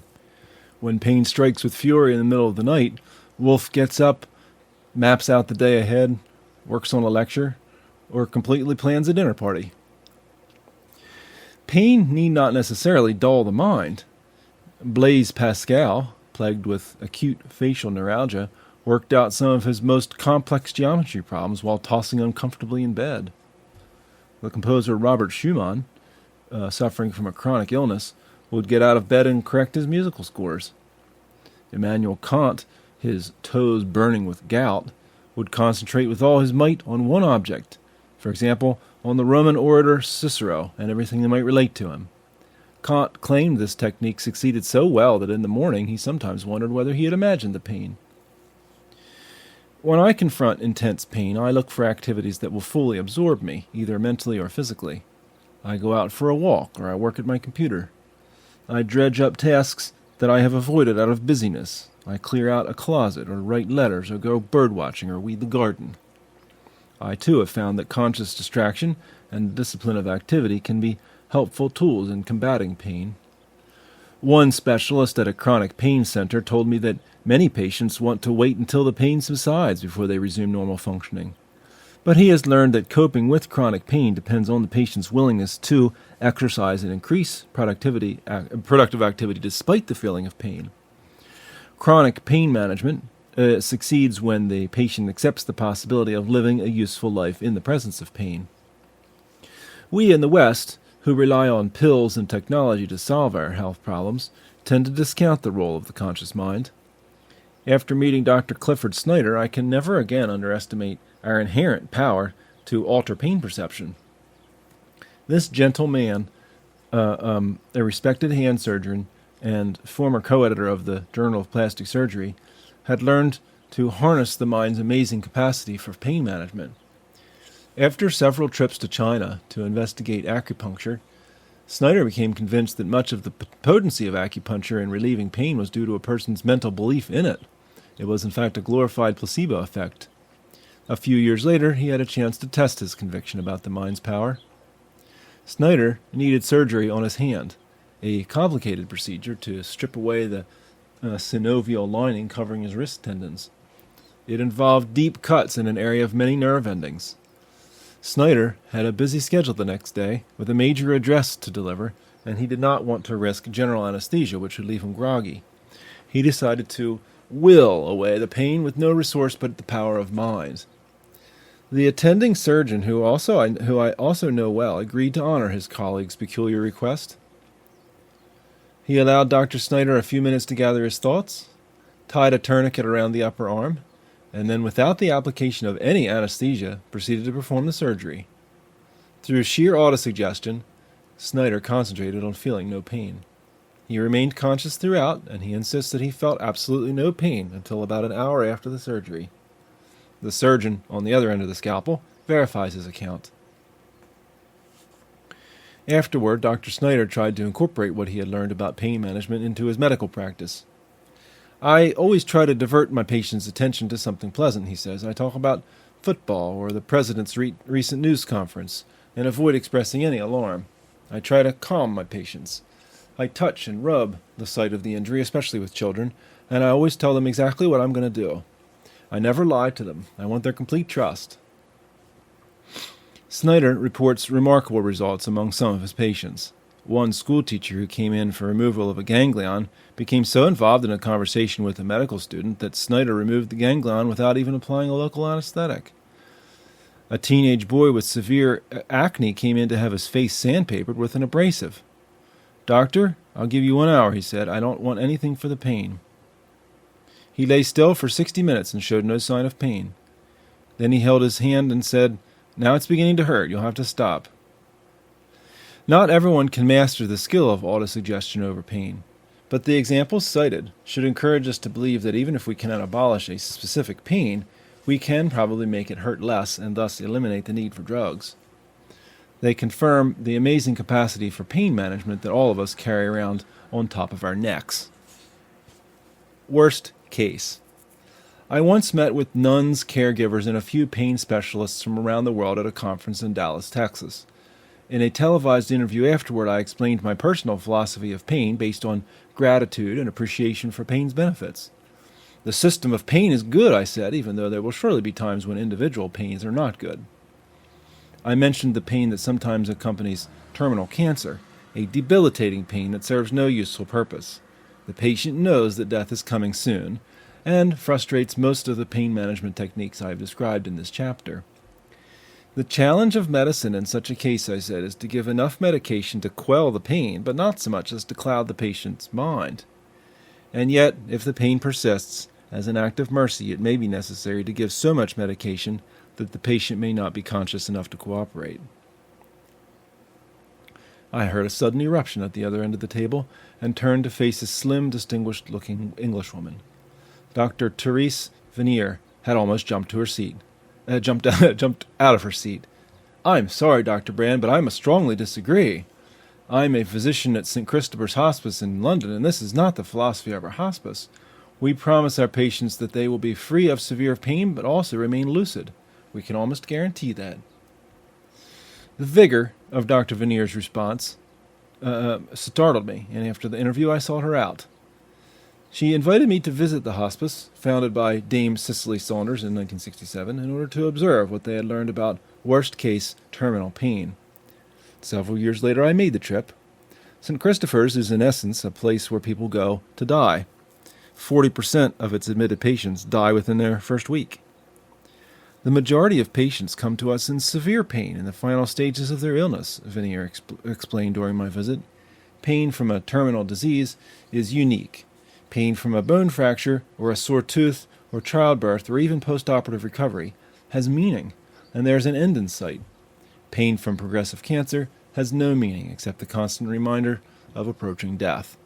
For many of the patients who come to us, pain fills the entire horizon. They can't eat, sleep, pray, think, or relate to people without being dominated by pain. Here at St. Christopher's, we try to combat that particular type of pain. After meeting with Vanier, I met with Dr. Cicely Saunders, who told me the origin of the hospice movement. She had founded the first hospice, she said, after seeing how poorly the medical profession handled death. For the sake of a patient with some prospect of recovery, a modern hospital will go to any length. But a patient without hope was an embarrassment, a shameful emblem of medicine's failures. Doctors mostly avoided terminally ill patients or spoke to them in platitudes and half-truths. Treatment for their pain tended to be grossly inadequate. In the midst of busy, crowded hospitals, terminal patients died afraid and very much alone. The standard treatment of terminal patients offended Saunders' deep Christian sensibilities. A nurse at the time, she enrolled in medical school at the age of 33 for the express purpose of finding a better way to minister to the dying. After working at a home for the dying, run by the Sisters of Charity, she wrote, "Suffering is only intolerable when nobody cares. One continually sees that faith in God and His care is made infinitely easier by faith in someone who has shown kindness and sympathy."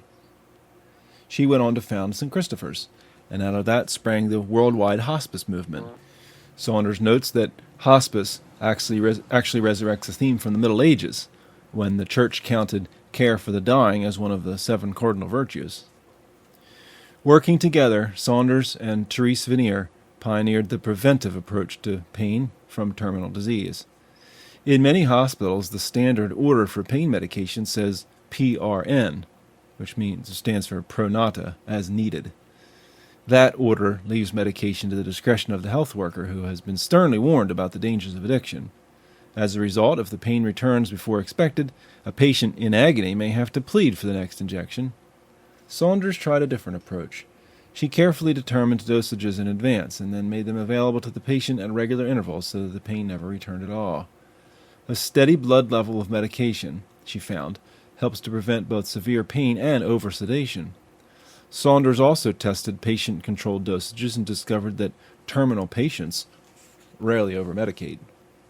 Under supervision, they usually come up with a program that controls pain around the clock without mental clouding. The very design of the building at St. Christopher's reflects Saunders' wisdom about care for the dying. Most patients live in 4-bed bays, not private rooms, with space enough for family members to stay overnight.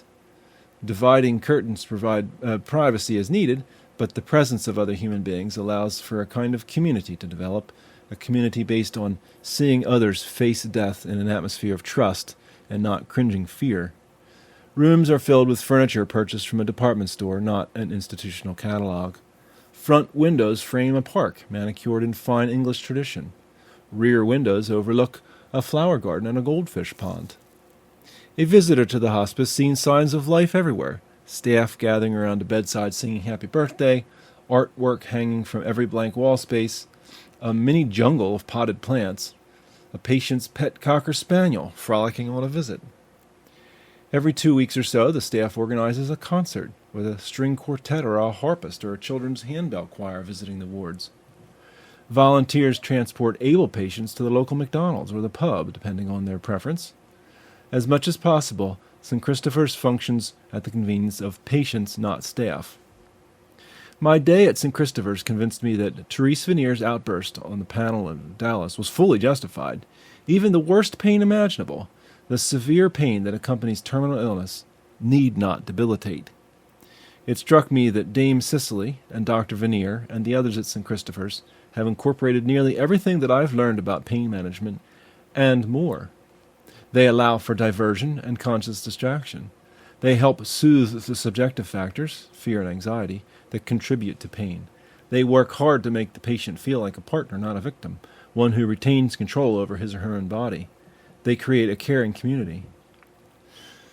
In a word, the hospice movement has shifted the focus of medicine from cure to care. Daniel Callahan has criticized contemporary medicine for precisely this failure. The primary assurance we all require is that we will be cared for in our sickness regardless of the likelihood of cure. The greatest failure of contemporary healthcare is that it has tended to overlook this point, has become distracted from it by the glamour of cure and the war against illness and death. At the center of caring should be a commitment never to avert its eyes from or wash its hands of someone who is in pain or is suffering, or who is disabled or incompetent, or who is retarded or demented.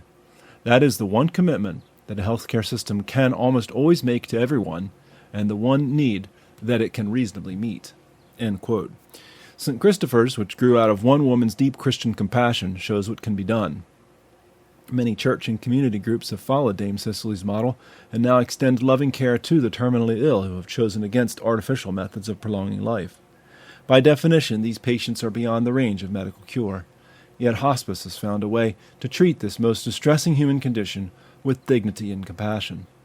Dame Cicely takes pride in the fact that fully 95% of the patients at St. Christopher's have been able to stay both alert and pain-free. She has demonstrated that it's possible to disarm the last great fear that most of us will face, the fear of death and the pain which accompanies it.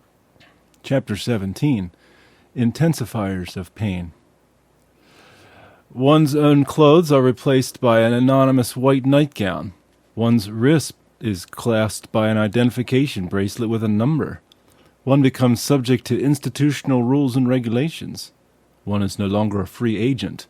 One no longer has rights. One is no longer in the world at large. It is strictly analogous to becoming a prisoner, and humiliatingly reminiscent of one's first day at school. One is no longer a person. One is now an inmate. Oliver Sacks, A Leg to Stand On. If the hospice movement is designed to help patients face the final challenge of pain, the typical modern hospital seems designed to render its patients helpless before all pain. Confined to a private, sterile room, entangled in a web of tubes and wires, the object of knowing glances and whispered conversations, the patient feels trapped and alone. In this alien atmosphere, pain thrives. I sometimes wonder if pharmaceutical companies have masterminded the scheme of modern hospitals in an attempt to promote the use of pain-relieving medications. I got a dose of modern medicine in 1974 when I finally agreed to let a surgeon remove my troublesome gallbladder. After a lifetime of prowling hospital corridors, I should have known what to expect. But I soon learned a new perspective: the patient's. In surgery, I discovered it's far more blessed to give than to receive. All day long, I lay in a spare white room void of any distractions except a television set and its irritating lineup of daytime programs. Why doesn't someone decorate hospital ceilings, since that's what most patients look at? A parade of technicians filed through my cell. I had not heard such brusque commands since my days in the missionary training colony. Roll up your sleeve. Pull down your pants. Keep still. Roll over. Give me your arm. Breathe deeply. Cough.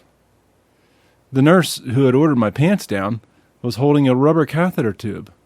I summoned up my courage to protest. Why do I need a catheter?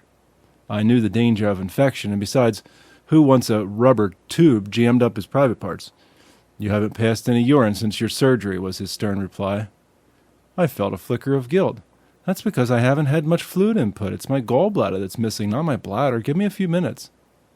He left the room. I staggered over to the pot, clutched my wounded abdominal wall, and with much effort triumphantly produced a few drops. It was my one proud moment in an otherwise grim day. When a lab technician came for the second time within an hour to collect a specimen of blood from my vein, I timidly reminded her that she had already taken one. She frowned and said in a patronizing tone, "Yes, but it clotted. The sample was worthless." I nearly apologized for my defective blood. My body was producing an impressive array of electronic readouts for the laboratory, but all were hidden from my eyes. No doubt aware that doctors tend to be nosy patients, the hospital staff maintained an unbroken conspiracy of silence around me. The radiologist, for example, held up my X-ray film to the light, then looked at me and shook his head somberly and departed to consult my surgeon. Responsibility for my bowels belonged to one person, my blood to another, my mind to yet another, the nurse in charge of my pain medication. I got to know her well, for I stayed in constant awareness of pain. I had no gravel walkways to tread, no research reports to pore over, no stereo systems to play soothing music. I was all alone with my pain. In the stillness I could feel the sting from the most recent injection and even the pressure on my skin from the adhesive. I felt an irresistible temptation to hit the buzzer and call for more medication. The word hospital comes from the Latin word for guest, but in some modern hospitals, victim seems more apt. Despite my medical background, I felt helpless, inadequate, and passive.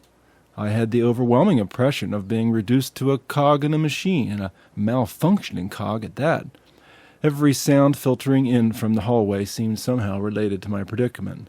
A rolling cart, they must be coming for me. A groan from the hallway, oh no, they found something.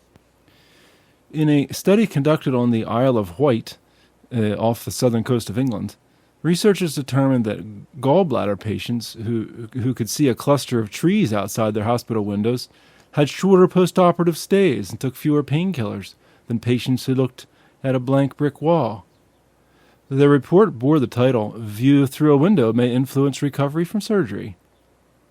I came away from my own gallbladder surgery impressed that far more than a view influences recovery.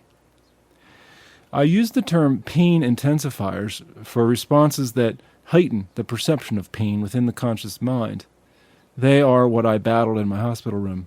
These intensifiers, fear, anger, guilt, loneliness, helplessness, may have more impact on the overall experience of pain than any prescription drug I might take. Somehow we in medicine must find ways to nourish and not starve a patient's own contribution. Fear. Dr. Diane Komp, an oncologist who works with children, started making house calls after she fully understood the importance of the environment to young patients. I have visited children at home who experienced physical pain, she writes, but I have never seen a child at home experience fear. In their homes, I was the guest and they were clearly the hosts. Children accurately reported their medical condition in this environment since they were in control.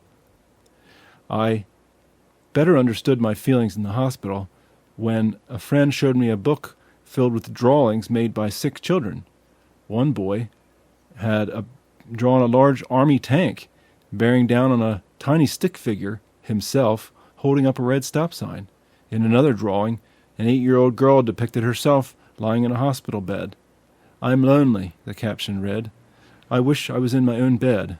I don't like it in here. It smells funny." My favorite drawing showed a boy cringing before an oversized hypodermic needle with one slight design modification. The end of the needle was a barbed fishhook. I share his point of view.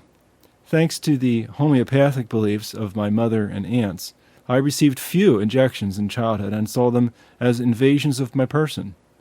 An irrational fear of needles persists in my mind. To this day I have never succeeded in giving myself an injection. I drive the needle toward my skin, and mysteriously just before it reaches me, a barrier springs up and deflects it. Research studies in the laboratory and in the hospital confirm that fear is the strongest intensifier of pain.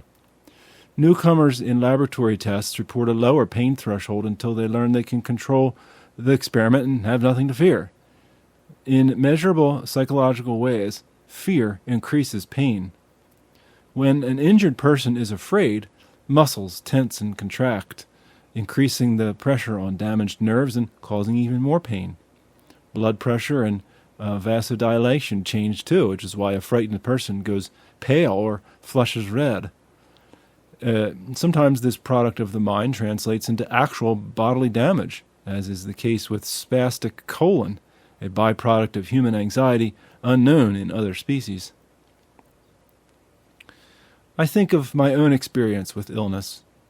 One reason doctors and nurses have gained a reputation as ornery patients is that our medical knowledge makes us even more susceptible to fear. We have seen that the slightest symptoms can betray the presence of a life-threatening illness. John Donne said it well in his 17th century diary of sickness. Fear insinuates itself in every action or passion of the mind, and as gas in the body will sometimes counterfeit any disease, and seem the stone, and seem the gout, so fear will counterfeit any disease of the mind. I had just taken an assignment as a medical resident in London when a nasty attack of fever and headache confined me to bed. I noticed that when I lifted my head off the pillow, I felt pain in my neck and at the lower end of my spine. Panic set in. Not long before, I had studied the symptoms of cerebral spinal meningitis, a terrifying diagnosis in those pre-antibiotic days. I had the family order out an ambulance, and a few hours later I was admitted to University Hospital under the care of the senior professor of medicine, Harold Hemsworth. I reviewed my symptoms and told him of my provisional diagnosis of meningitis. There was, of course, the imminent possibility of brain damage. I indicated I was ready for the spinal tap that I assumed would be necessary. Dr. Hemsworth listened solemnly and examined me with much care. He assured me he would be able to forego the spinal tap because careful examination had made him absolutely certain of his diagnosis and the appropriate treatment. No, he would not tell me the name of the drug he was prescribing. I must trust him. He looked so confident and wise that I immediately took the medicine and calmed down. The pain faded away and I promptly fell asleep. 3 days later, after I made the fastest known recovery from cerebral spinal meningitis, Dr. Hemsworth revealed to me the name of his mystery drug, aspirin. He smiled paternally as he told me that he quickly judged my symptoms to be 25% influenza and 75% fear of meningitis. I felt ashamed of the fuss I had made, but Professor Hemsworth suggested the experience could be a valuable part of my medical education.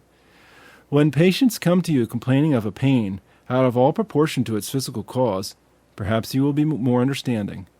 They feel real pain. As a doctor, you will be treating their fears as well as their organic injury or illness. Dr. Hemsworth was right, of course. Almost every person in pain experiences fear, and no pill or injection will drive it away. The gentle and honest wisdom of health practitioners and the loving support of friends and relatives are the best remedies. I have found that the time I spend disarming fear from my patients has a major impact on their attitude toward recovery, and especially their attitude toward pain. My initial consultations with hand surgery patients sometimes resemble counseling sessions because I have learned that pain cannot be treated as a purely physical phenomenon. Together, doctor and patient, we must face into the fear. What does the pain mean to the patient? Will the wage earner ever be able to support a family again? Will the hand ever look beautiful again? How much pain will be involved in the recovery process? Do painkillers or steroids pose a danger to health? I try to disarm fear by giving the patient honest, accurate information. In the end, though, the patient alone must make the final choices about the course of treatment. My recommendations will not produce much benefit apart from the patient's own cooperation. I once counseled a famous pianist, Eileen Joyce, who gave annual benefit concerts in London's Royal Albert Hall to support our hospital in India. She had stumbled and fallen on her hand while walking her dog, injuring her thumb. I saw her some time after the accident, and as she was telling me about it, I manually rotated her thumb in all directions. The fall had damaged a joint, a bony projection at the base of the thumb. Apparently it had healed back with a tiny roughness of bone, because when I moved it in one certain way, she cried out, "Yes, that's it. That's the pain. Can you operate and fix it?" I had to tell Eileen that I would not advise surgery. Artificial thumb joints were not yet available. The likelihood of solving her pain was small compared to the possibility of causing more damage with the surgery. "Is it possible that you could learn to live with the pain?" I asked. Eileen was crestfallen. "Of course it's not a frequent pain. I know that I can play for an hour or so without my thumb hurting, and some days I never feel it at all. But then I put it in the wrong position and suddenly I feel the pain. The fear of what is happening takes over. How can I concentrate on Beethoven when I'm fearing the possibility of pain?" As a hand surgeon, I had often marveled at how effortlessly concert pianists can draw upon the full capacity of the hand without really knowing the mechanics involved. They think about music, not about joints, muscles, and tendons. Now, though, awareness of a tiny speck of bone was dominating everything else in Eileen Joyce's mind. We discussed the various alternatives for dealing with the pain, and I heard later that Eileen had decided to retire from the concert stage. She could not find a way to come to terms with her fear of a pain that might just rob her concentration during a concert, even though the pain itself was not severe. I encourage patients to talk about their fear so that together we can relate the fear to the pain signal. Fear, like pain, can be good or bad. Good fear keeps me away from cliffs and makes me duck when I hear a loud noise. It stops me from taking foolish risks when I drive a car or go downhill skiing. Problems only develop when fear, or pain, grows out of proportion to the danger, as happened with me and my fear of injections, and perhaps happened with Eileen Joyce as well. The only way I or any other doctor can disarm bad fear is to earn the patient's trust. I released my fear of meningitis into Harold Hemsworth's hands because I trusted him and believed him when he told me I had nothing to fear. And that is why, as a surgeon, I must pay careful attention to my patients' fears. I want them to respect the good fear that keeps them from pushing too fast and re-damaging what I've repaired. At the same time, I want them to overcome the bad fear of pain that tempts them away from rehabilitation exercises. A friend of mine in California, Tim Hansel, taught me an important lesson about good fear and bad fear. An enthusiastic outdoorsman, Tim directed a program that led strenuous camping trips on the Sierra Nevada mountains. On one of these trips, he fell headfirst into a crevasse, striking a rock at the bottom. The impact compressed his spinal vertebrae together, rupturing discs in his upper back, and soon arthritis settled in the bones. Tim Hansel lives with constant, intense pain. He consulted several specialists, and each one told him the same thing. You'll just have to live with the pain. Surgery can't help.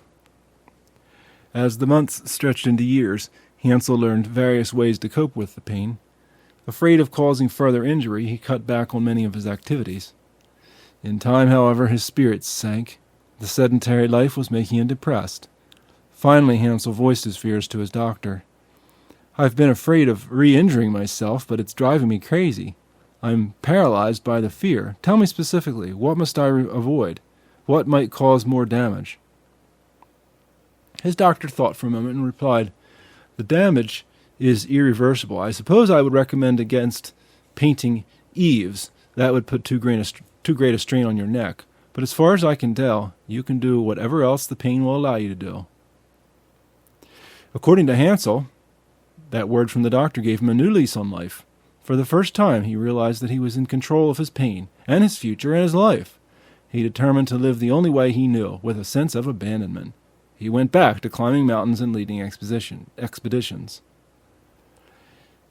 Tim Hansel's pain did not go away, but his fear did. And Hansel found out that with the reduction in fear, his pain eventually decreased as well. I have spent time with Tim, and I believe him when he says that pain no longer has any negative effect on the quality of his life. He has learned to master it because he no longer fears it. My pain is unavoidable, he says, but misery is optional. Anger. Hand surgeons dread one condition above all others, reflex sympathetic dystrophy, RSD, a particular manifestation of the stiff hand phenomenon. After an injury or minor surgical procedure, severe pain may begin to spread throughout a limb. The symptoms sometimes appear after a joint or tendon surgery that initially seemed wholly successful. The patient's hand comes out of the plaster cast looking fine, but day by day and inch by inch, a gradual, inordinate pain creeps in. Muscles go into periodic spasm. The hand swells and the skin tightens. Inexplicably, over time, the hand locks up and becomes as stiff as a mannequin's. Many things cause a stiff hand, a reaction to an infection, for example, but the RSD phenomenon can also develop from simple fear or anger. A person under poor medical supervision may be surprised by the amount of soreness in a hand just released from a cast. If he or she becomes bitter and resentful and resists any movement that might cause pain, that combination of emotion and lack of understanding will begin to affect the hand. Sheer anger provoked the most dramatic case of stiff hand I have ever seen. In India, I treated a female patient who had lost the tip of her nose. Suspecting his wife of infidelity, her husband had taken revenge by biting her nose, thus spoiling her beauty. India was probably the origin of the ironic proverb, "Cut off your nose, but your face." Lakshmi came to me for treatment of her hand, however, not her nose. She had a beautiful face, even with the thickened skin around her surgically repaired nose, But as she told me the story of her stiff hand, her face contorted in rage, curiously against the surgeon who repaired the nose, not the husband who bit it off. The story tumbled out in a torrent of words, and since Lakshmi had no medical comprehension, I could barely piece together a picture of what had happened. She had gone to a plastic surgeon in Madras, who agreed to fashion a new tip for her nose out of abdominal skin. After a perfectly acceptable procedure, which we had used in leprosy patients already for a while, he transplanted the skin from her abdomen to her face in 2 stages. First, he cut a strip of skin from the abdomen, leaving it attached to the belly at one end and lifting the other end free to form a bridge to the side of her wrist. In order to allow the graft time to develop a new blood supply in the wrist, he kept her hand strapped to her abdomen for 3 weeks. Afterward, in a second operation, the surgeon snipped the bridge at the belly end so that the strip of skin hung free, nourished now by the blood vessels in the wrist. He lifted Lakshmi's hand to her forehead, letting the tube of skin hang in front of her nose. After a few cosmetic adjustments, the surgeon stitched the new skin in place and swathed her forehead, hand, and wrist in adhesive strapping. His plan was to come back at the end of 3 weeks and cut the hand free of the tube of skin, leaving a new tip of nose on the base of the old. At this point in her story, Lakshmi trembled with rage. "He did not tell me," she cried. "I wanted a nose, and he ruined my hand. He made my shoulder hurt. For 3 weeks my shoulder did not stop hurting, and it still hurts." I rarely heard a woman use profanity in India, but Lakshmi couldn't speak about her surgeon without cursing. Finally she calmed down enough to finish the account. She awoke from surgery feeling pain in her shoulder. The surgeon, probably assuming that the young woman should have a perfectly free joint, had never bothered to find out whether she had a full range of movement in her shoulder. In fact, Lakshmi had suffered from arthritis in her shoulder for some years and had never been able to lift her arm freely without pain. Now she found her arm strapped into a position that caused constant pain.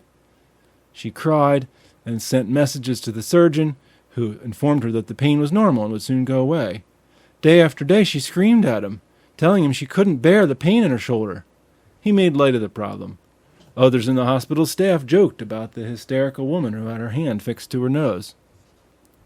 By the time the surgeon removed the strapping around her hands and finished the nose, Lakshmi had an advanced case of reflex sympathetic dystrophy.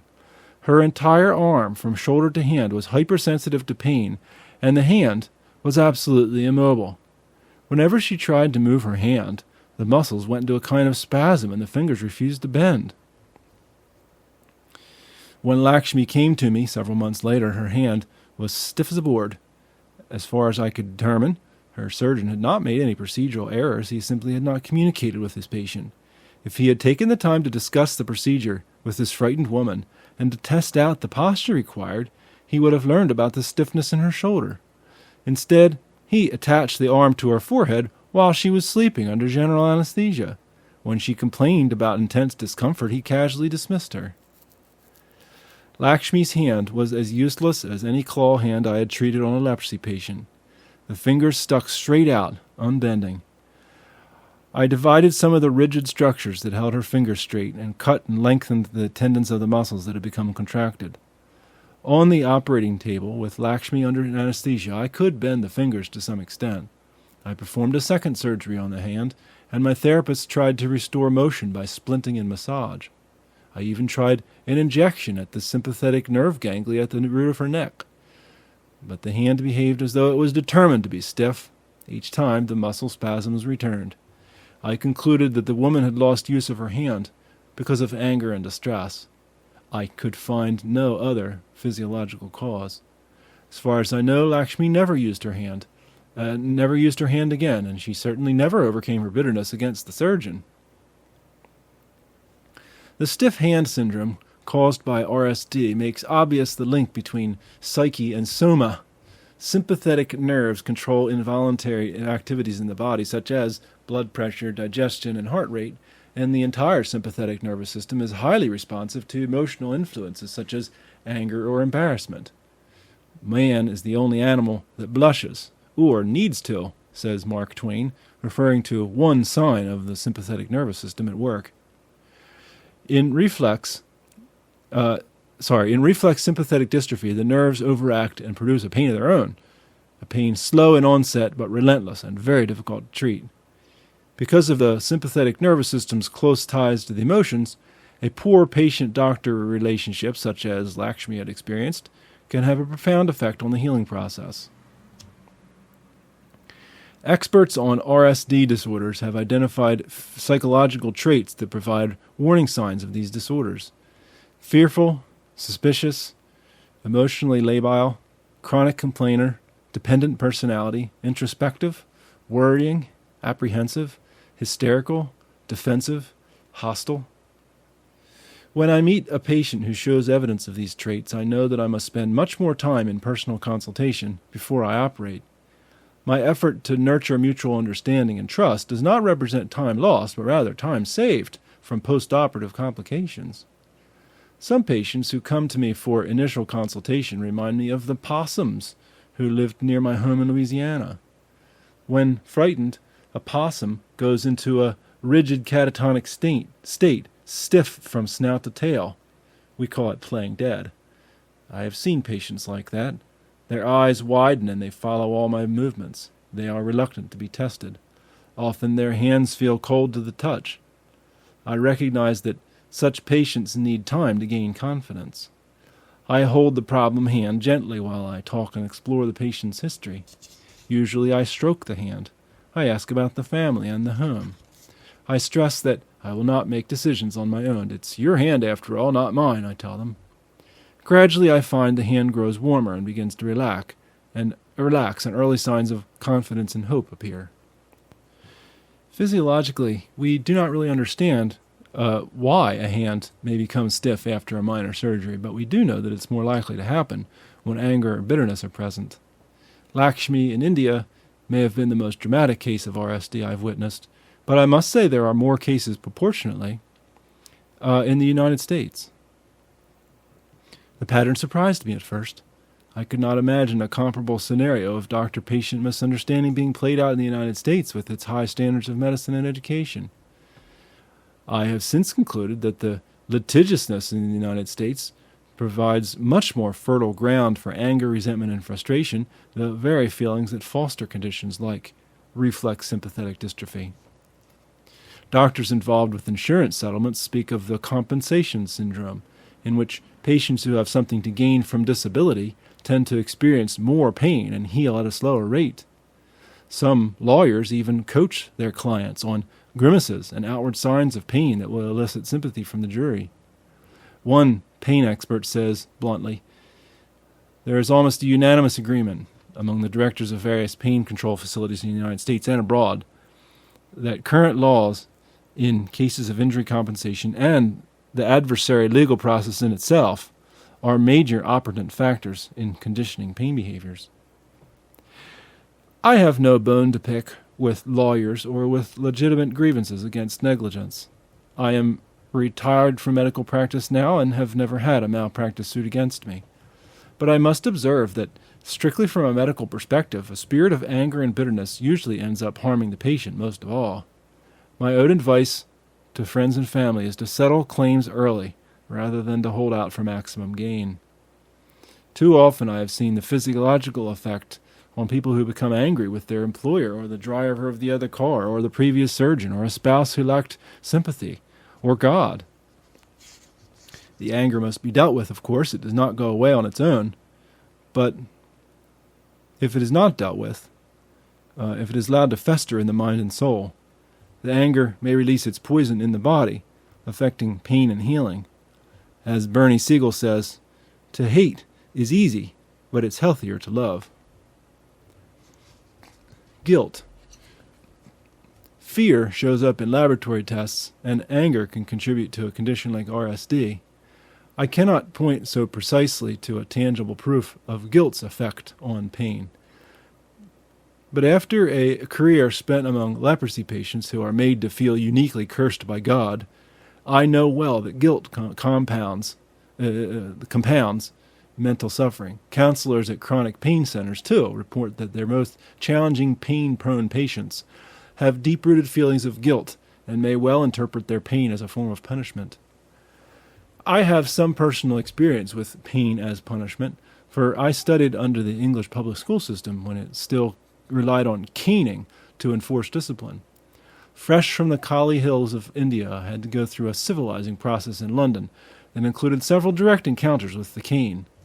In retrospect, I recognized that the actual pain inflicted by a thin wooden rod striking the fatty tissue of my backside measures no more than 6 or 7, maybe on a scale of 10, but at the time it felt like 9 or 10, especially if I sensed real anger in the one delivering the blows. I am sure that the aspect of punishment, especially the feeling of unjust punishment, why did only I get caught, intensified my perception of the pain. About this same time, I learned firsthand the devastating result of believing that human tragedies come as a direct act of God. I was 15 and had just returned from a long hike in a meadow near London when my Aunt Eunice met me at the door. "Come into the dining room, Paul," she said, and I could tell from her pinched face and creased forehead that something dreadful had happened. When I followed her into the dark and heavy Victorian formal room, I concluded I must have done something terrible, because Uncle Bertie was standing there along with my Aunt Hope. My spinster aunts called upon Uncle Bertie, a huge man and father of 13, only when they thought that I needed the gruff, stern influence of a masculine figure. My mind spun at a frantic pace. What have I done? As I soon learned, I had done nothing. The 3 adults had gathered to break the news to me of the telegram from India announcing my father's death from black water fever. That day and the next few days, my aunts made many attempts to explain and soften the blow of what had happened, using pietistic cliches that they hoped would console me. But my adolescent mind found ways to turn their words of intended comfort into leering accusations. "Your father was a wonderful man, too good for this world." "Well, what about the rest of us? Does that mean we're not good enough?" "God needed him in heaven more than we needed him on earth." "No, I haven't seen Dad in 6 years. I need my dad." "His work was finished here." "That can't be true. The church is barely beginning, and the medical work is still growing. Who will care for the hill people now? And what about my mother?" "It's for the best." "How? Tell me how. Can it possibly be best?" It took many years for my childhood faith to recover from my aunt's blows of kindness. Instinctively, I felt that if God had decided to take my father, as they kept saying, it must somehow be my fault.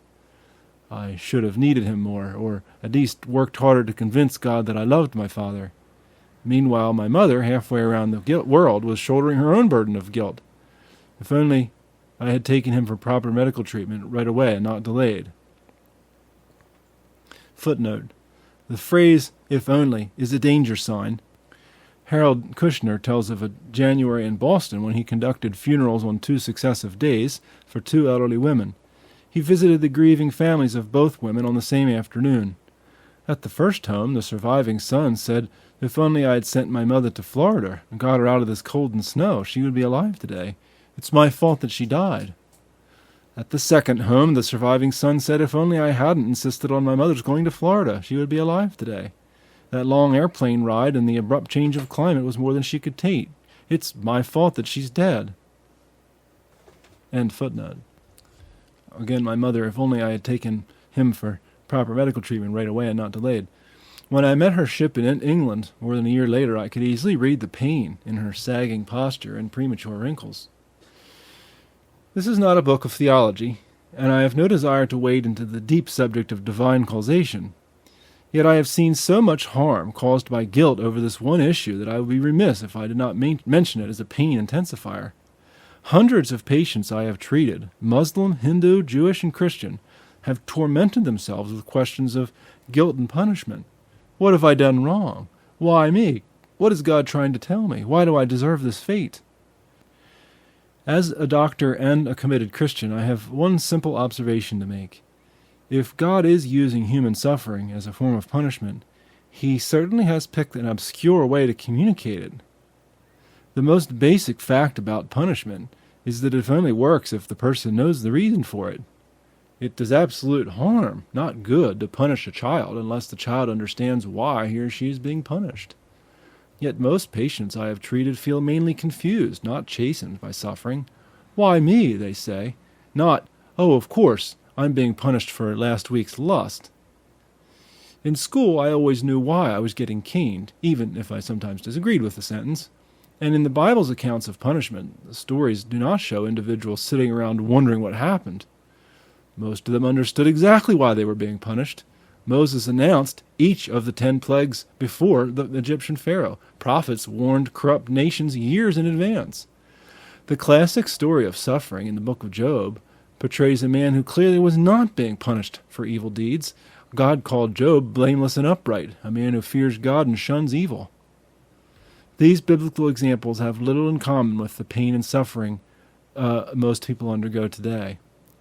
Millions of babies are born with birth defects every year. Whom is God punishing and why? A drunk driver crosses a median strip and plows into a car. A man goes berserk and fires an automatic rifle into a crowded restaurant. What is the message?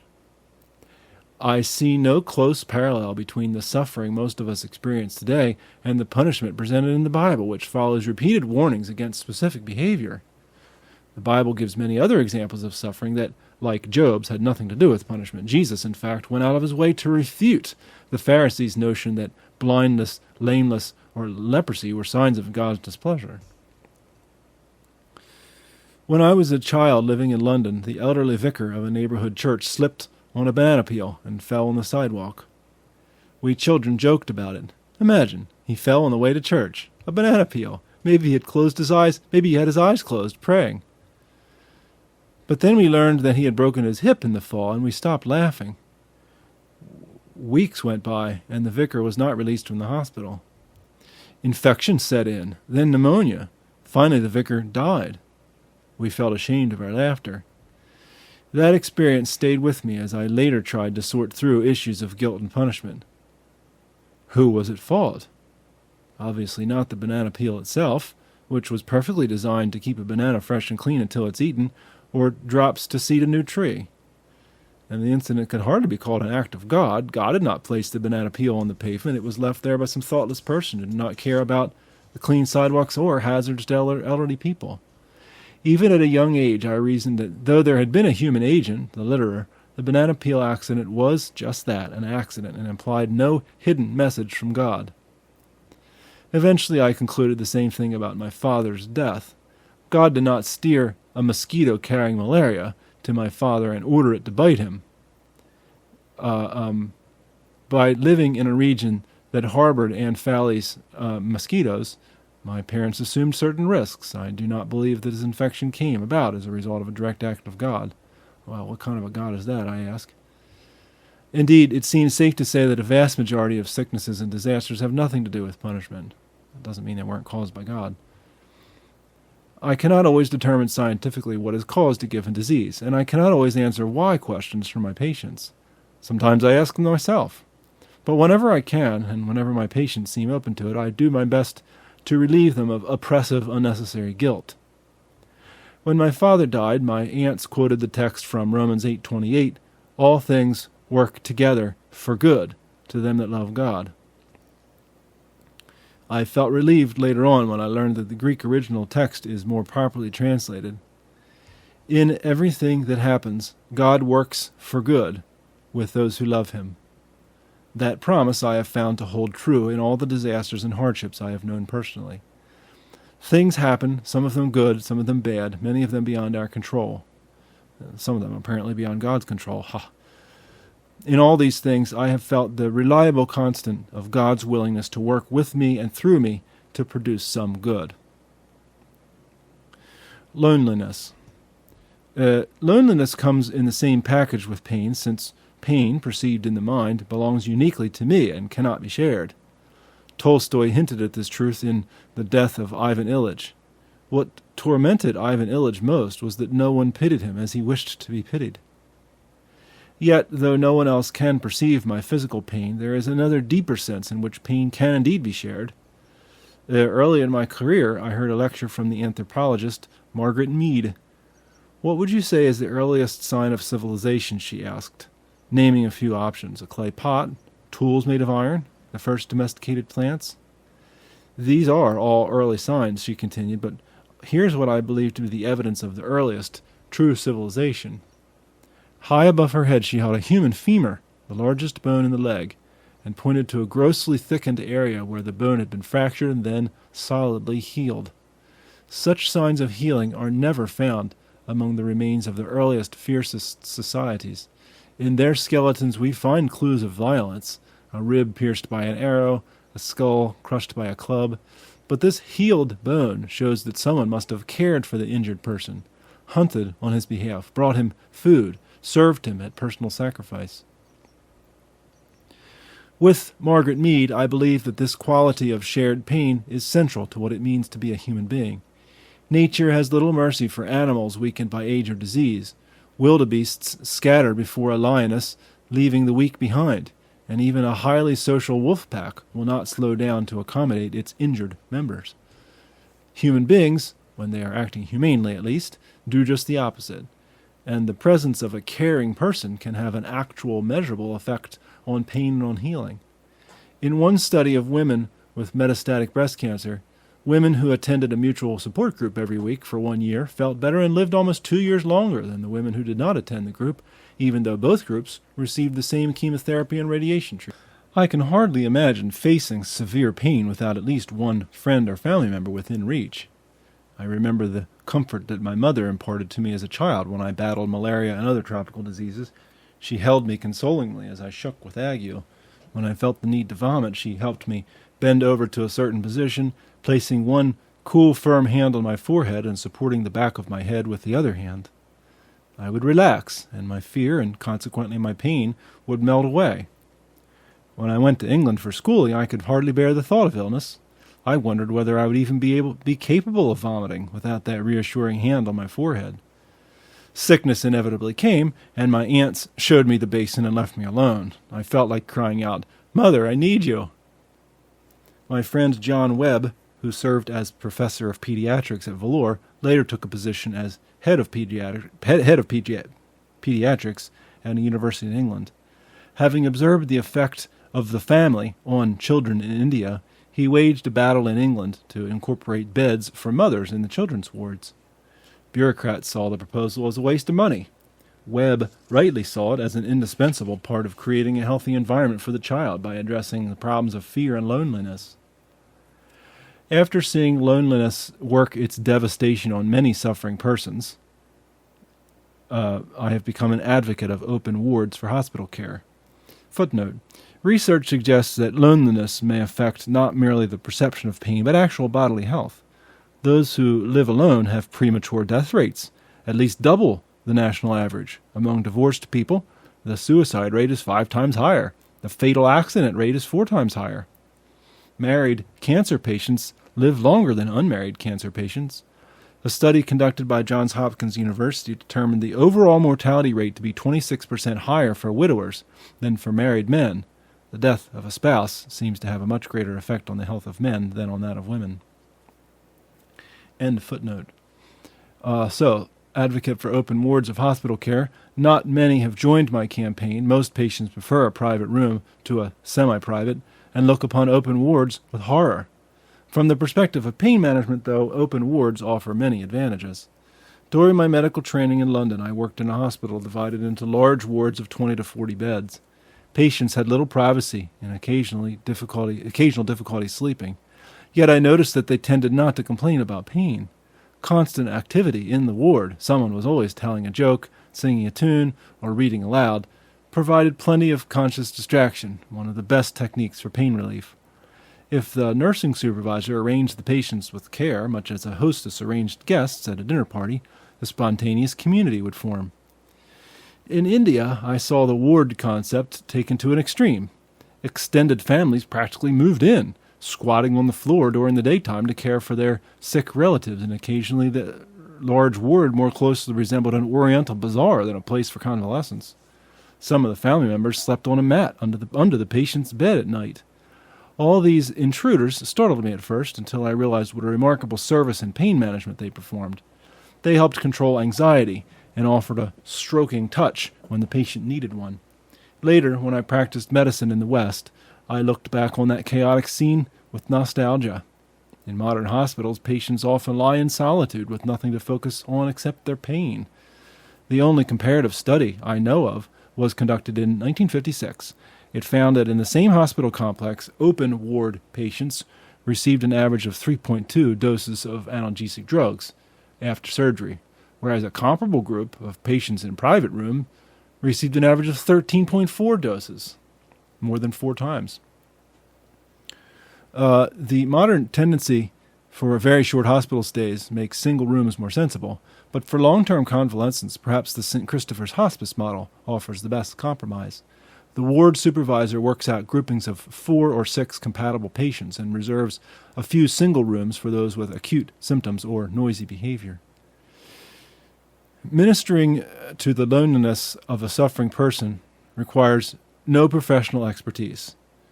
When I have asked who helped you most, usually patients describe a quiet, unassuming person, someone who was there whenever needed, who listened more than they talked, who didn't keep glancing down at her watch, who hugged, who touched, who cried. One woman, a cancer patient, mentioned her grandmother, a rather shy lady who had nothing to offer but time. She simply sat in a chair and knitted while her granddaughter slept, and made herself available to talk or fetch a glass of water or make a phone call. She was the only person there on my terms, said the granddaughter. When I woke up frightened, it would reassure me just to see her there. Sometimes as a physician, I find that I have little to offer other than my personal presence. Even then, I'm not powerless. My compassion can have a calming effect not only on the suffering person, but on the entire family. I have never felt more helpless than the time in India when I treated a tiny baby named Anne. She was one of my first patients, brought to me by her young idealistic missionary parents. Anne was their only child, and they were alarmed by a sudden onset of vomiting. By the time I saw the baby, after they had traveled a long distance to Vellore, she was terribly dehydrated. I examined her and reassured the parents that though Anne's intestines seemed to be completely blocked, I should be able to deal with it surgically. I operated immediately, removing a section of impacted and gangrenous bowel.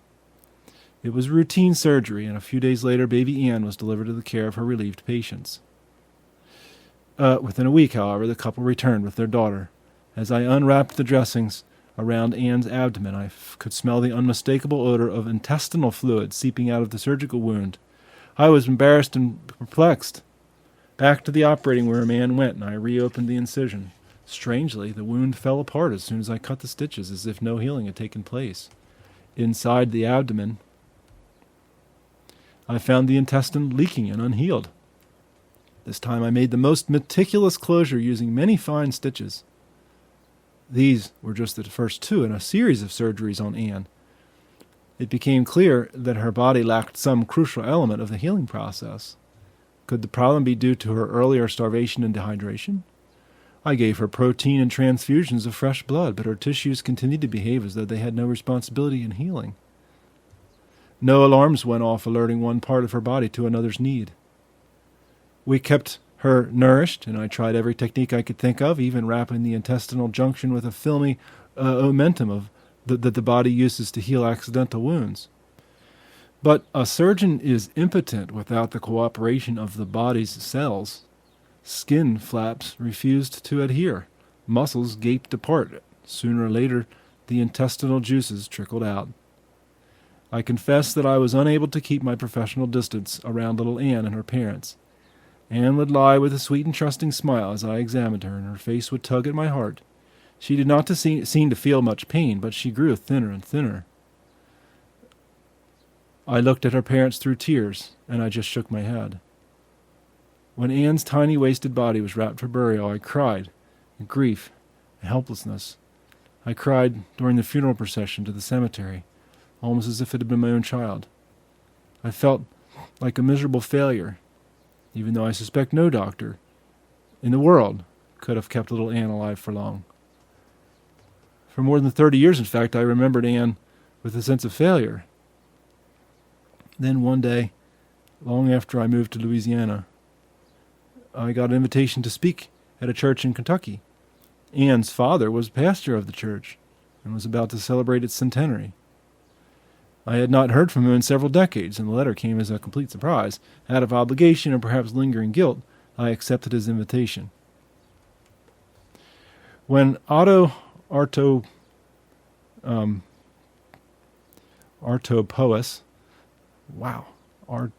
Artopoius, introduced me from the pulpit, he said simply, "I don't need to introduce Dr. Paul Brand. I've told you all about him. He's the doctor who cried at Anne's funeral." The congregation nodded knowingly. Otto tried to say a few more words about his daughter and broke down. That afternoon I went to their home for lunch, and around the table had gathered all the children who came after Anne, as well as the next generation of children whom they had produced. I was treated with great affection and yet also esteem, like a beloved dignitary who had stepped out of history into their lives. Clearly I had become part of the family lore. My first reaction on going to Kentucky had been a stab of guilt and embarrassment. After all, I had been the doctor who let their baby die. But when I got there, I found that the family had no memory of a surgeon who failed. The children seemed to treasure the oft-repeated story of a missionary surgeon who cared for their sister Anne and who had wept with the family when she died. Medically, I failed the entire family. But what I learned some 30 years later is that we in the health profession have more to offer than drugs and bandages. Standing side by side with patients and families in their suffering is a form of treatment in itself. Helplessness. I have entered hospitals as a patient 5 different times, and each time the ability to manage pain deserted me when I walked through the front door. At home, where pain-relieving drugs are readily available, I rarely touch one. Because I like to stay fully aware of all my body is doing on my behalf, I try not to dull my perception. In the hospital, though, I found that such resolve went right out the window. When the nurse rolled the pill cart to my room, I meekly swallowed the assigned pain relievers. The main culprit, I now believe, was my sense of feeling helpless. Professionals brought me food on trays and bathed me and made my bed and even tried to assist me in going to the bathroom. I also felt powerless in relationships. I could not easily express love to my wife, and most of my conversations with other people revolved around their concern and pity for me. Meanwhile, mail was piling up at home, my normal household and gardening tasks were going undone, and I was helpless to respond. My mind was foggy with drugs, my emotions drifted without a tether. In an odd way, it seemed the world was now rewarding me for suffering. The mail brought cards and gifts from people that I hadn't heard from in years. Others looked for ways to do my work for me. And observing my neighbors, I noticed that the best way to get attention in the hospital was to groan and look miserable. Recently, hospitals have begun to address the ways in which they foster a sense of helplessness in patients like me.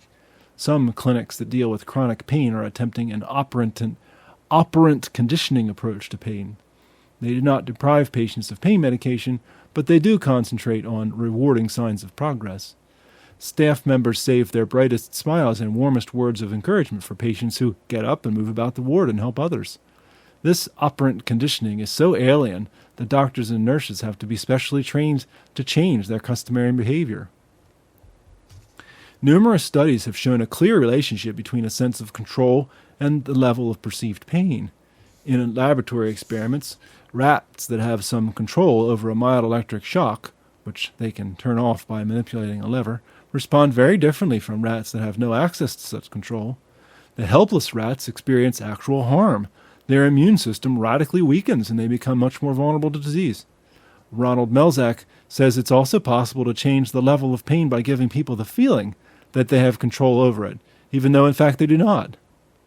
When burn patients are allowed to participate in the debridement of their burn tissues, they claim that the process is more bearable.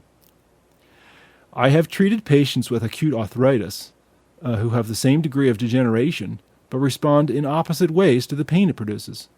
One woman stays in bed all day, clutching the affected hand in genuine agony and will not even attempt to pick up a pencil. The other says to me, "Yes, my hand hurts, but I'd go crazy just lying around. I've got to work as best I can. After a while, I forget about the pain." Behind those two responses lies a great difference in personality, belief system, confidence, and even expectations about health. The pain-prone person sees herself as a victim, unfairly cursed. The disorder defines her identity. The other sees herself as a regular human being, somewhat slowed down by pain. I have had some arthritis patients who strike me as genuinely heroic about pain. In the morning, they slowly force their stiff hands open. It hurts, yes, but the fact that they feel it that they feel in charge gives them a measure of control that keeps the pain from dominating. I have mentioned that patients with terminal cancer tend to use less pain medication when given some control over the dosage.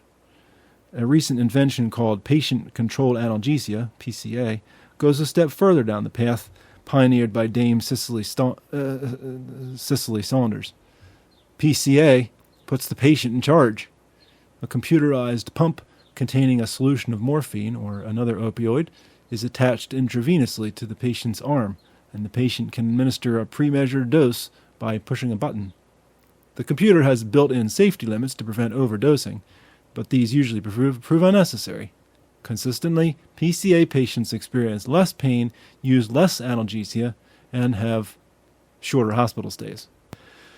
Squeezed by government and private insurers, hospitals have been forced to seek new ways to empower patients and thus speed up the recovery process. Doctors grumble about such clampdowns, but many admit in private that the pressure has indeed helped get patients on their feet faster. In the late 1960s, for example, patients typically stayed in the hospital for 3 weeks after a heart attack, including a week or 10 days completely immobile in bed. Now most coronary specialists would admit that that approach is unsound for the patient's psychological and physical health. It fosters a sense of helplessness and delays healing. It has taken financial pressures from professionals in wealthy countries to recognize what other countries have never forgotten. Our most important contribution is to equip the patient to regain control of his or her body.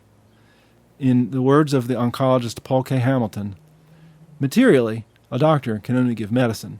The strength for coping with the disease rests within the patient, and the task of the physician and a healthcare team is to help him or her discover and use that strength. In village India, I saw very little of the helplessness that can breed like bacteria in a modern hospital. People without access to much professional help knew that they had to heal on their own, relying on the strength of family and community. Some chronic pain clinics battle helplessness by negotiating contracts with their patients. First, the staff encourages the patient to articulate a long-term goal, to play tennis, to walk a mile, to get a part-time job. Then, working as a team, they break the goal into smaller weekly goals, holding a tennis racket, walking across the room with a cane, and then without a cane. Medical personnel chart the patient's weekly progress and praise each new step, thereby shifting the emphasis from helplessness to achievement. We need not rely on paid professionals for such encouragement. Friends and relatives can accomplish the very same thing by forming a contract with the recovering person and then rewarding any slight victory over helplessness. Far too often, however, well-intentioned helpers do just the opposite. I find when I am sick that everyone conspires to keep me from doing anything. It's for your own good, of course, they say. I have heard people with terminal diseases use the phrase pre-mortem dying to describe what is in essence an enforced state of helplessness. The syndrome develops when relatives and friends try to make the dying person's last months more bearable. Oh, you mustn't do that. Oh, I know how you've always taken out the garbage, but really not in your condition. Let me do it. Oh, don't burden yourself with balancing the checkbook. It would just create an unnecessary worry for you. I'll take care of it from now on. I think you'd better stay home. Your resistance is so low.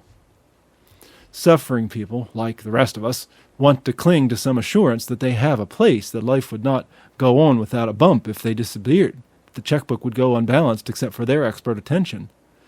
Wise helpers learn to seek out the delicate balance between offering help and offering too much help. When I was in medical residency during World War II, I saw proof of the positive benefits that can result when patients feel useful. Britain was suffering heavy casualties on the European front, and the military ordered a sudden call-up of nurses.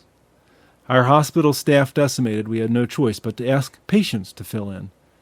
Patriotic feeling was running high, and most patients eagerly volunteered. The nursing supervisor, a lively woman who would have made a fine drill instructor, assigned duties to every patient who could walk, and even a few in wheelchairs. They fed bedpans, changed sheets, distributed food and water, and took temperature and blood pressure readings. The few remaining nurses concentrated on dealing with prescription drugs and IVs and keeping records. The system worked well, produced one rather extraordinary side benefit. Patients got so caught up in caring for each other's suffering, they forgot about their own. I noticed a nearly 50% drop in demands for pain medication. On my night rounds, I found that patients who usually needed sleeping pills were peacefully asleep by the time I came around. After a few weeks of this emergency program, the hospital recruited more nurses and relieved the patients of their volunteer duties. Dosages almost immediately went back up, and the usual atmosphere of helplessness and lethargy wafted back in. Dr. Carl Menninger was once asked, "What would you advise a person to do if that person felt a nervous breakdown coming on?"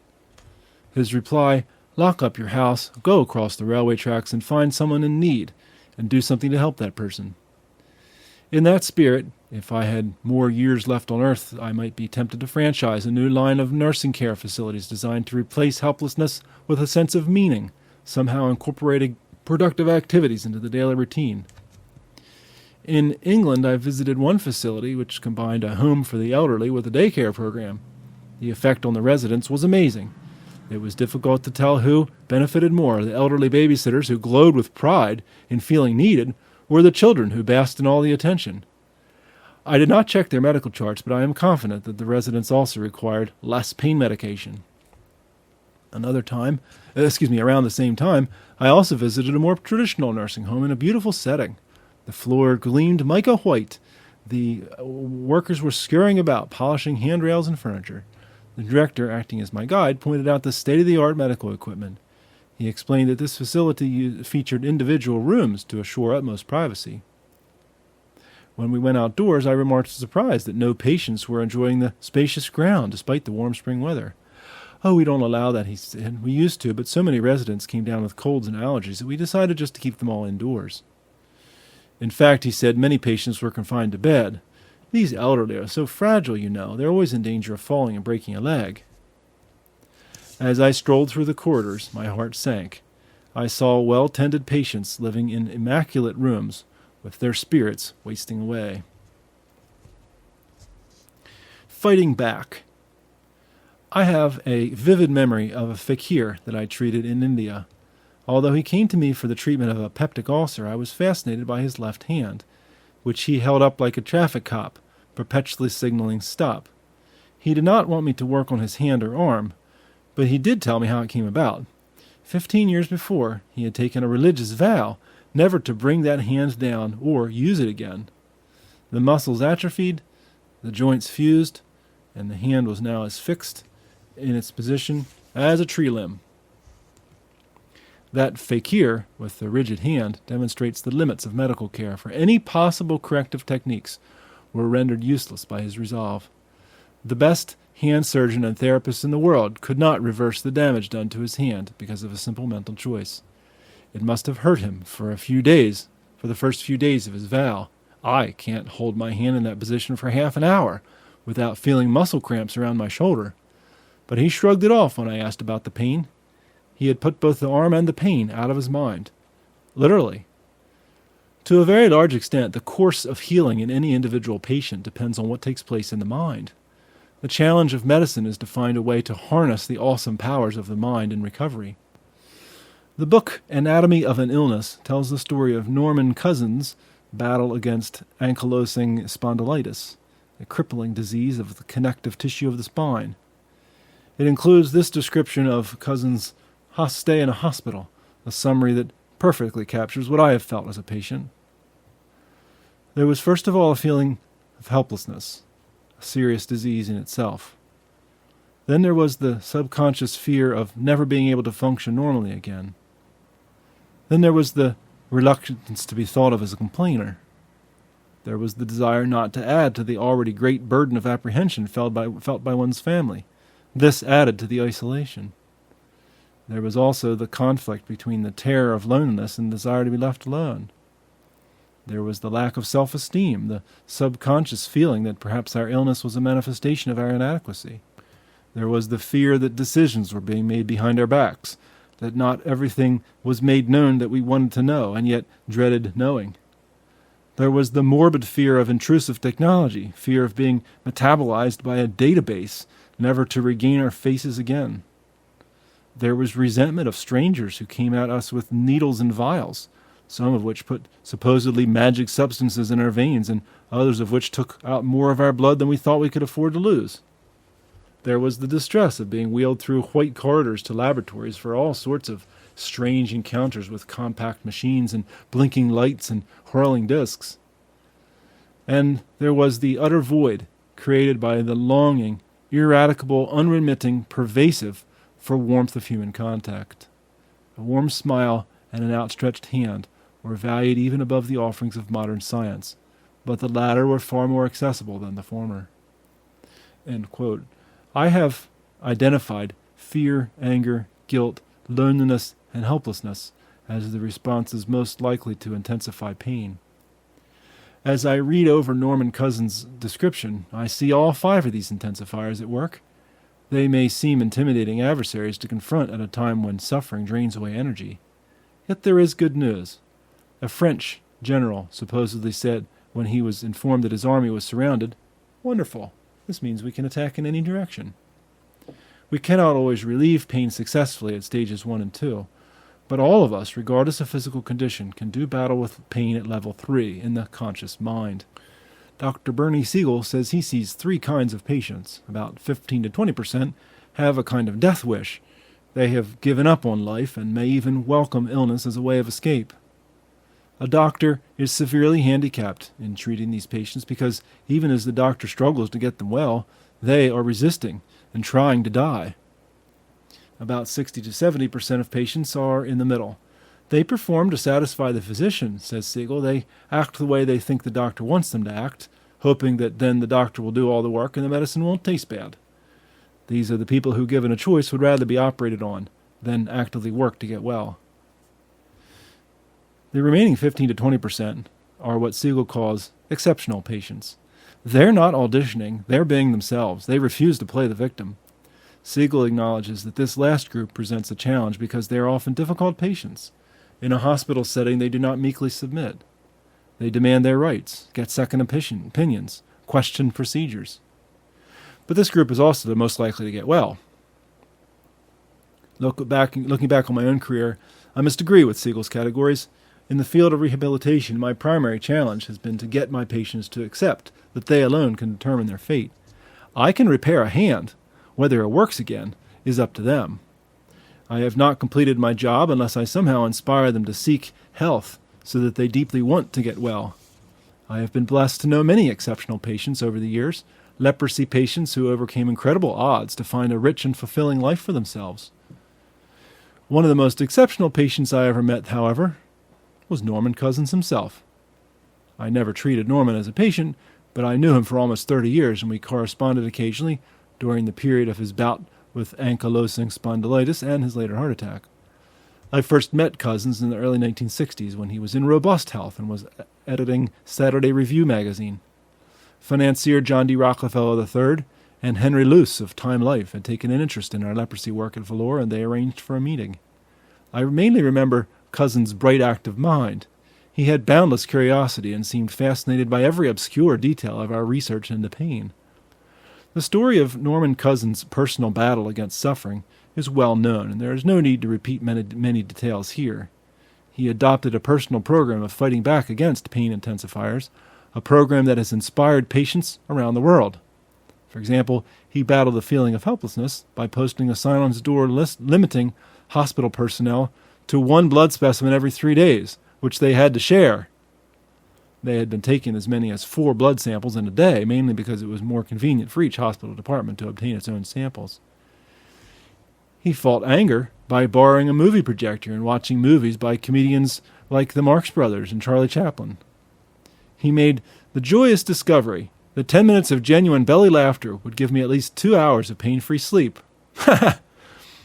Cousins' entire approach was based on his belief that since negative emotions demonstrably produce chemical changes in the body, then positive emotions, hope, faith, love, joy, the will to live, creativity, playfulness, should counteract them and help drive out the intensifiers of pain.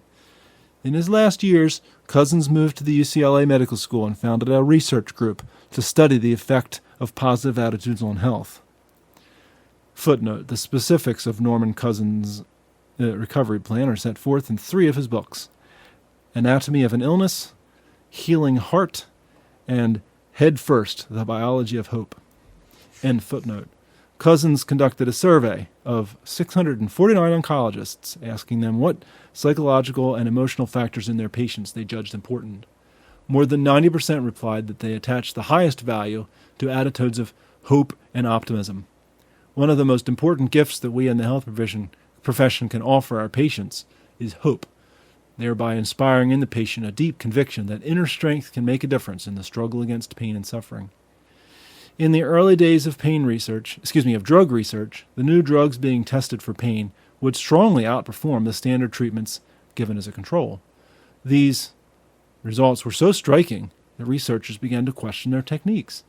They discovered a key factor. The doctors were unintentionally conveying confidence and hope to those patients who received the experimental drugs. By voice, smile, and attitude, the doctors were convincing patients of the probability of improvement. For this reason, the double-blind method, which assures that neither doctor nor patient knows which drugs are being administered, became a standard testing procedure. Near the end of his life, Norman Cousins wrote, "Nothing I have learned in the past decade at the medical school seems to me more striking than the need of patients for reassurance. Illness is a terrifying experience. Something is happening that people don't know how to deal with. They are reaching out not just for medical help, but for ways of thinking about catastrophic illness. They are reaching out for hope." Chapter 18. Pleasure and Pain. In Italy, for 30 years under the Borgias, they had warfare, terror, murder, and bloodshed.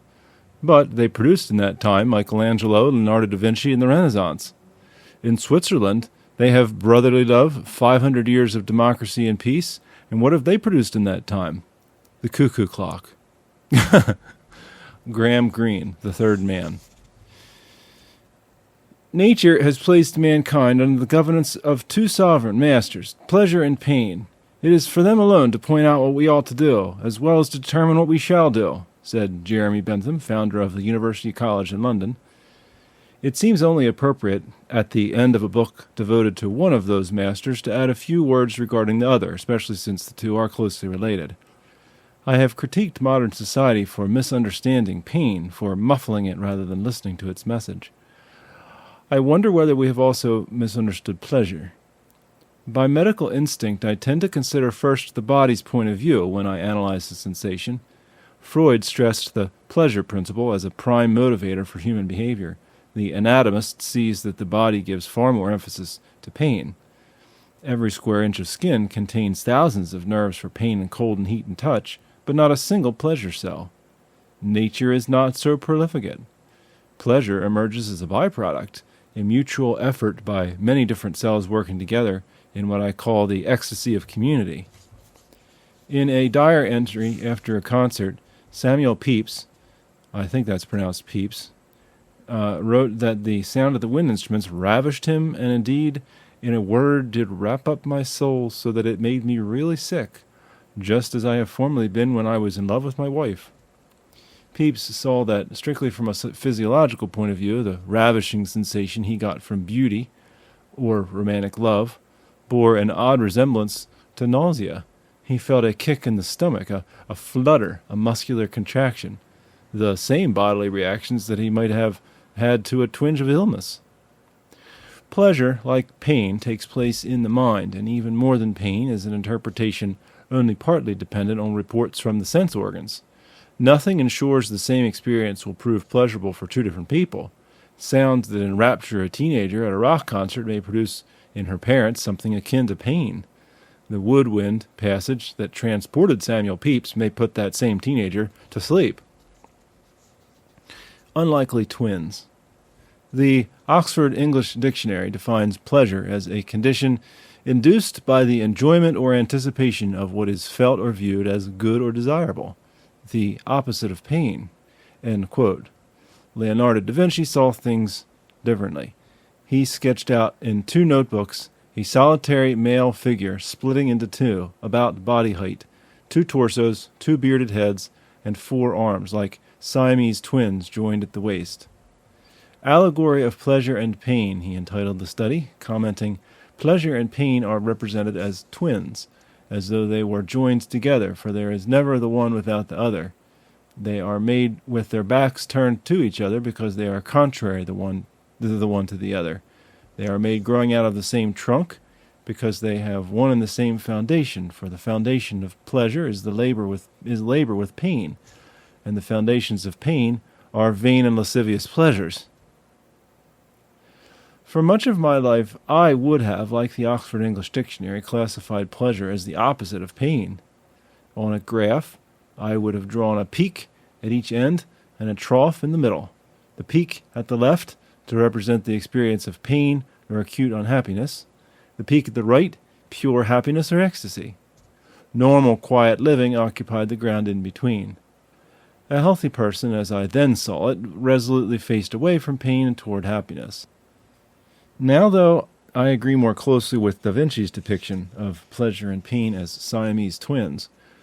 One reason, as I have made clear, is that I no longer see pain as an enemy to flee. From pain-deprived people, I have learned that I cannot easily enjoy life without the protection provided by pain. There is another factor, too. Increasingly, I have become aware of the curious intertwining of pain and pleasure. I would redraw my graph of the range of human experience to show a single central peak with the surrounding plain. That peak would represent life with a capital L, the point at which pain and pleasure meet, emerging from a flatland of sleep or indifference or death. When I speak to church or medical groups, I often tell stories from my childhood or my surgical career in India. "Oh, you poor thing," someone may respond, "growing up without plumbing or electricity or even radio, and the sacrifices you made working with such sad people in those harsh conditions." I stare, dumbfounded, at the sympathizer, realizing how differently we must view pleasure and fulfillment.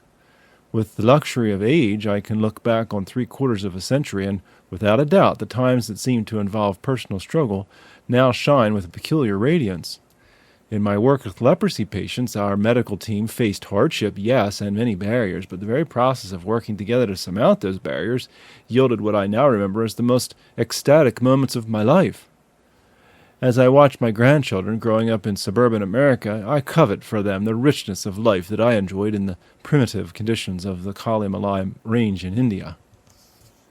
I have vivid childhood memories of strawberries.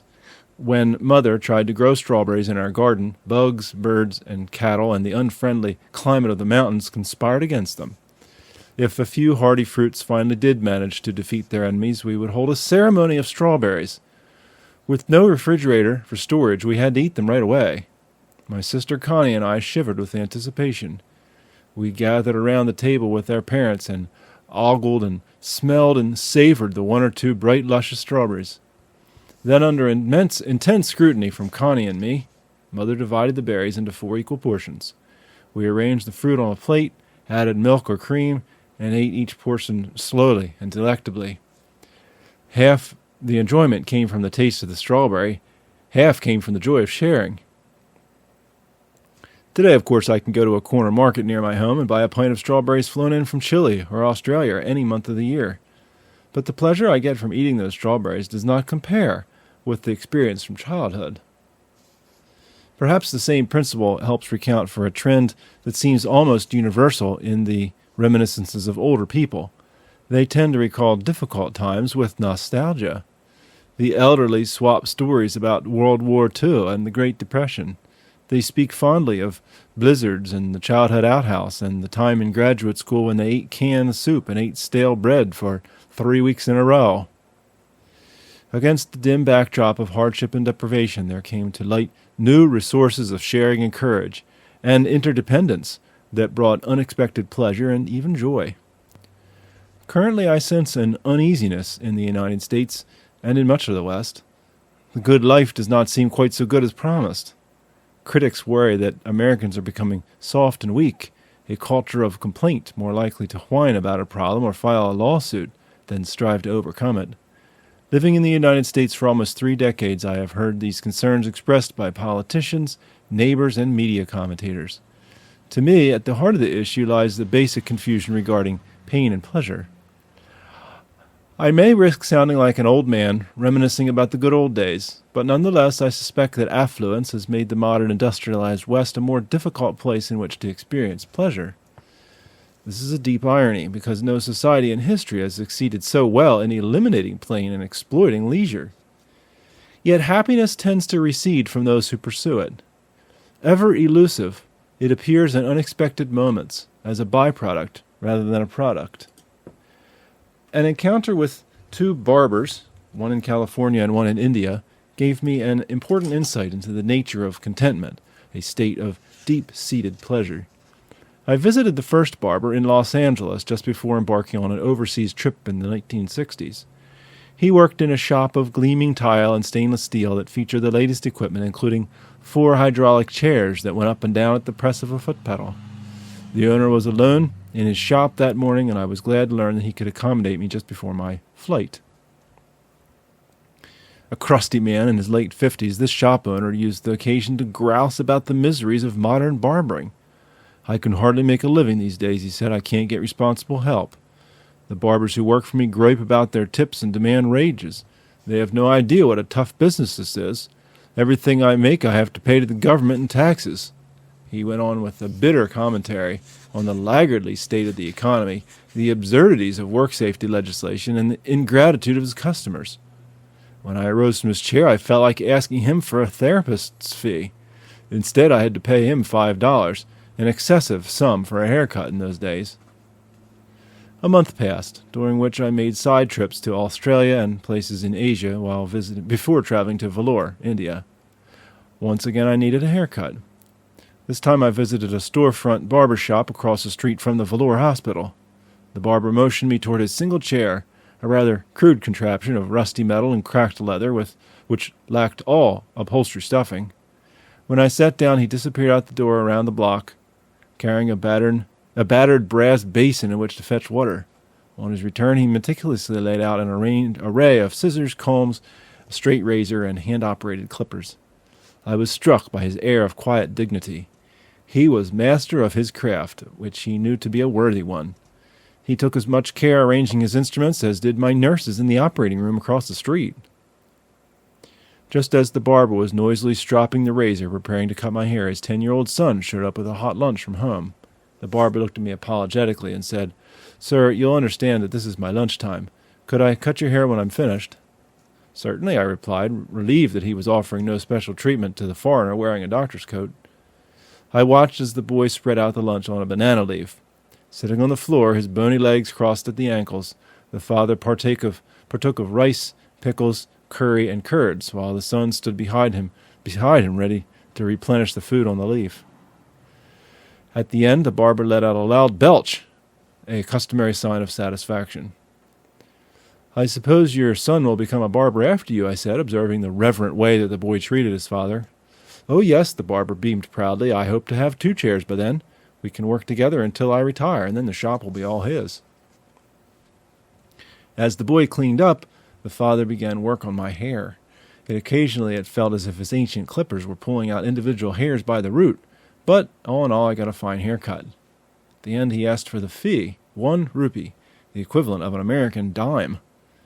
I glanced in the mirror, favorably comparing this haircut with my last one, and as I did so I could not help comparing the 2 barbers as well. Someone who had earned 1/50th of the other's fee seemed to have a happier life. I am grateful for my time in India. From people like the barber in Vellore, I learned that contentment is an inner state, a truth that easily gets lost in the jangle of high-pressure advertising in the West. Here we are constantly led to believe that contentment comes from the outside, and then can only be maintained if we buy just one more product. I found deep contentment in people who lived in conditions of poverty that we in the West would look upon with pity or horror. What is their secret? I often asked myself. Expectations account for some of the difference. The Hindu caste system, formerly abolished in India just before I moved there, had heavily influenced the barber in Vellore by lowering his expectations about advancement. His father had been a barber, and his grandfather before him. Now he was rearing his own son to regard a barber's career as the peak of ambition. In the United States, a child grows up under the log cabin to the White House myth and feels ceaseless pressure to rise higher. Although the barber in Los Angeles had attained a level of affluence far beyond anything the velour barber could dream of, he lived in a society of competition and upward mobility, fueled by the engine of discontent. As his living standard rose, so did his expectations. Footnote: a recent poll asked Americans whether they thought they had achieved the American dream. 95% of those who made less than $15,000 annually answered no. 94% of those who made more than $50,000 answered no. End footnote.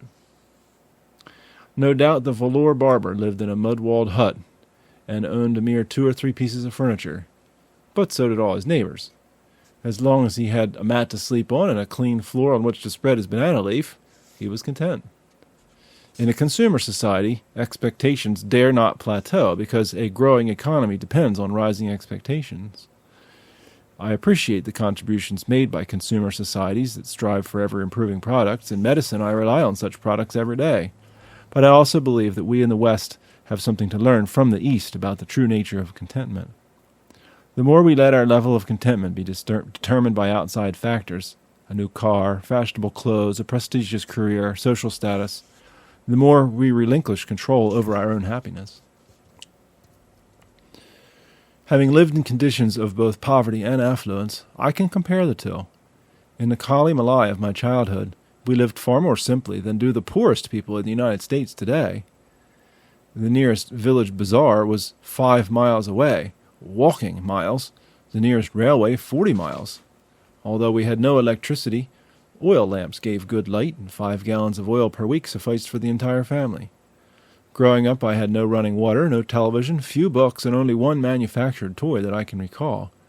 Yet not for a moment did I feel deprived. On the contrary, the days went by far too fast for all I wanted to do. I made my own toys out of bits of wood or rock.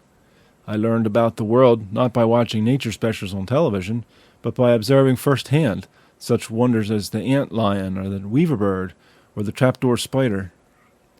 I contrast that environment with what I see too often now, children who rush around on Christmas Day from one electronic toy to another, bored with them all in a few hours. I do not mean to imply that one society is better than another. I have learned much from both East and West. As a parent who has tried to rear children in both environments, though, I firmly believe that the modern world, with all its affluence, is indeed a more challenging place to find lasting pleasure. The Greek king Tantalus, as punishment for the crime of stealing ambrosia from the gods, was condemned to an eternal torment of hunger and thirst. Water receded as he stooped to drink, and trees lifted their branches as he reached up to pluck their fruit. From this myth we get the word tantalizing. Like most Greek myths, it offers a lesson worthy of contemplation. A double irony is at work. Just as society that conquers pain and suffering seems less able to cope with what suffering remains, so a society that pursues pleasure runs the risk of raising expectations ever higher, so that contentment lies tantalizingly out of reach. Pleasure redo. Modern technology, by mastering the art of controlling nature, have substituted a new reality for the natural reality known to the vast majority of people who have ever lived on this planet. Water flows from the tap at any hour. Climate control devices in cars and homes keep the temperature steady summer and winter. We buy shrink-wrapped steaks in cheerful supermarkets, far from the mess of the slaughterhouse. Our bathroom shelves are lined with remedies for aches of stomach and head and muscle. In contrast, those who live closer to nature tend to acquire a more balanced view of life that encompasses both pain and pleasure. In village India, I grew up in stern conditions of heat and cold, hunger and good food, birth and death, whereas now, living in a technologically advanced society, I am tempted to view all discomfort as a problem that should be solved. As the eagle was killed by the arrow, winged with his own feather, so the hand of the world is wounded by its own skill, wrote Helen Keller. In subtle ways, technology allows us to isolate the pleasure phenomenon from its natural source and replicate it in a way that ultimately may prove harmful. Taste illustrates the difference between natural and artificial pleasure. Taste buds distinguish only 4 categories: salty, bitter, sweet, and sour, which act as gauges to help us determine what foods are good for us. Remarkably, the body can adjust the level of perceived pleasure as an incentive to meet a particularly urgent need. In India, I once experienced severe salt deprivation after perspiring all day in an operating room with no cooling system. I had painful abdominal cramps. Suspecting the cause, I forced myself to drink a tumbler of water into which I had stirred 2 teaspoonfuls of salt. To my amazement, the drink tasted delicious, like nectar. My acute physiological need had altered my perception, so that drinking brine truly gave me intense pleasure. In a natural state, the body knows its needs and grades its responses to meet them. For this reason, animals will travel miles in search of a salt lick. However, as humans have gained the ability to extract and isolate the pleasurable aspects of food, we have introduced the possibility of upsetting the natural physiological balance.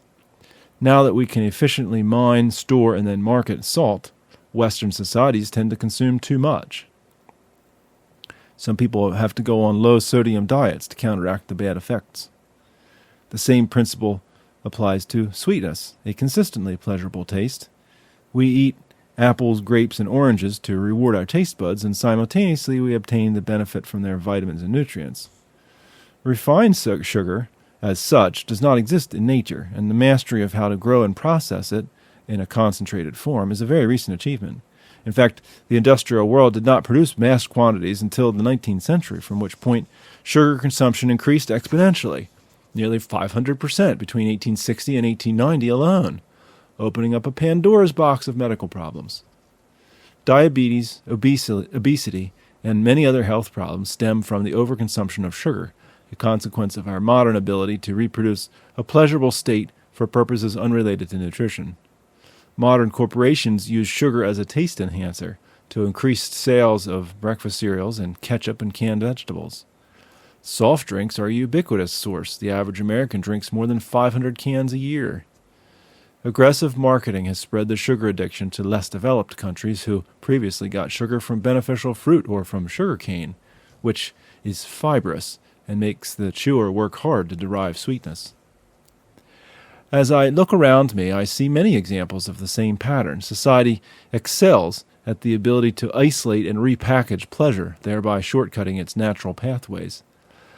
I need hardly mention the pleasure of sex, which marketers use to sell such products as beer, motorcycles, and tobacco. I cannot see any remote connection between sex and the addiction to tobacco, yet advertisers would lead me to believe that smoking cigarettes will magically increase my sex appeal. The true end product of cigarette smoking is damage to my heart and lungs. The true end of drinking beer is a potbelly. The true end of sugar-coated cereal is tooth decay. Why do we keep deceiving ourselves? We moderns can even duplicate a sense of adventure. Sweaty palms, a racing heartbeat, tensed muscles, and an adrenaline high in people who are slouched in plush theater seats watching a movie. Yet ersatz adventures ultimately do not satisfy. I may get some of the side effects, but not the full value that I would gain from actually climbing a mountain or shooting rapids. I am living out someone else's adventure, not my own. Once an artificial environment has been created, though, it's easy for the young especially to confuse actual and vicarious pleasure, life as a video game. They are tempted to experience life vicariously, sitting in front of a flickering television set, receiving sensory stimulations through the eyes and ears alone. They no longer see pleasure as something to reach for and attain after active struggle. It is no accident that the worst epidemic of drug abuse takes place in technologically advanced societies where expectations run high and reality often conflicts with the glamorous images dispensed by the media. Drug abuse shows the logical conclusion of a misdirected sense of pleasure, for illicit drugs grant direct access to the seat of pleasure in the brain. Not surprisingly, the short-term pleasure that comes from such direct access produces long-term misery. As the writer Dan Wakefield expressed it, I used drugs the way I think most people really do, not primarily and habitually for kicks or glamour, but for blotting out pain, the pain of that interior or psychic void.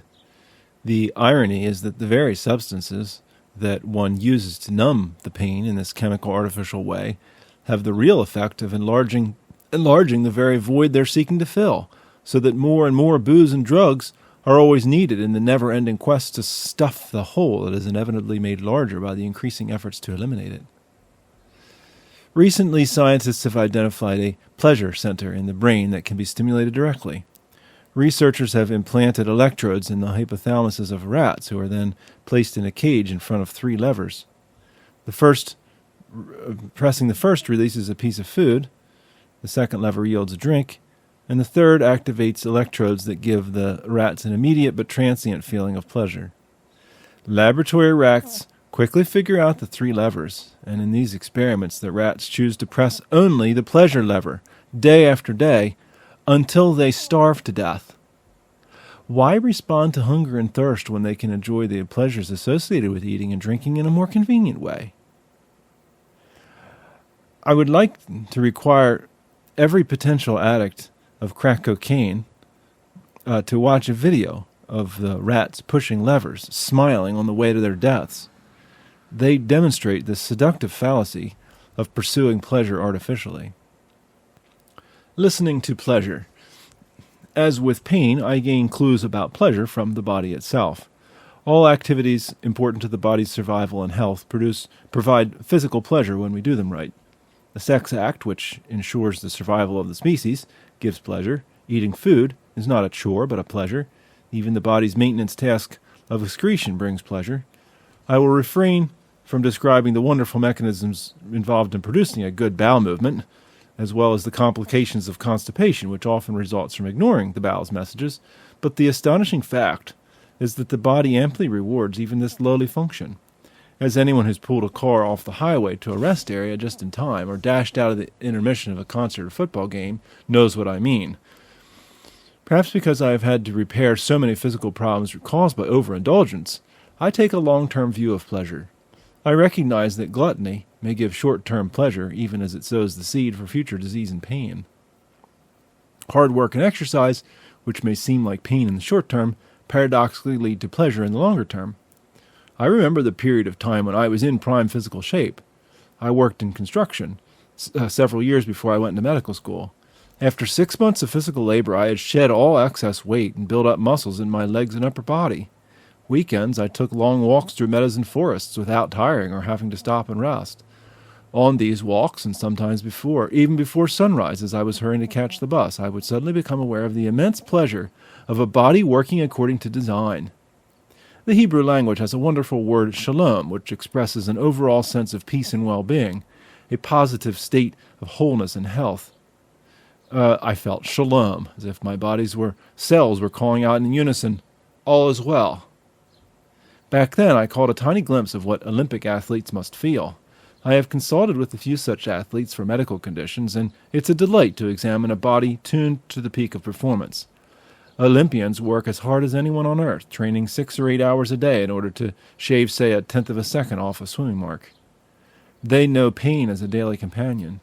Yet somehow the very process of physical struggle and mental discipline elevates them to a level of satisfaction that most of us will never know. Not once have I heard the winner of a marathon race say to an interviewer, "Yes, I'm proud to win the gold medal, but truthfully it wasn't worth all the time and effort I spent training." Pleasure and pain, Da Vinci's Siamese twins, work together.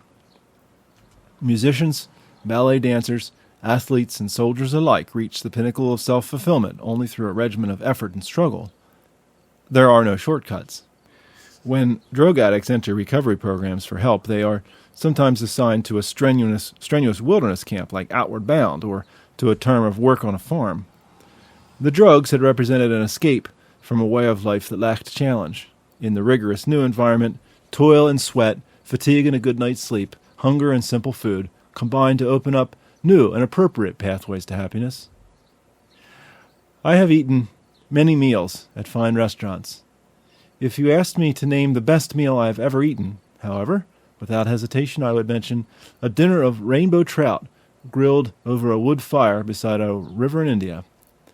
The Brand family was vacationing with our friends the Webbs, 12 of us in all. It was a hot day.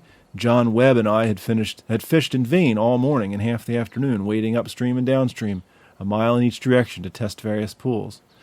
Although the river was full of trout, we could see them clearly. In the still, unruffled water, they could see us too, no matter how well we hid or tried to disguise ourselves. By mid-afternoon, my muscles ached with the effort of casting. I was bruised from falling on the rocks as I scrambled between pools. My face burned from the sun. Our, our children were fast losing faith in us as providers of food. The younger ones were beginning to cry. Then a cloud drifted over the sun, and a breeze rippled up the surface of the water.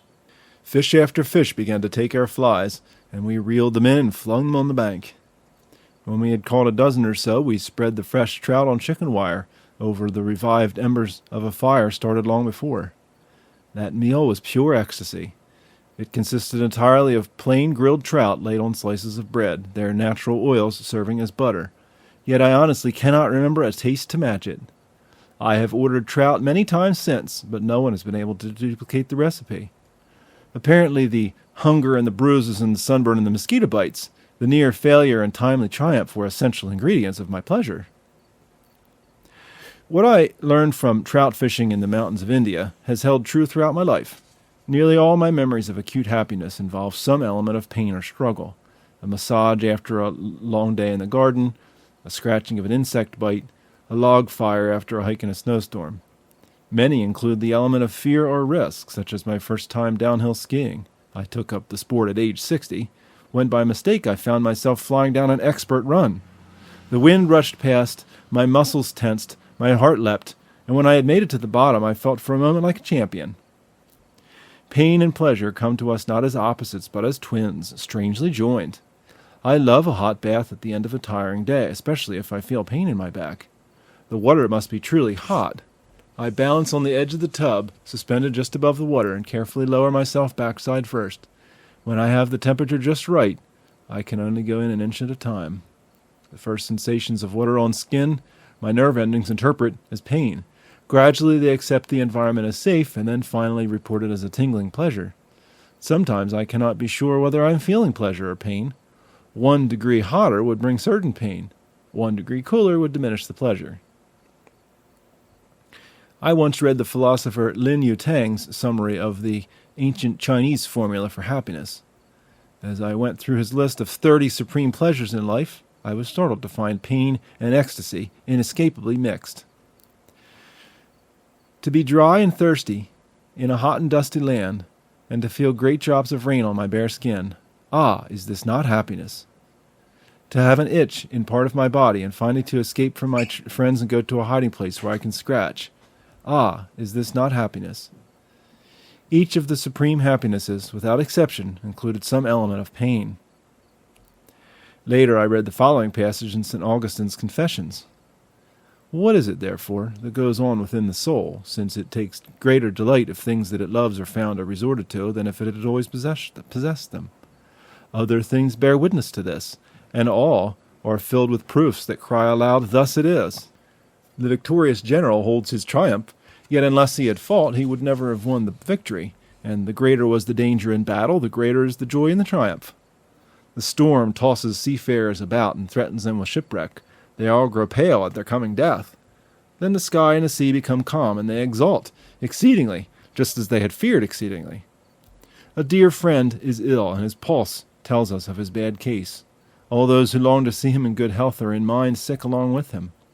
He gets well again, and although he does not yet walk with his former vigor, there is joy such as did not obtain before when he walked well and strong. Everywhere a greater joy is preceded by a greater suffering, Augustine concludes. This insight into pleasure is one that we in the affluent West need to remember. We dare not allow our daily lives to become so comfortable that we are no longer challenged to grow, to seek adventure, to risk.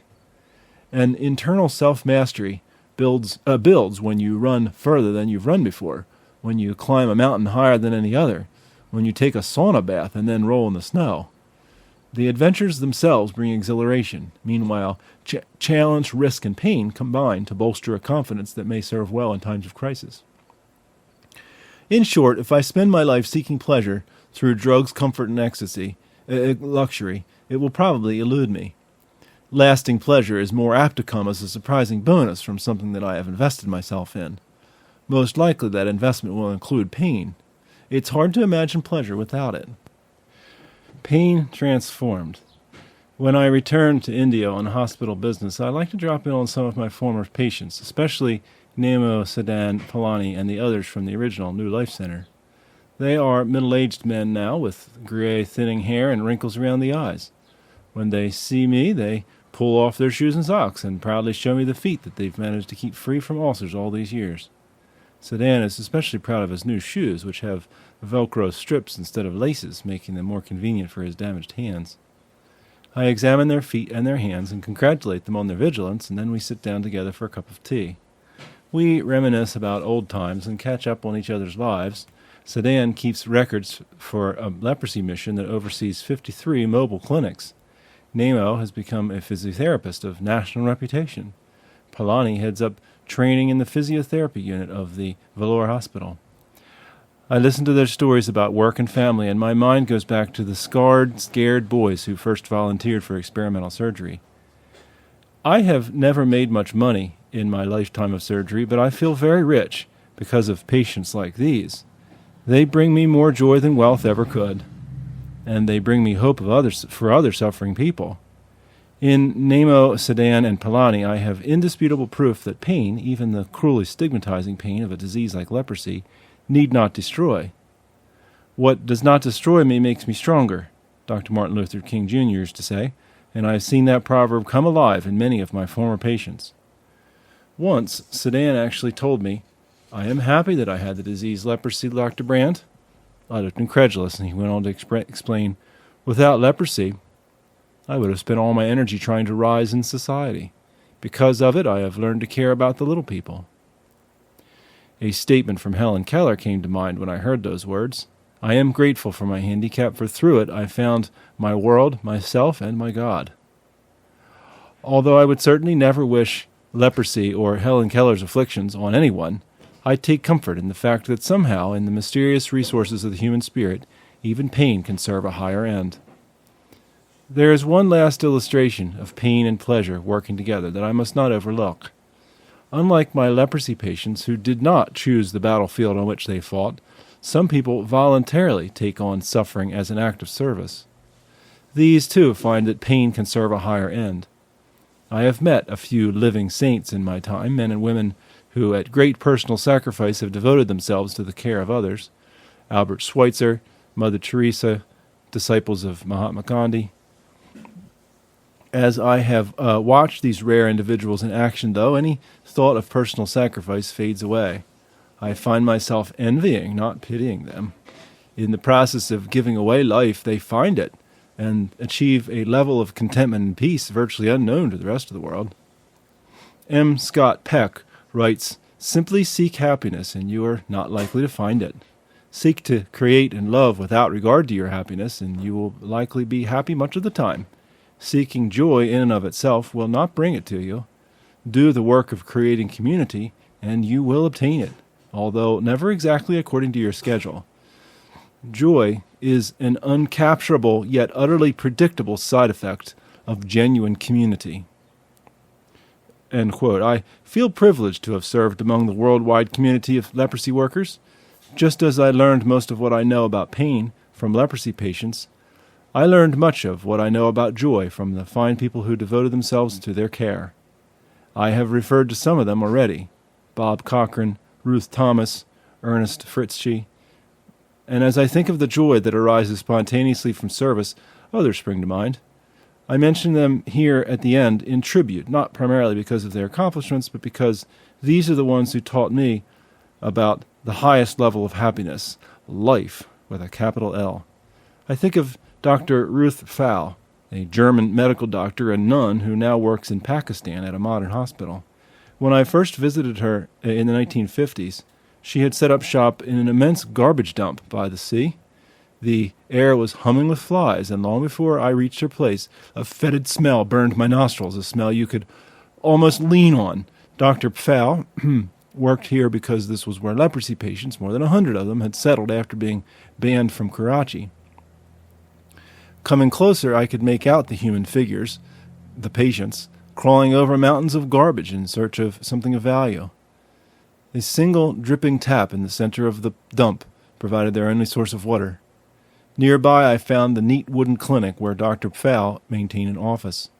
With Teutonic efficiency, she had created an oasis of order in the midst of that squalor. She showed me meticulously kept records of each patient. The stark contrast between the horrible scene outside and the palpable love and concern inside her tiny clinic seared deep into my mind. Dr. Pfau was in the business of transforming pain. I think of Abbé Pierre, son of a wealthy silk merchant in Lyon, France. Pierre had been a prominent politician before World War II. Afterward, devastated by the poverty he saw, he resigned his post and became a Catholic friar dedicated to helping the thousands of homeless beggars in France. He organized them in teams to scour the city for rags and bottles and scraps of metal. They built a warehouse from discarded bricks and started a business in which they sorted and recycled the enormous piles of junk they were collecting. Abbé Pierre obtained from the French government free land and some construction equipment, concrete mixers, shovels, and wheelbarrows, which his workers then used to build their own buildings. On the outskirts of nearly every large town in France, these cities of Abbé Pierre sprang up. Soon there were few homeless beggars left in France, and that explains how I happened to meet Abbé Pierre. He stopped by Velour as part of a worldwide trip at a time when his organization, the Disciples of Emmaus, faced a crisis. As he explained to me, I believe that every human being needs to be needed. My beggars must find someone worse off than they are, someone that they can serve. Otherwise, we'll become a rich, powerful organization and the spiritual impact will be lost.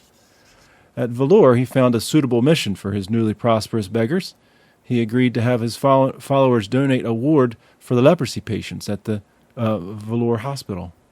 Only in service, said Abbé Pierre, could they find true happiness. I think of a man that we all called Uncle Robbie, a New Zealander who turned up at Velour one day unannounced. He was a medium-sized man, maybe 65 years old. I have a little experience in shoemaking, he said. I wonder if I could be of help to your leprosy patients. I'm retired now, and I don't need money, just a bench and a few tools. The facts of Uncle Robbie's life leaked out slowly. We were amazed to learn that he had been an orthopedic surgeon, had in fact been chief of orthopedics in all of New Zealand. He had given up surgery when his fingers began trembling. These details had to be pried out of Uncle Robbie. He was much more animated talking about shoes. He had learned how to work with leather, how to dip it and stretch it over a mold, and then fill in all the hollow places with tiny scraps glued together. He could spend hours on a single pair of shoes and kept making custom adjustments until the patient's foot showed no more stress points. Uncle Robbie, no one called him Dr. Robertson, lived alone in a guest room at the leprosarium. His wife had died some years before. He worked with us 3 or 4 years, training a whole platoon of Indian shoemakers, until he notified us one day, I think I've done my work here. I know of another large leprosarium in the north of India, and another on the coast. He departed, and over the next few years Uncle Robbie left a trail of service in the major leprosariums of India. Watching him labor so tenderly over the damaged feet of leprosy patients, I could hardly imagine him in the prestigious, high-pressure environment of orthopedic surgery back in New Zealand. He was an utterly unassuming man, and nearly everyone he met came to love him. No one ever felt sorry for Uncle Robbie. He was perhaps the most self-contented person I've ever known. He did his work for the glory of God alone. I think of Sister Leela, who, like Robbie, showed up at Velour with no advance notice. She wore a plain sari in an odd style, rather like a nun's habit. She was indeed a Catholic nun, though not a member of any particular order. I think I know how to heal ulcers on a leprosy patient's foot, she said to me, rather matter-of-factly. She needed only some felt, adhesive, and gentian violet, an antiseptic. I supplied these materials and assigned her some patients. Watching her at work was like watching a master sculptor. First she would skive, or shave, the felt into very thin layers. After treating the ulcer on a foot, she dabbed glue around the sore and then meticulously built up the felt in various thicknesses, depending on the contours of the foot. In effect, she was creating a molded insole that would move with the foot rather than with the shoe. Sister Leela certainly did know how to heal ulcers, and she seemed quite happy to do just that all day long. Somehow, in this small but essential task, she had learned to find true joy through service. Unless you have treated an ulcerous foot of a leprosy patient, you cannot imagine what a remarkable statement that is. She stayed with us several years, and then, like Uncle Robbie, felt the urge to move on. I lost track of Sister Leela for almost a decade until I visited a leprosarium in Israel. There I saw a patient wearing an insole support formed of fine layers of felt. Sure enough, Sister Leela had stopped there. She had gone from Israel to Jordan, I was told. Several times later, in scattered parts of the world, I saw the same trademark felt treatment, and I knew that Sister Leela had passed by. I think, too, of Leonard Cheshire. In the earliest days of our project with leprosy patients, I was working in the mud storeroom that we grandly called the Hand Research Unit when a distinguished-looking Englishman ducked in. "I have a special interest in the handicapped," he said, "and I hear you work with leprosy patients. Do you mind if I watch?" I welcomed him, and for the next 3 days this man sat in a corner observing us. At the end of the third day he said to me, "I've noticed that there are some people that you have to turn away, those who are too old or too damaged to be helped by your surgery. Those are the patients I'm interested in. I would like to help them." And Leonard Cheshire told me his story. During World War II he had served as group captain, an esteemed position in the Royal Air Force. He saw action in both Europe and Asia, earning the Victoria Cross and many other awards. At the very end of the war, President Harry Truman asked Winston Churchill to choose 2 British observers to accompany the Enola Gay in order to demonstrate that the decision to drop the atomic bomb was an allied, not a unilateral decision. On that day, August 6, 1945, Leonard Cheshire looked out of his cockpit window and saw an entire city of people vaporize. The experience profoundly changed him. After the war, he began a new career devoted to the disabled, founding the Cheshire Homes for the Sick. Today, Cheshire's organization manages 200 homes for the disabled in 47 countries. Cheshire himself died in early 1993. Among them is a home in Vellore, India, where about 30 leprosy patients live. Medically speaking, they are beyond help. But as Leonard Cheshire eloquently demonstrated to me, they are not beyond compassion and love. I mention these 5 people because they have had a major part in forming my own beliefs about how pain and pleasure can sometimes work together. On the surface, they may seem uniquely unqualified. A garbage dump, a shelter for the homeless, a cobbler shop, a foot clinic, and a home for the disabled are unpromising settings in which to learn about pleasure. Nevertheless, these are some of the people that I look back upon as happy in the deepest sense. They have achieved a shalom of the spirit, powerful enough to transform pain, their own pain as well as others. Happy are they who bear their share of this world's pain. In the long run, they will know more happiness than those who avoid it, said Jesus, translation by J.B. Phillips. A Mother's Bequest. What I learned from Dr. Fowl, Abbé Pierre, and the others reinforced one of the earliest lessons from my parents in the Kali Malay range of India. My mother especially left me a strong legacy, one that it took me years to fully appreciate.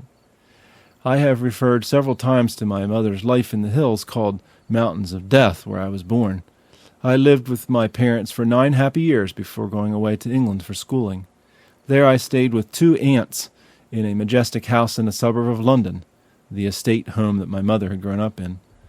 The Harris family was a prosperous one, and the home contained numerous reminders of what life had been like for Evelyn, my mother, in her pre-missionary days.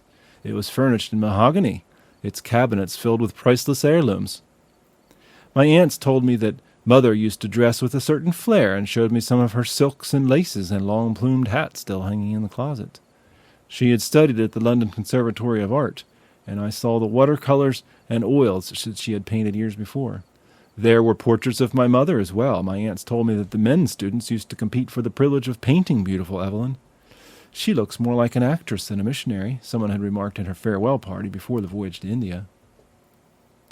When my mother returned to England, however, after my father's death from blackwater fever, she was a broken woman, beaten down by pain and grief. Could this bent, haggard woman possibly be my mother? I remember thinking at the time. I made a foolish adolescent vow, so shocked was I at the change in her. If this is what love does, I will never love another person so much.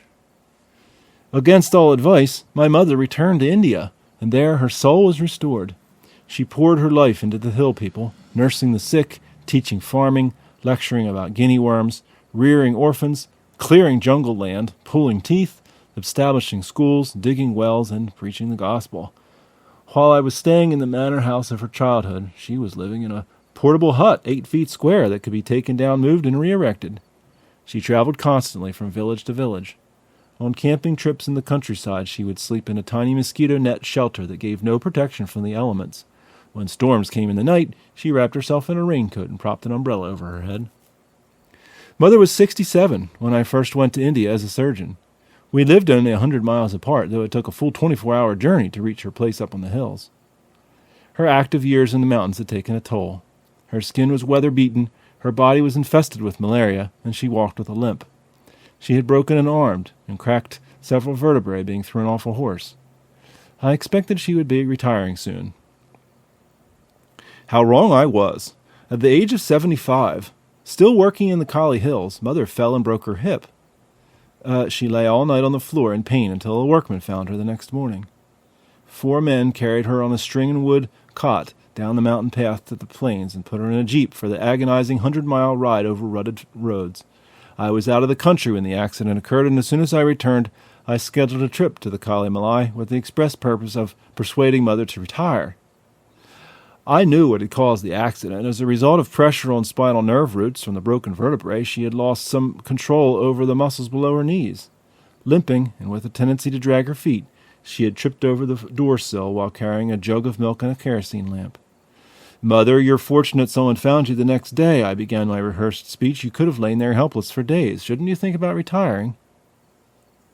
She stayed silent, and I took the opportunity to pile on more arguments. "Your sense of balance is no longer so good, and your legs don't work so well. It's not safe for you to live up there alone, where there's no medical help within a day's journey. Think of it. Just in the last few years you've had fractures of your vertebrae and ribs, a concussion of the brain, and a bad infection in your hand. Surely you realize that even the best of people do sometimes retire before they reach 80. Why don't you come to Vellore and live with us? We have plenty of good work for you to do, and you'll be much closer to medical help. We'll look after you, Mother." My arguments were absolutely compelling. To me, anyway. Mother was unmoved. "Paul," she said at last, "you know these mountains. If I leave, who will help the village people? Who will treat their wounds and pull their teeth? Who will teach them about Jesus? When someone comes to take my place, then and only then will I retire.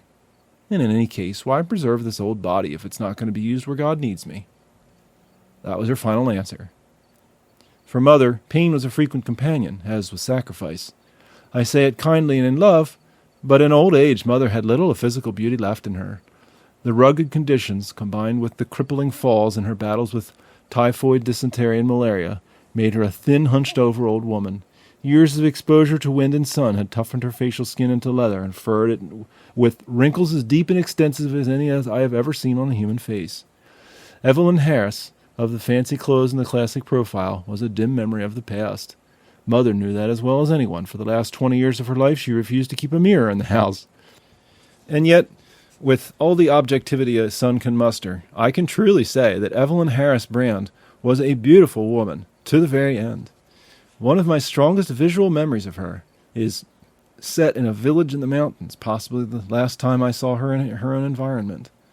When she approached, the villagers had rushed out to take her crutches and carry her to a place of honor. In my memory, she is sitting on a low stone wall that circles the village, with people pressing in from all sides. Already they have listened to her praise them for protecting their water supplies and for the orchard that is flourishing on the outskirts. They are listening to what she has to say about God's love for them. Heads are nodding in encouragement, and deep, searching questions come from the crowd. Mother's own rheumy eyes are shining, and standing beside her I can see what she must be seeing with her failing vision. Intent faces gaze with trust and affection on one they have grown to love. No one else on earth, I realized then, commanded such devotion and love from these villagers. They were looking at a bony, wrinkled old face, but somehow her shrunken tissues had become transparent, and she was all lambent spirit. To them and to me, she was beautiful. Granny Brand has no need for a mirror made of glass and polished chromium. She could see her own reflection in the incandescent faces around her. It was a few years later that my mother died at the age of 95. Following her instructions, villagers buried her in a simple cotton sheet so that her body would return to the soil and nourish new life. Her spirit, too, lives on in a church, a clinic, several schools, and the faces of thousands of villagers across 5 mountain ranges of South India. A co-worker once remarked that Granny Brand was more alive than any person he had ever met. By giving away life, she found that pain she knew well, but pain need not destroy. It can be transformed, a lesson that my mother taught me that I have never forgotten.